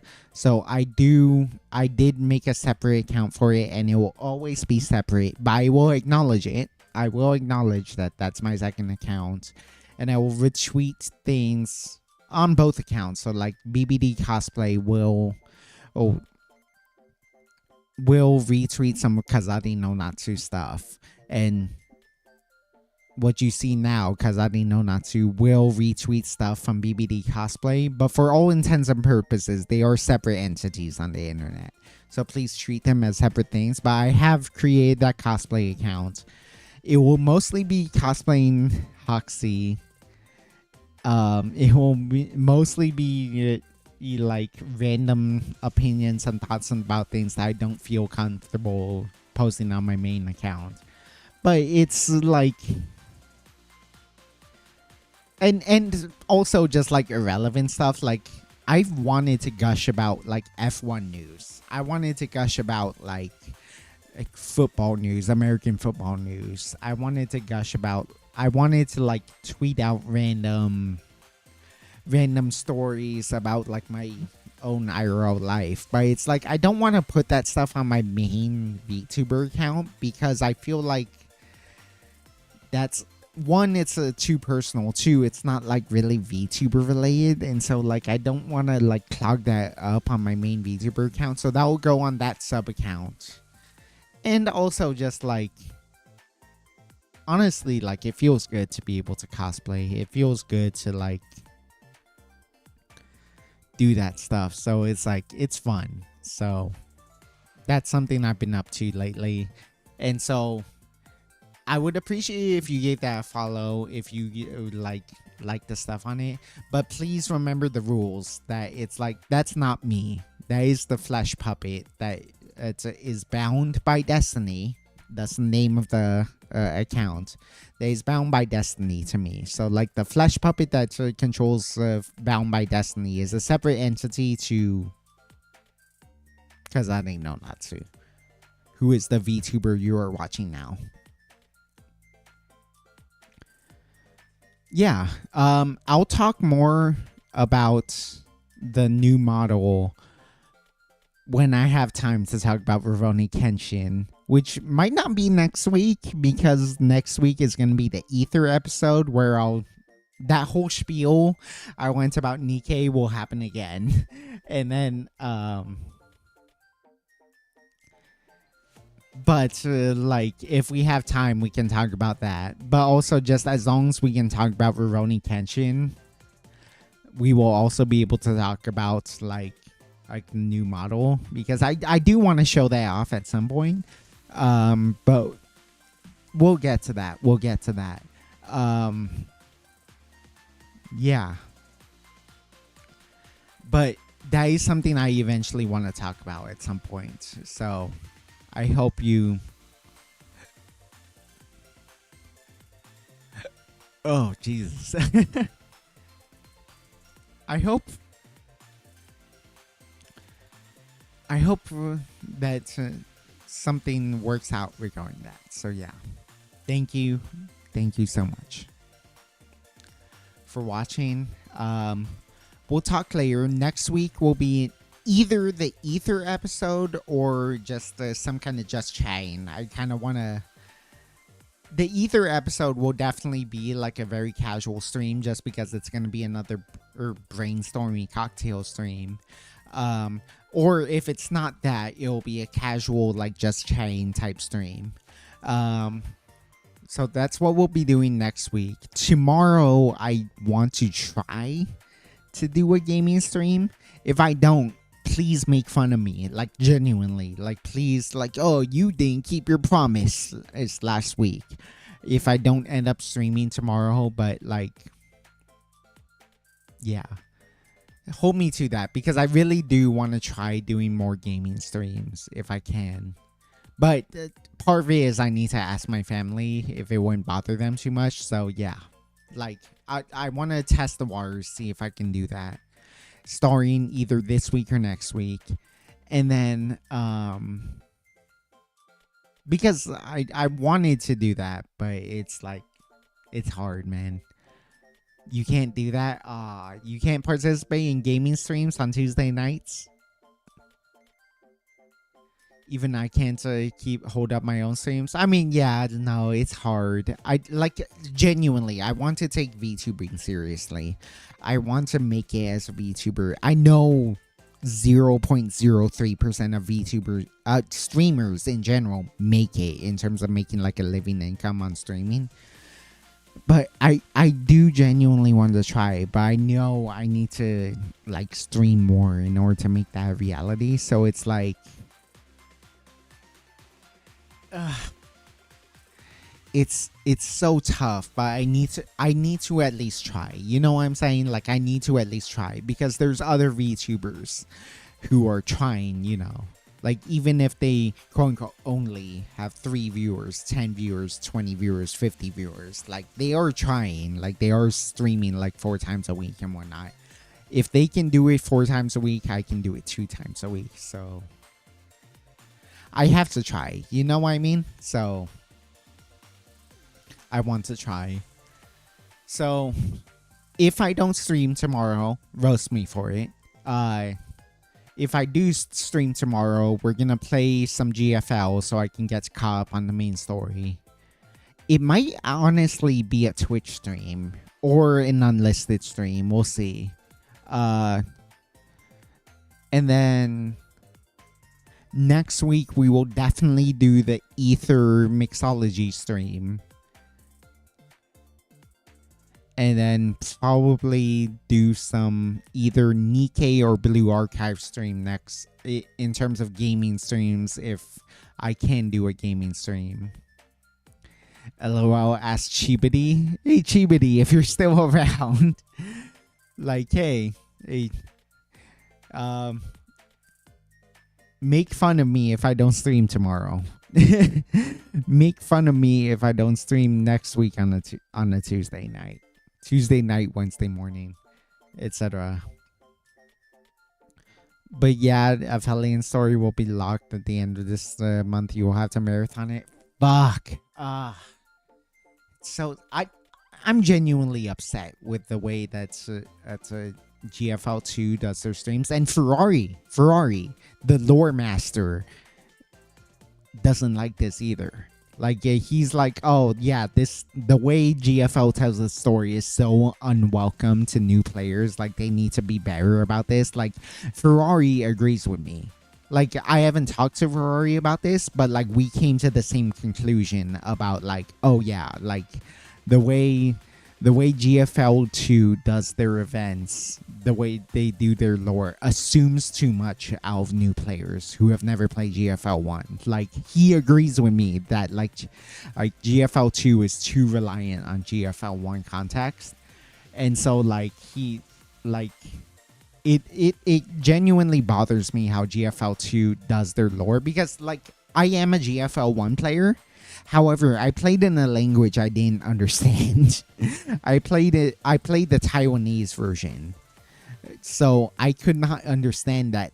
So I never really listened to the lore. I just played it like gun collect. I just collected guns I like because I like them. I love Hoxie so much that I create a fucking Twitter account for it, the BBD cosplay account, because I really want 5.7. But it's like, because the 5.7 is my favorite gun IRL, and then Hoxie turned out to be like my favorite girl in GFL 1. But anyways, like, it's it's genuinely bad how they write GFL2 assuming you know GFL1, except that GFL1 was super niche and old, and then GFL2, like, there's tons of new players who don't know what the fuck is going on. First of all, it's not well explained for people who are new to the GFL lore, and even if you are new to GFL, if you don't have time, even if you aren't new to GFL, rather, if you don't have time to finish the GFL2 stories, like, it fucking sucks to, like, fall behind because you just don't have time to keep up with GFL2 lore. And so it's like, yeah, I really wish they would get the replay event option soon, and I really wish they would just, like, do a better job making the GFL story standalone, because that's the thing with Nikkei. Nikkei has heavy lore events that, like, oh, the Last Kingdom, Unbreakable Sphere, the current one, Old Tales, Red Ash, Overzone. Like, these are lore heavy events. Like, they tie into the main story super much. So, like, if you want to tell the full story of Nikkei, you can't tell them without Overzone, Old Tales, Red Ash, Last Kingdom, Unbreakable Sphere. But they are also good enough standalone stories that you don't need context. If you just read Overzone and you've never met Dorothy, you would still feel the full impact of the story because it's such a good standalone story. If you read Red Ash by itself, it's better if you read Overzone. It's better if you read the main story and heard about Red Hood. But it is also a standalone story. If you read Red Ash without context, it is still an excellent story. And then you compare it to Old Tales. You compare it to Old Tales. You compare it to Overzone. You compare it to the main story. Then it's very good. You read Old Tales, beautifully tragic event, and like we mentioned earlier, Chibidi mentioned it, like Obake Palm, like Doki Bird, like Bonnie Barkswell. They read the story without context, and it broke their hearts. It's such a good story on its own.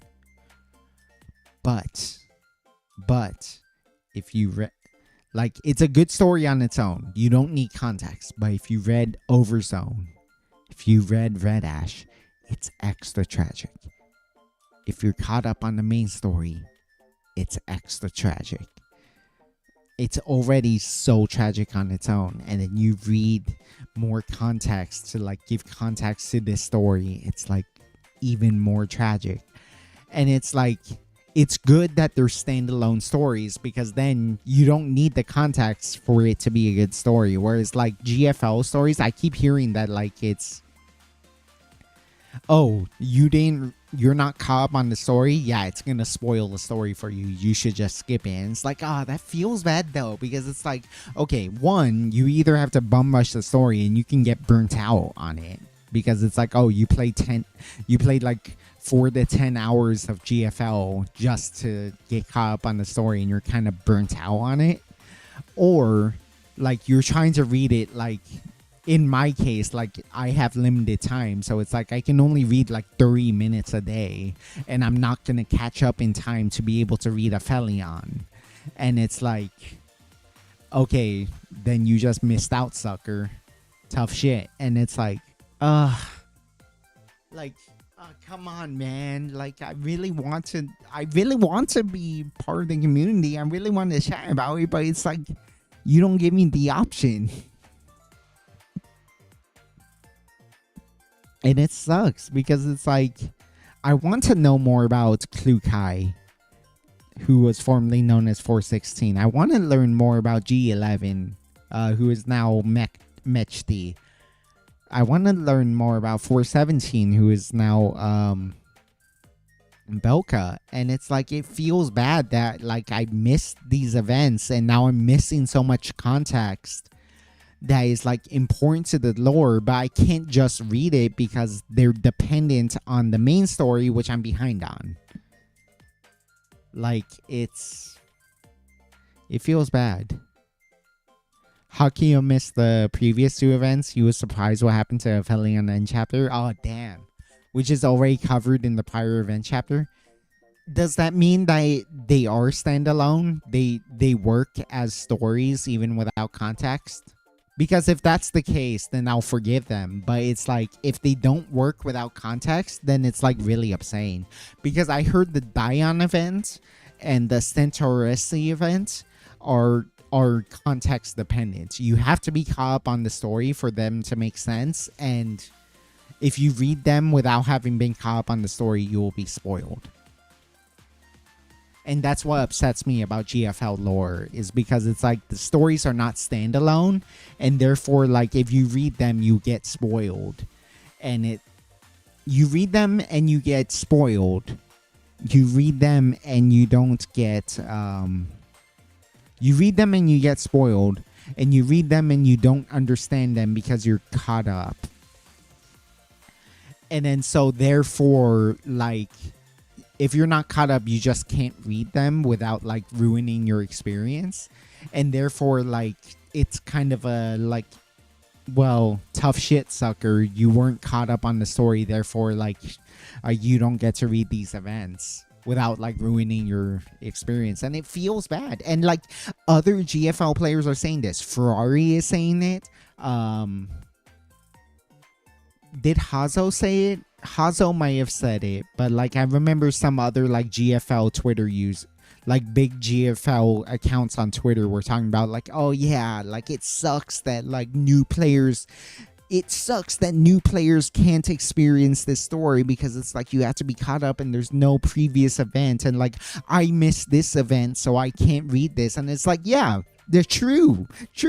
Like, the fact that you can't read this event is like really upsetting, because it's like, lore is such an important thing to the GFL universe, and the fact that you can't reread it is like not good. 8.5, Centauri C is 8.7. Aphelion's point is part 1 of chapter 9, and part 2 is 10. Well, I'm saying it too. Yeah, no, that's exactly my point. It's like, it sucks because I've been bum rushing the story as much as I can. So like, I spend an hour a day while working out trying to read the stories, but then I'm only getting like three chapters in, because every story's like, I do an hour on the treadmill, and then so I spend 20 minutes on reading the story, then another 20 minutes on another chunk of the story, and then like 10 minutes on the 10 minutes on the battle, plus a shorter segment of the story. And then I can't move on to the next segment of the story because it's 20 minutes. I only spend an hour on the treadmill, so I just listen to music while I finish off my hour on the treadmill. And then I have to do other stuff where I can't watch my screen, so I can't play the story. So I'm like doing bench presses, I'm doing like other workouts, where I can't look at my phone to just like read the story while I'm doing it. And then so it's like, yeah, like I'm trying my best to keep up with the story, but like I'm behind, and I keep getting behind. And like, that's true of my other games too. Like, it's like, at least Nikkei doesn't demand context, because it's like, okay, I'm not caught up on the story, but at least Unbreakable Sphere is its own story. Last Kingdom is its own story. Overzone is its own story. Old Tales is its own story. Red Ash is its own story. Yes. It's, if you have context from the main story, they enhance your enjoyment of these stories. But also, if you have zero context whatsoever, let's say you're a new player. You're a new player like Doki Bird, like your Bonnie Barkswell, etc. If you just played Old Tales and you know nothing about the lore of Nikkei, you would still feel completely tragic about it, because they introduce the characters. They like assume you don't know anything about the characters. They build it up as though you're a new as though you're a new person in the game. And then they break your heart over and over and over again, because, you know, Old Tales was a deliciously tragic story. Old Tales is one of the best video game stories ever told. I will, I'm putting my foot down. I will plant that. I will plant that flag. Old Tales is one of the best video game stories ever told. Fight me. Like, change my mind, etc. Like it's such a damn good story on its own. And then, of course, if you have more context on it from Red Ash, from Overzone, I don't even have the context from the main story, but like there's main story context too that you can add to this. Like it only makes Old Tales more tragic, but Old Tales on its own is a completely standalone story that was excellent.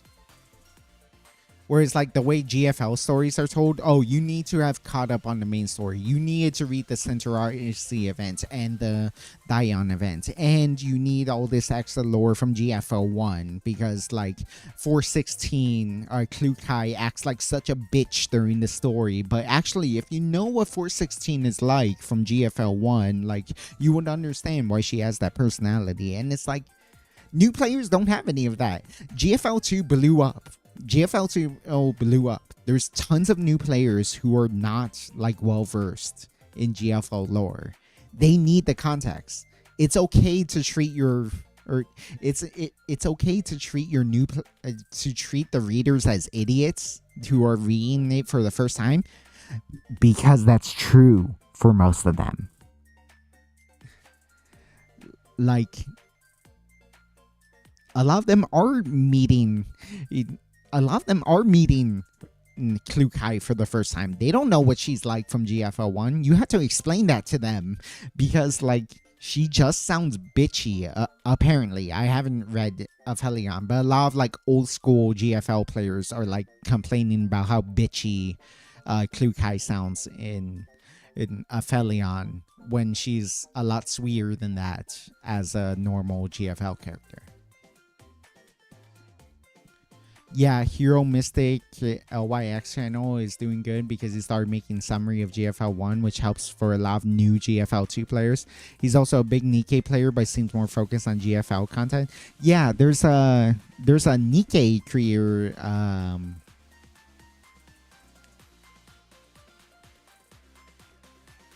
I forget his name, but it's he does all the lore content for Nikkei, but he's super into GFL as well. It's not his main game, but he like follows it as well as Nikkei. And the main point is, like, he's new to GFL. He doesn't know the lore of he doesn't have the context of GFL 2, and like that bothers him because it's like, I don't understand why players love this character. I don't understand why players love that character. I don't understand why this aspect is so important. So it's because he started in GFL 2. He doesn't know about GFL 1, and that's not his fault. The writers shouldn't assume you played GFL 1. The writers should not assume you played GFL 1. And so, like they need to do a better job in introducing things to new GFL 2 players, given that, like, not everyone played GFL 1. Yeah, new players don't like Klukai. I'm a relatively old player and I don't like Klukai. She's always had a black and white personality. GFL 1 players know she was more of a stick in the mud, but went through a character growth, so isn't as bad anymore. Yeah, also that. Like, I know a lot of GFL 1 players are like, oh yeah, like, I mean, she's bitchy for a reason. Whereas, like, GFL 2 only players think she's just bitchy.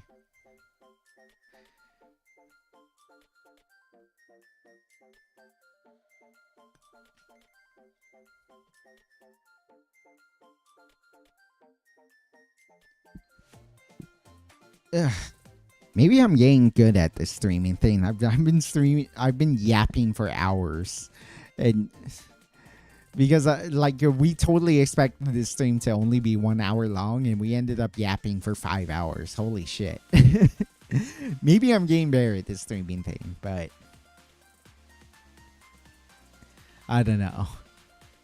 Or maybe I'm just like too autistic to like continue going on. She seems bitchy, but it's because she wants to keep an image of professionalism and elite. But the team she works with is dorky. Yeah, yeah. Mechty is lazy as fuck. Whatchamacallit, Belka is kind of a dork herself. Like, yeah.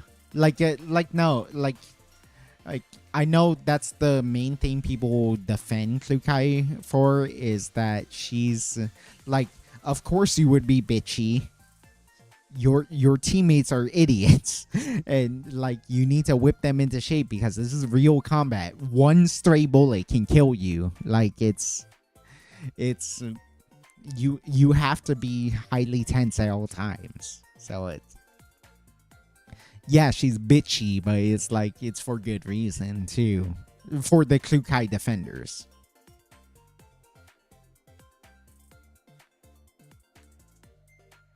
Ugh. Man, if Aphelion is ending tomorrow, now I wonder if I even want to stream tomorrow. I'll probably like stream some Snowbreak probably. I'll either stream Snowbreak. Well, I can stream any one of the other games if Aphelion is already ending. But I'll try to grind tonight, but like there's no way I'm playing GFL2 for like 6 hours straight. So I'm probably just gonna miss out on Aphelion, sadly. But because I'm only on chapter 6, it's really hard to like just stick to it. I have too much ADHD. But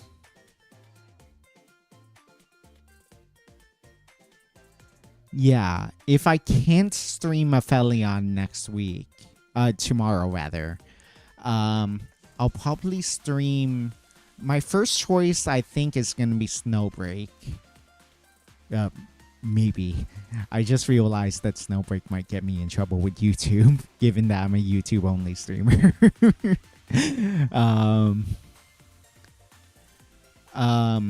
My first choice is Snowbreak. My second choice is gonna be Nikkei, and my third choice is gonna be Blue Archive. But my 0th choice, like why I actually want to stream, is GFL. But if I can't stream GFL, like I guess I'll work on something else.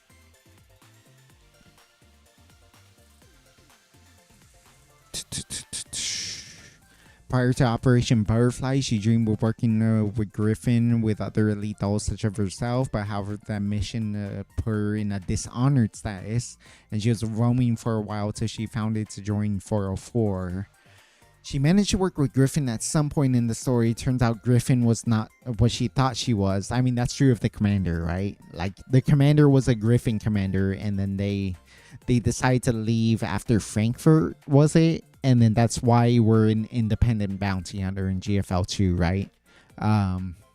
Full of professional elite dolls, but all dorks too. But yeah, I can't really summarize the shore of Klukai story in GFL1. Yeah, I mean, there's literally 8 years of it. 8 years worth of lore for it. Which is funny because, like, it only takes place within 2 years in the lore. But point being, like, there's so much lore with 416 that, like, it's too much to really explain to a new player. But also, you need to explain some of it to a new player, otherwise she just looks like a bitch in GFL2.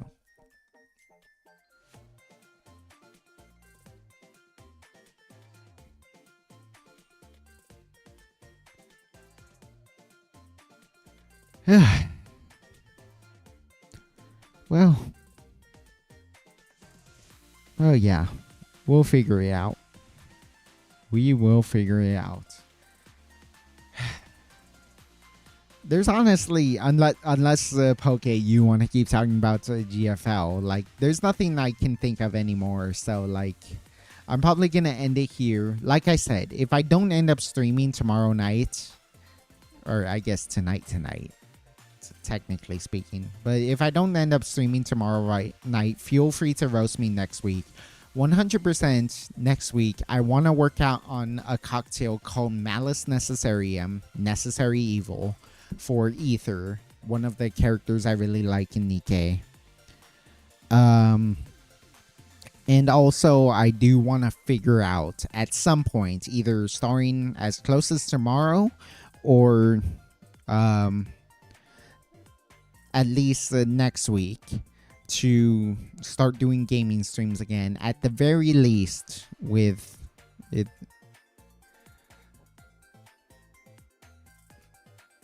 At, at the very least, just doing something casual, if not like an actual full stream. And then, yeah, that's what I want to do. Like a mixology stream on Mondays, mixology Mondays, midnight mixology, and then Tuesday night gaming. But like they can only be mobile games still for now because my laptop is still a little bit shit. I might stream. Maybe I can figure out a way to stream as BBD, but we'll see. If BBD starts streaming, that might be a fun way to deal with that.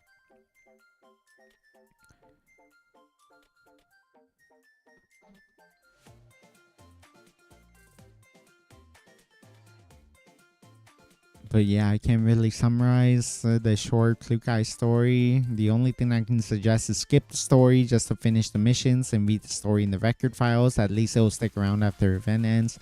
There's another VTuber who was super behind too. Told her she only got a day and an hour to finish when she streamed around 11 p.m. Is that Kudoko? Was it Kudoko? Kudoko Imai, I think it was. I watched her and Hakuya's like lore stream, and I had to stay up for that.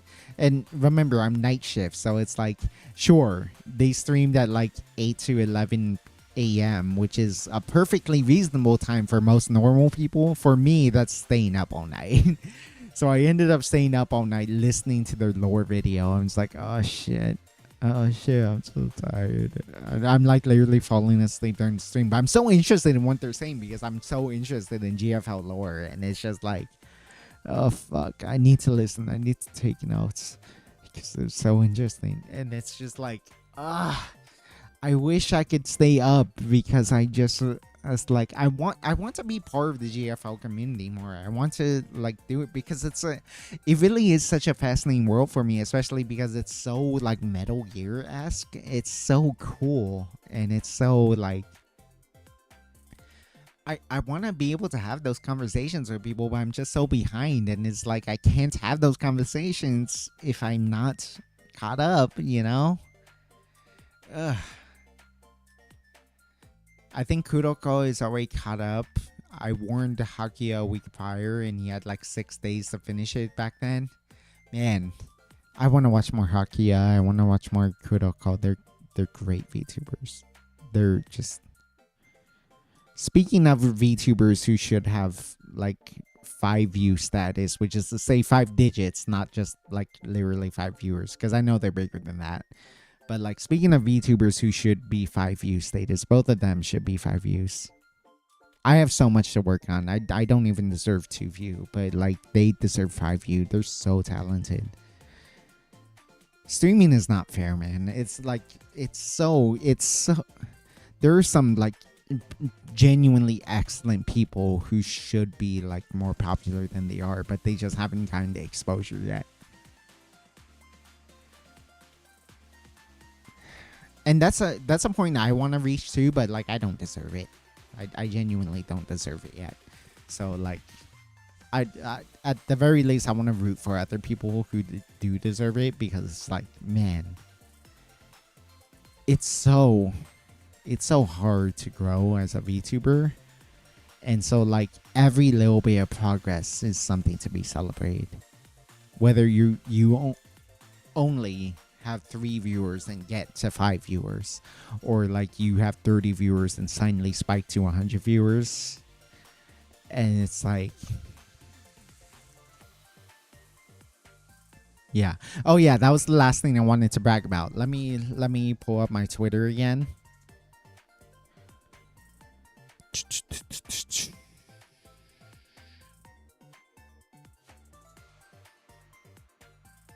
A nightmare for you is a treat for me.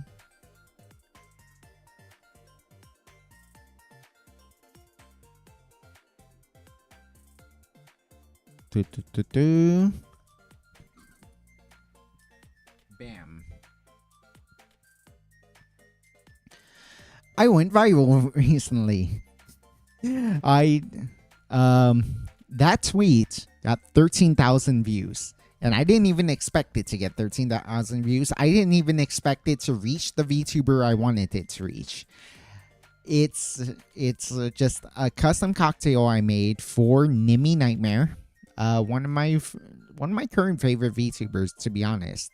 And before anyone tries to ask anything sly, no, I literally have never watched anything from Hololive Gen 2. Not a single second. I've not watched any Hololive Gen 2. I just don't follow Hololive. So let's get that out of the way. Neither Gen 3. But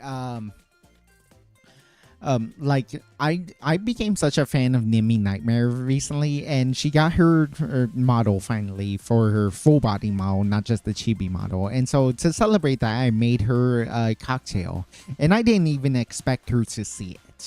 Like, I just made it for fun because it sounded like a good cocktail. I had this idea in mind of, what if a gin and tonic, but with like lime to make it more of a Tom Collins.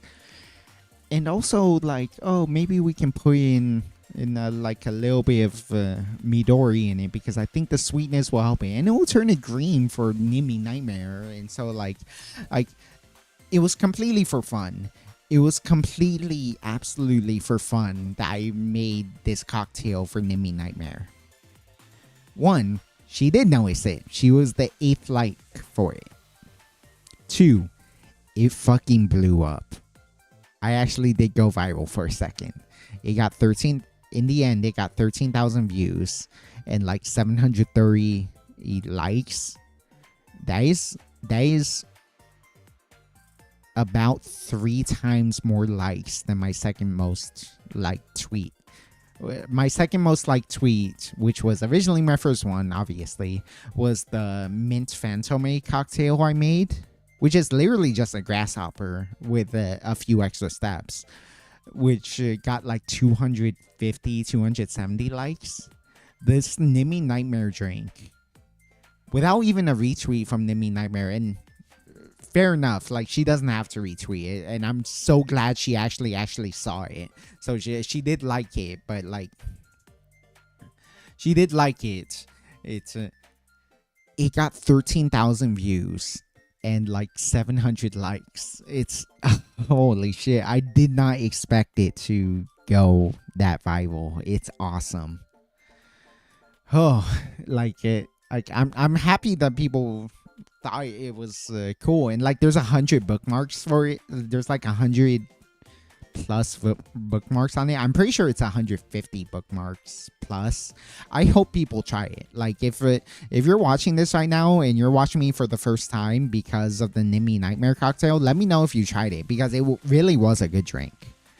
Like, yeah, I'm proud of myself. It's been a while since I've made a custom cocktail for a VTuber, and like again, I would have been satisfied if it only got like 3 likes. It got to 700 plus. It got like 750 likes and 13,000 views. I'm shocked it went that viral. It's insane.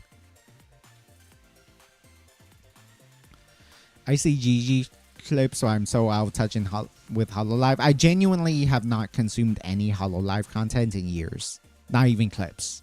Like, I'm just not that interested in it, fairly. But like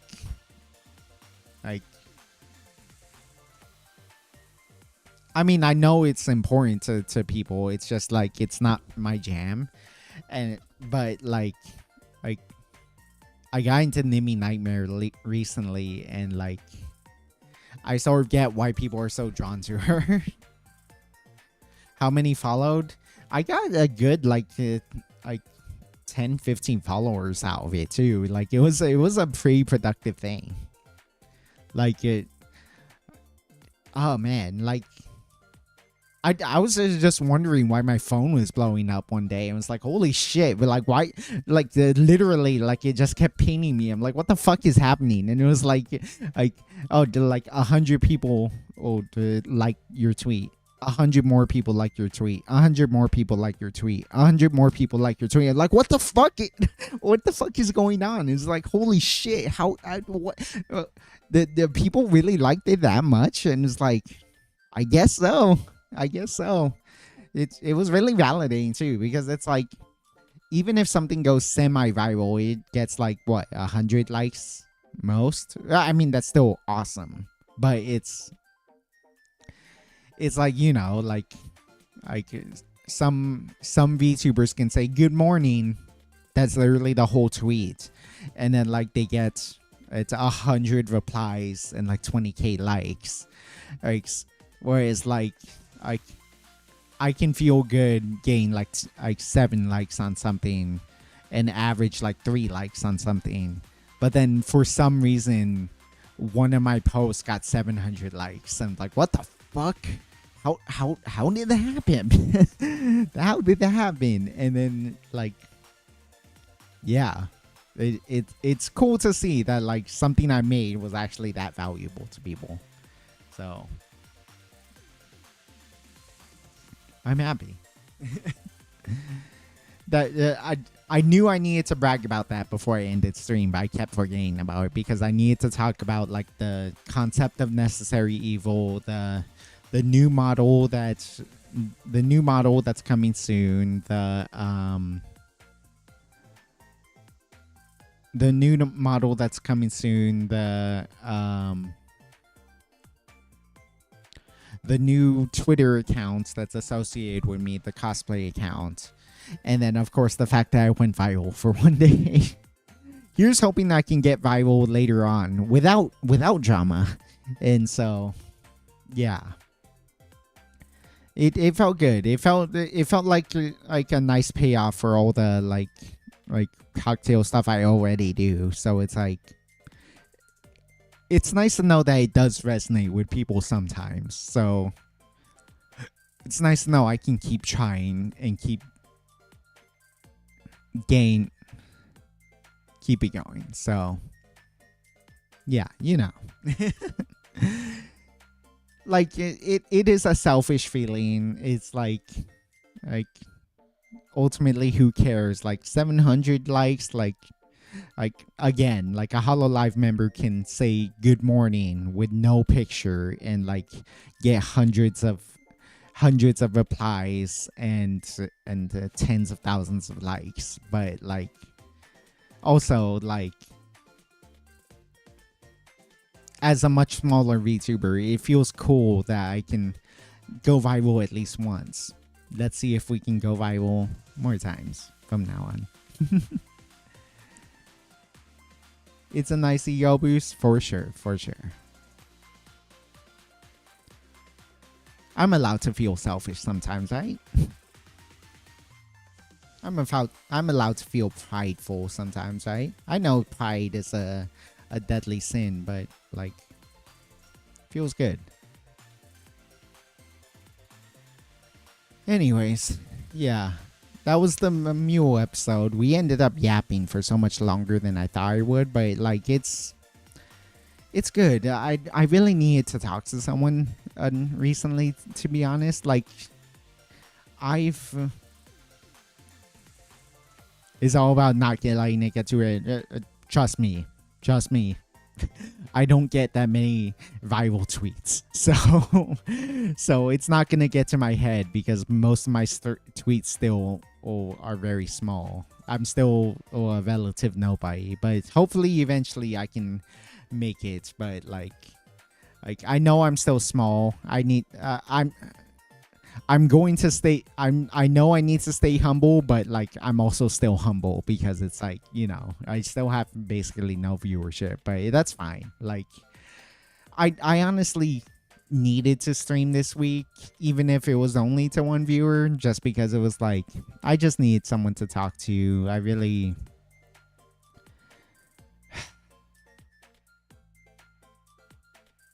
love streaming. I really want to like share my passion with you guys, share my hobby with you guys, share like just be able to like yap and just like talk about stuff like not even about mixology itself, but like about Nikkei, about other stuff. And it feels good to be able to talk to someone out loud, because it's like I can certainly like send a text wall in a Discord, I can send a text wall in a forum, I can send a text wall, I can send a tweet chain on Twitter, but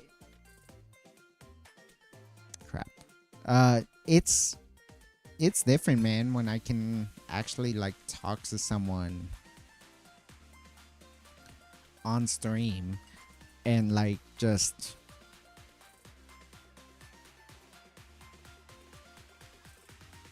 it's different when I can just talk to someone on stream and just like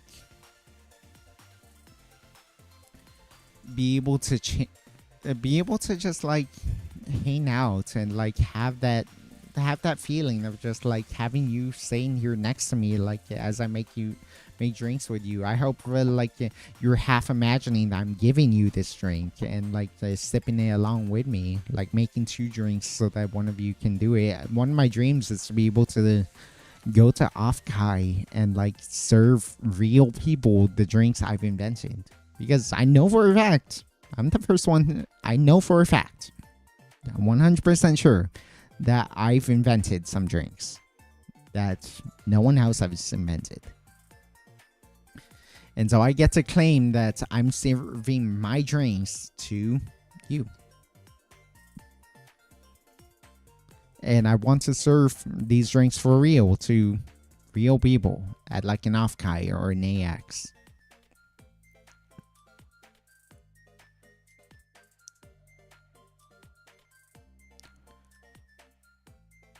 And just be able to like chat with people about like just weeby stuff again. Like I can't afford to go to AX this year, but I'm gonna go to Offkai, and I'm really gonna try to take it seriously this time, because last year I really couldn't take it that seriously because I was just still on night shift schedule and I just couldn't adjust to the daytime schedule that well. And then like 2 years ago when I went to Offkai, it was literally a life-changing experience about how cool it was, how much like how passionate people were about VTubers. And it's like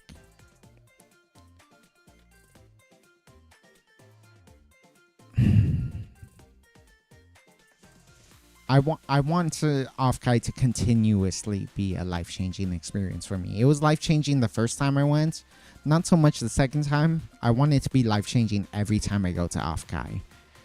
And so I don't think I have the opportunity to make it life-changing this time. I want it to be life-changing by the time of by next year's Offkai. And even if again, even if I don't succeed there, I want to keep trying to make Offkai life-changing. I want to keep going as a VTuber. I want to keep going as a streamer, because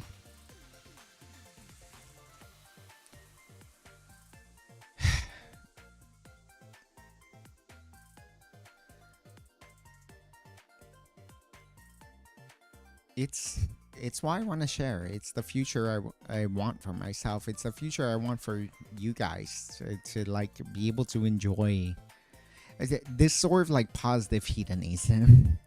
It's a reference back to like the whole nihilism discussion we have. Hedonism too. Like hedonism doesn't need to mean like hedonism is a lifestyle all centered around self-pleasure. But people usually see hedonism as either one, self-destructive, or two, destructive in general. Like, oh, you drink, you destroy your life having drugs and alcoholism and all that, and sex and all that stuff. And it's like self-destructive hedonism, or like destructive hedonism where you take joy in like destroying other people's property, taking advantage of people, etc. Like, no. Like, Like Greg from How to Drink described himself as a hedonist. Again, like I worship How to Drink. He's such a positive influence on my life.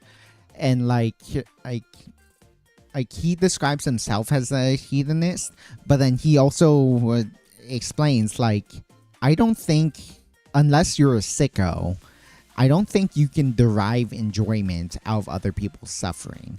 And then therefore like you can be a hedonist without like being destructive to other people's lives. So like you extract joy out of just like drink. Sure, it can be self-destructive still by his definition. You drink excessively, you do drugs, you be reckless in your car, etc. But like he doesn't think being a hedonist necessarily means destroying other people's lives. Like if you make someone feel bad, the way we're raised, you feel bad. And then so it's like you want to keep other people happy, and so therefore if your hedonism causes other people to be happy too, and it's like, you know what, fuck it, yeah, let's just party tonight and go crazy, let's just sing our hearts out, let's just stream the night away, like it's fine that it's fine to stay up tonight because it's a Saturday. Like it's like moderated hedonism is like an absolutely wonderful way to live. You don't hurt anyone, and it's like you dedicate your life to having fun, because that's still self pleasure, but it's not like a destructive self pleasure.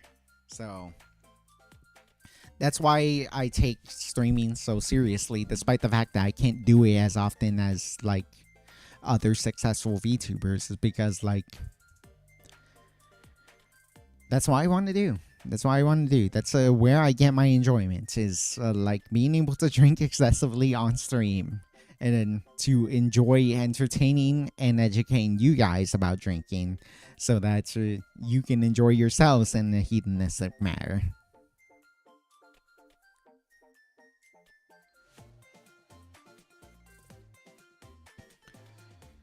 With that, honestly, I think I've run out of things to talk about.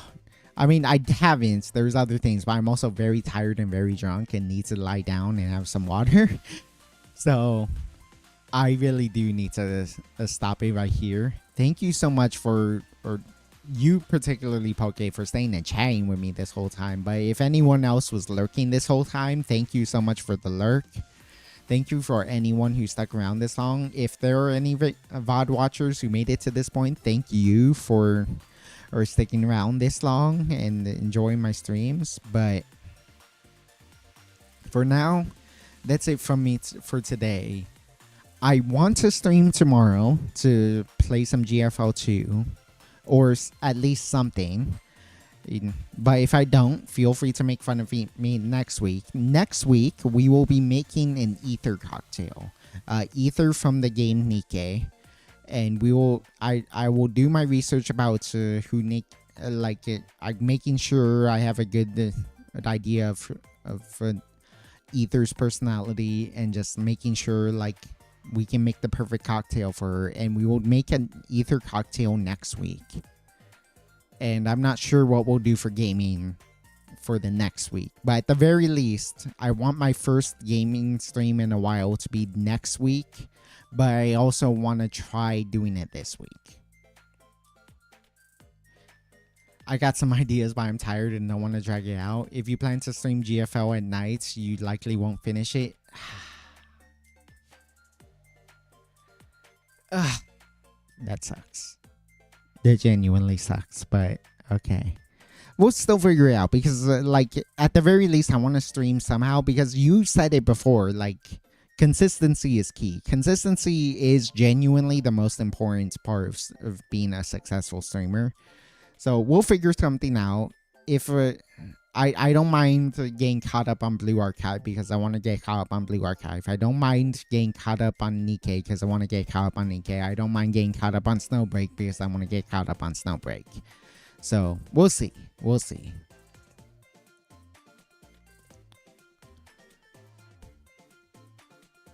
But yeah, thank you so much for watching. I think that's gotta be it from me for now. So see you hopefully tomorrow night.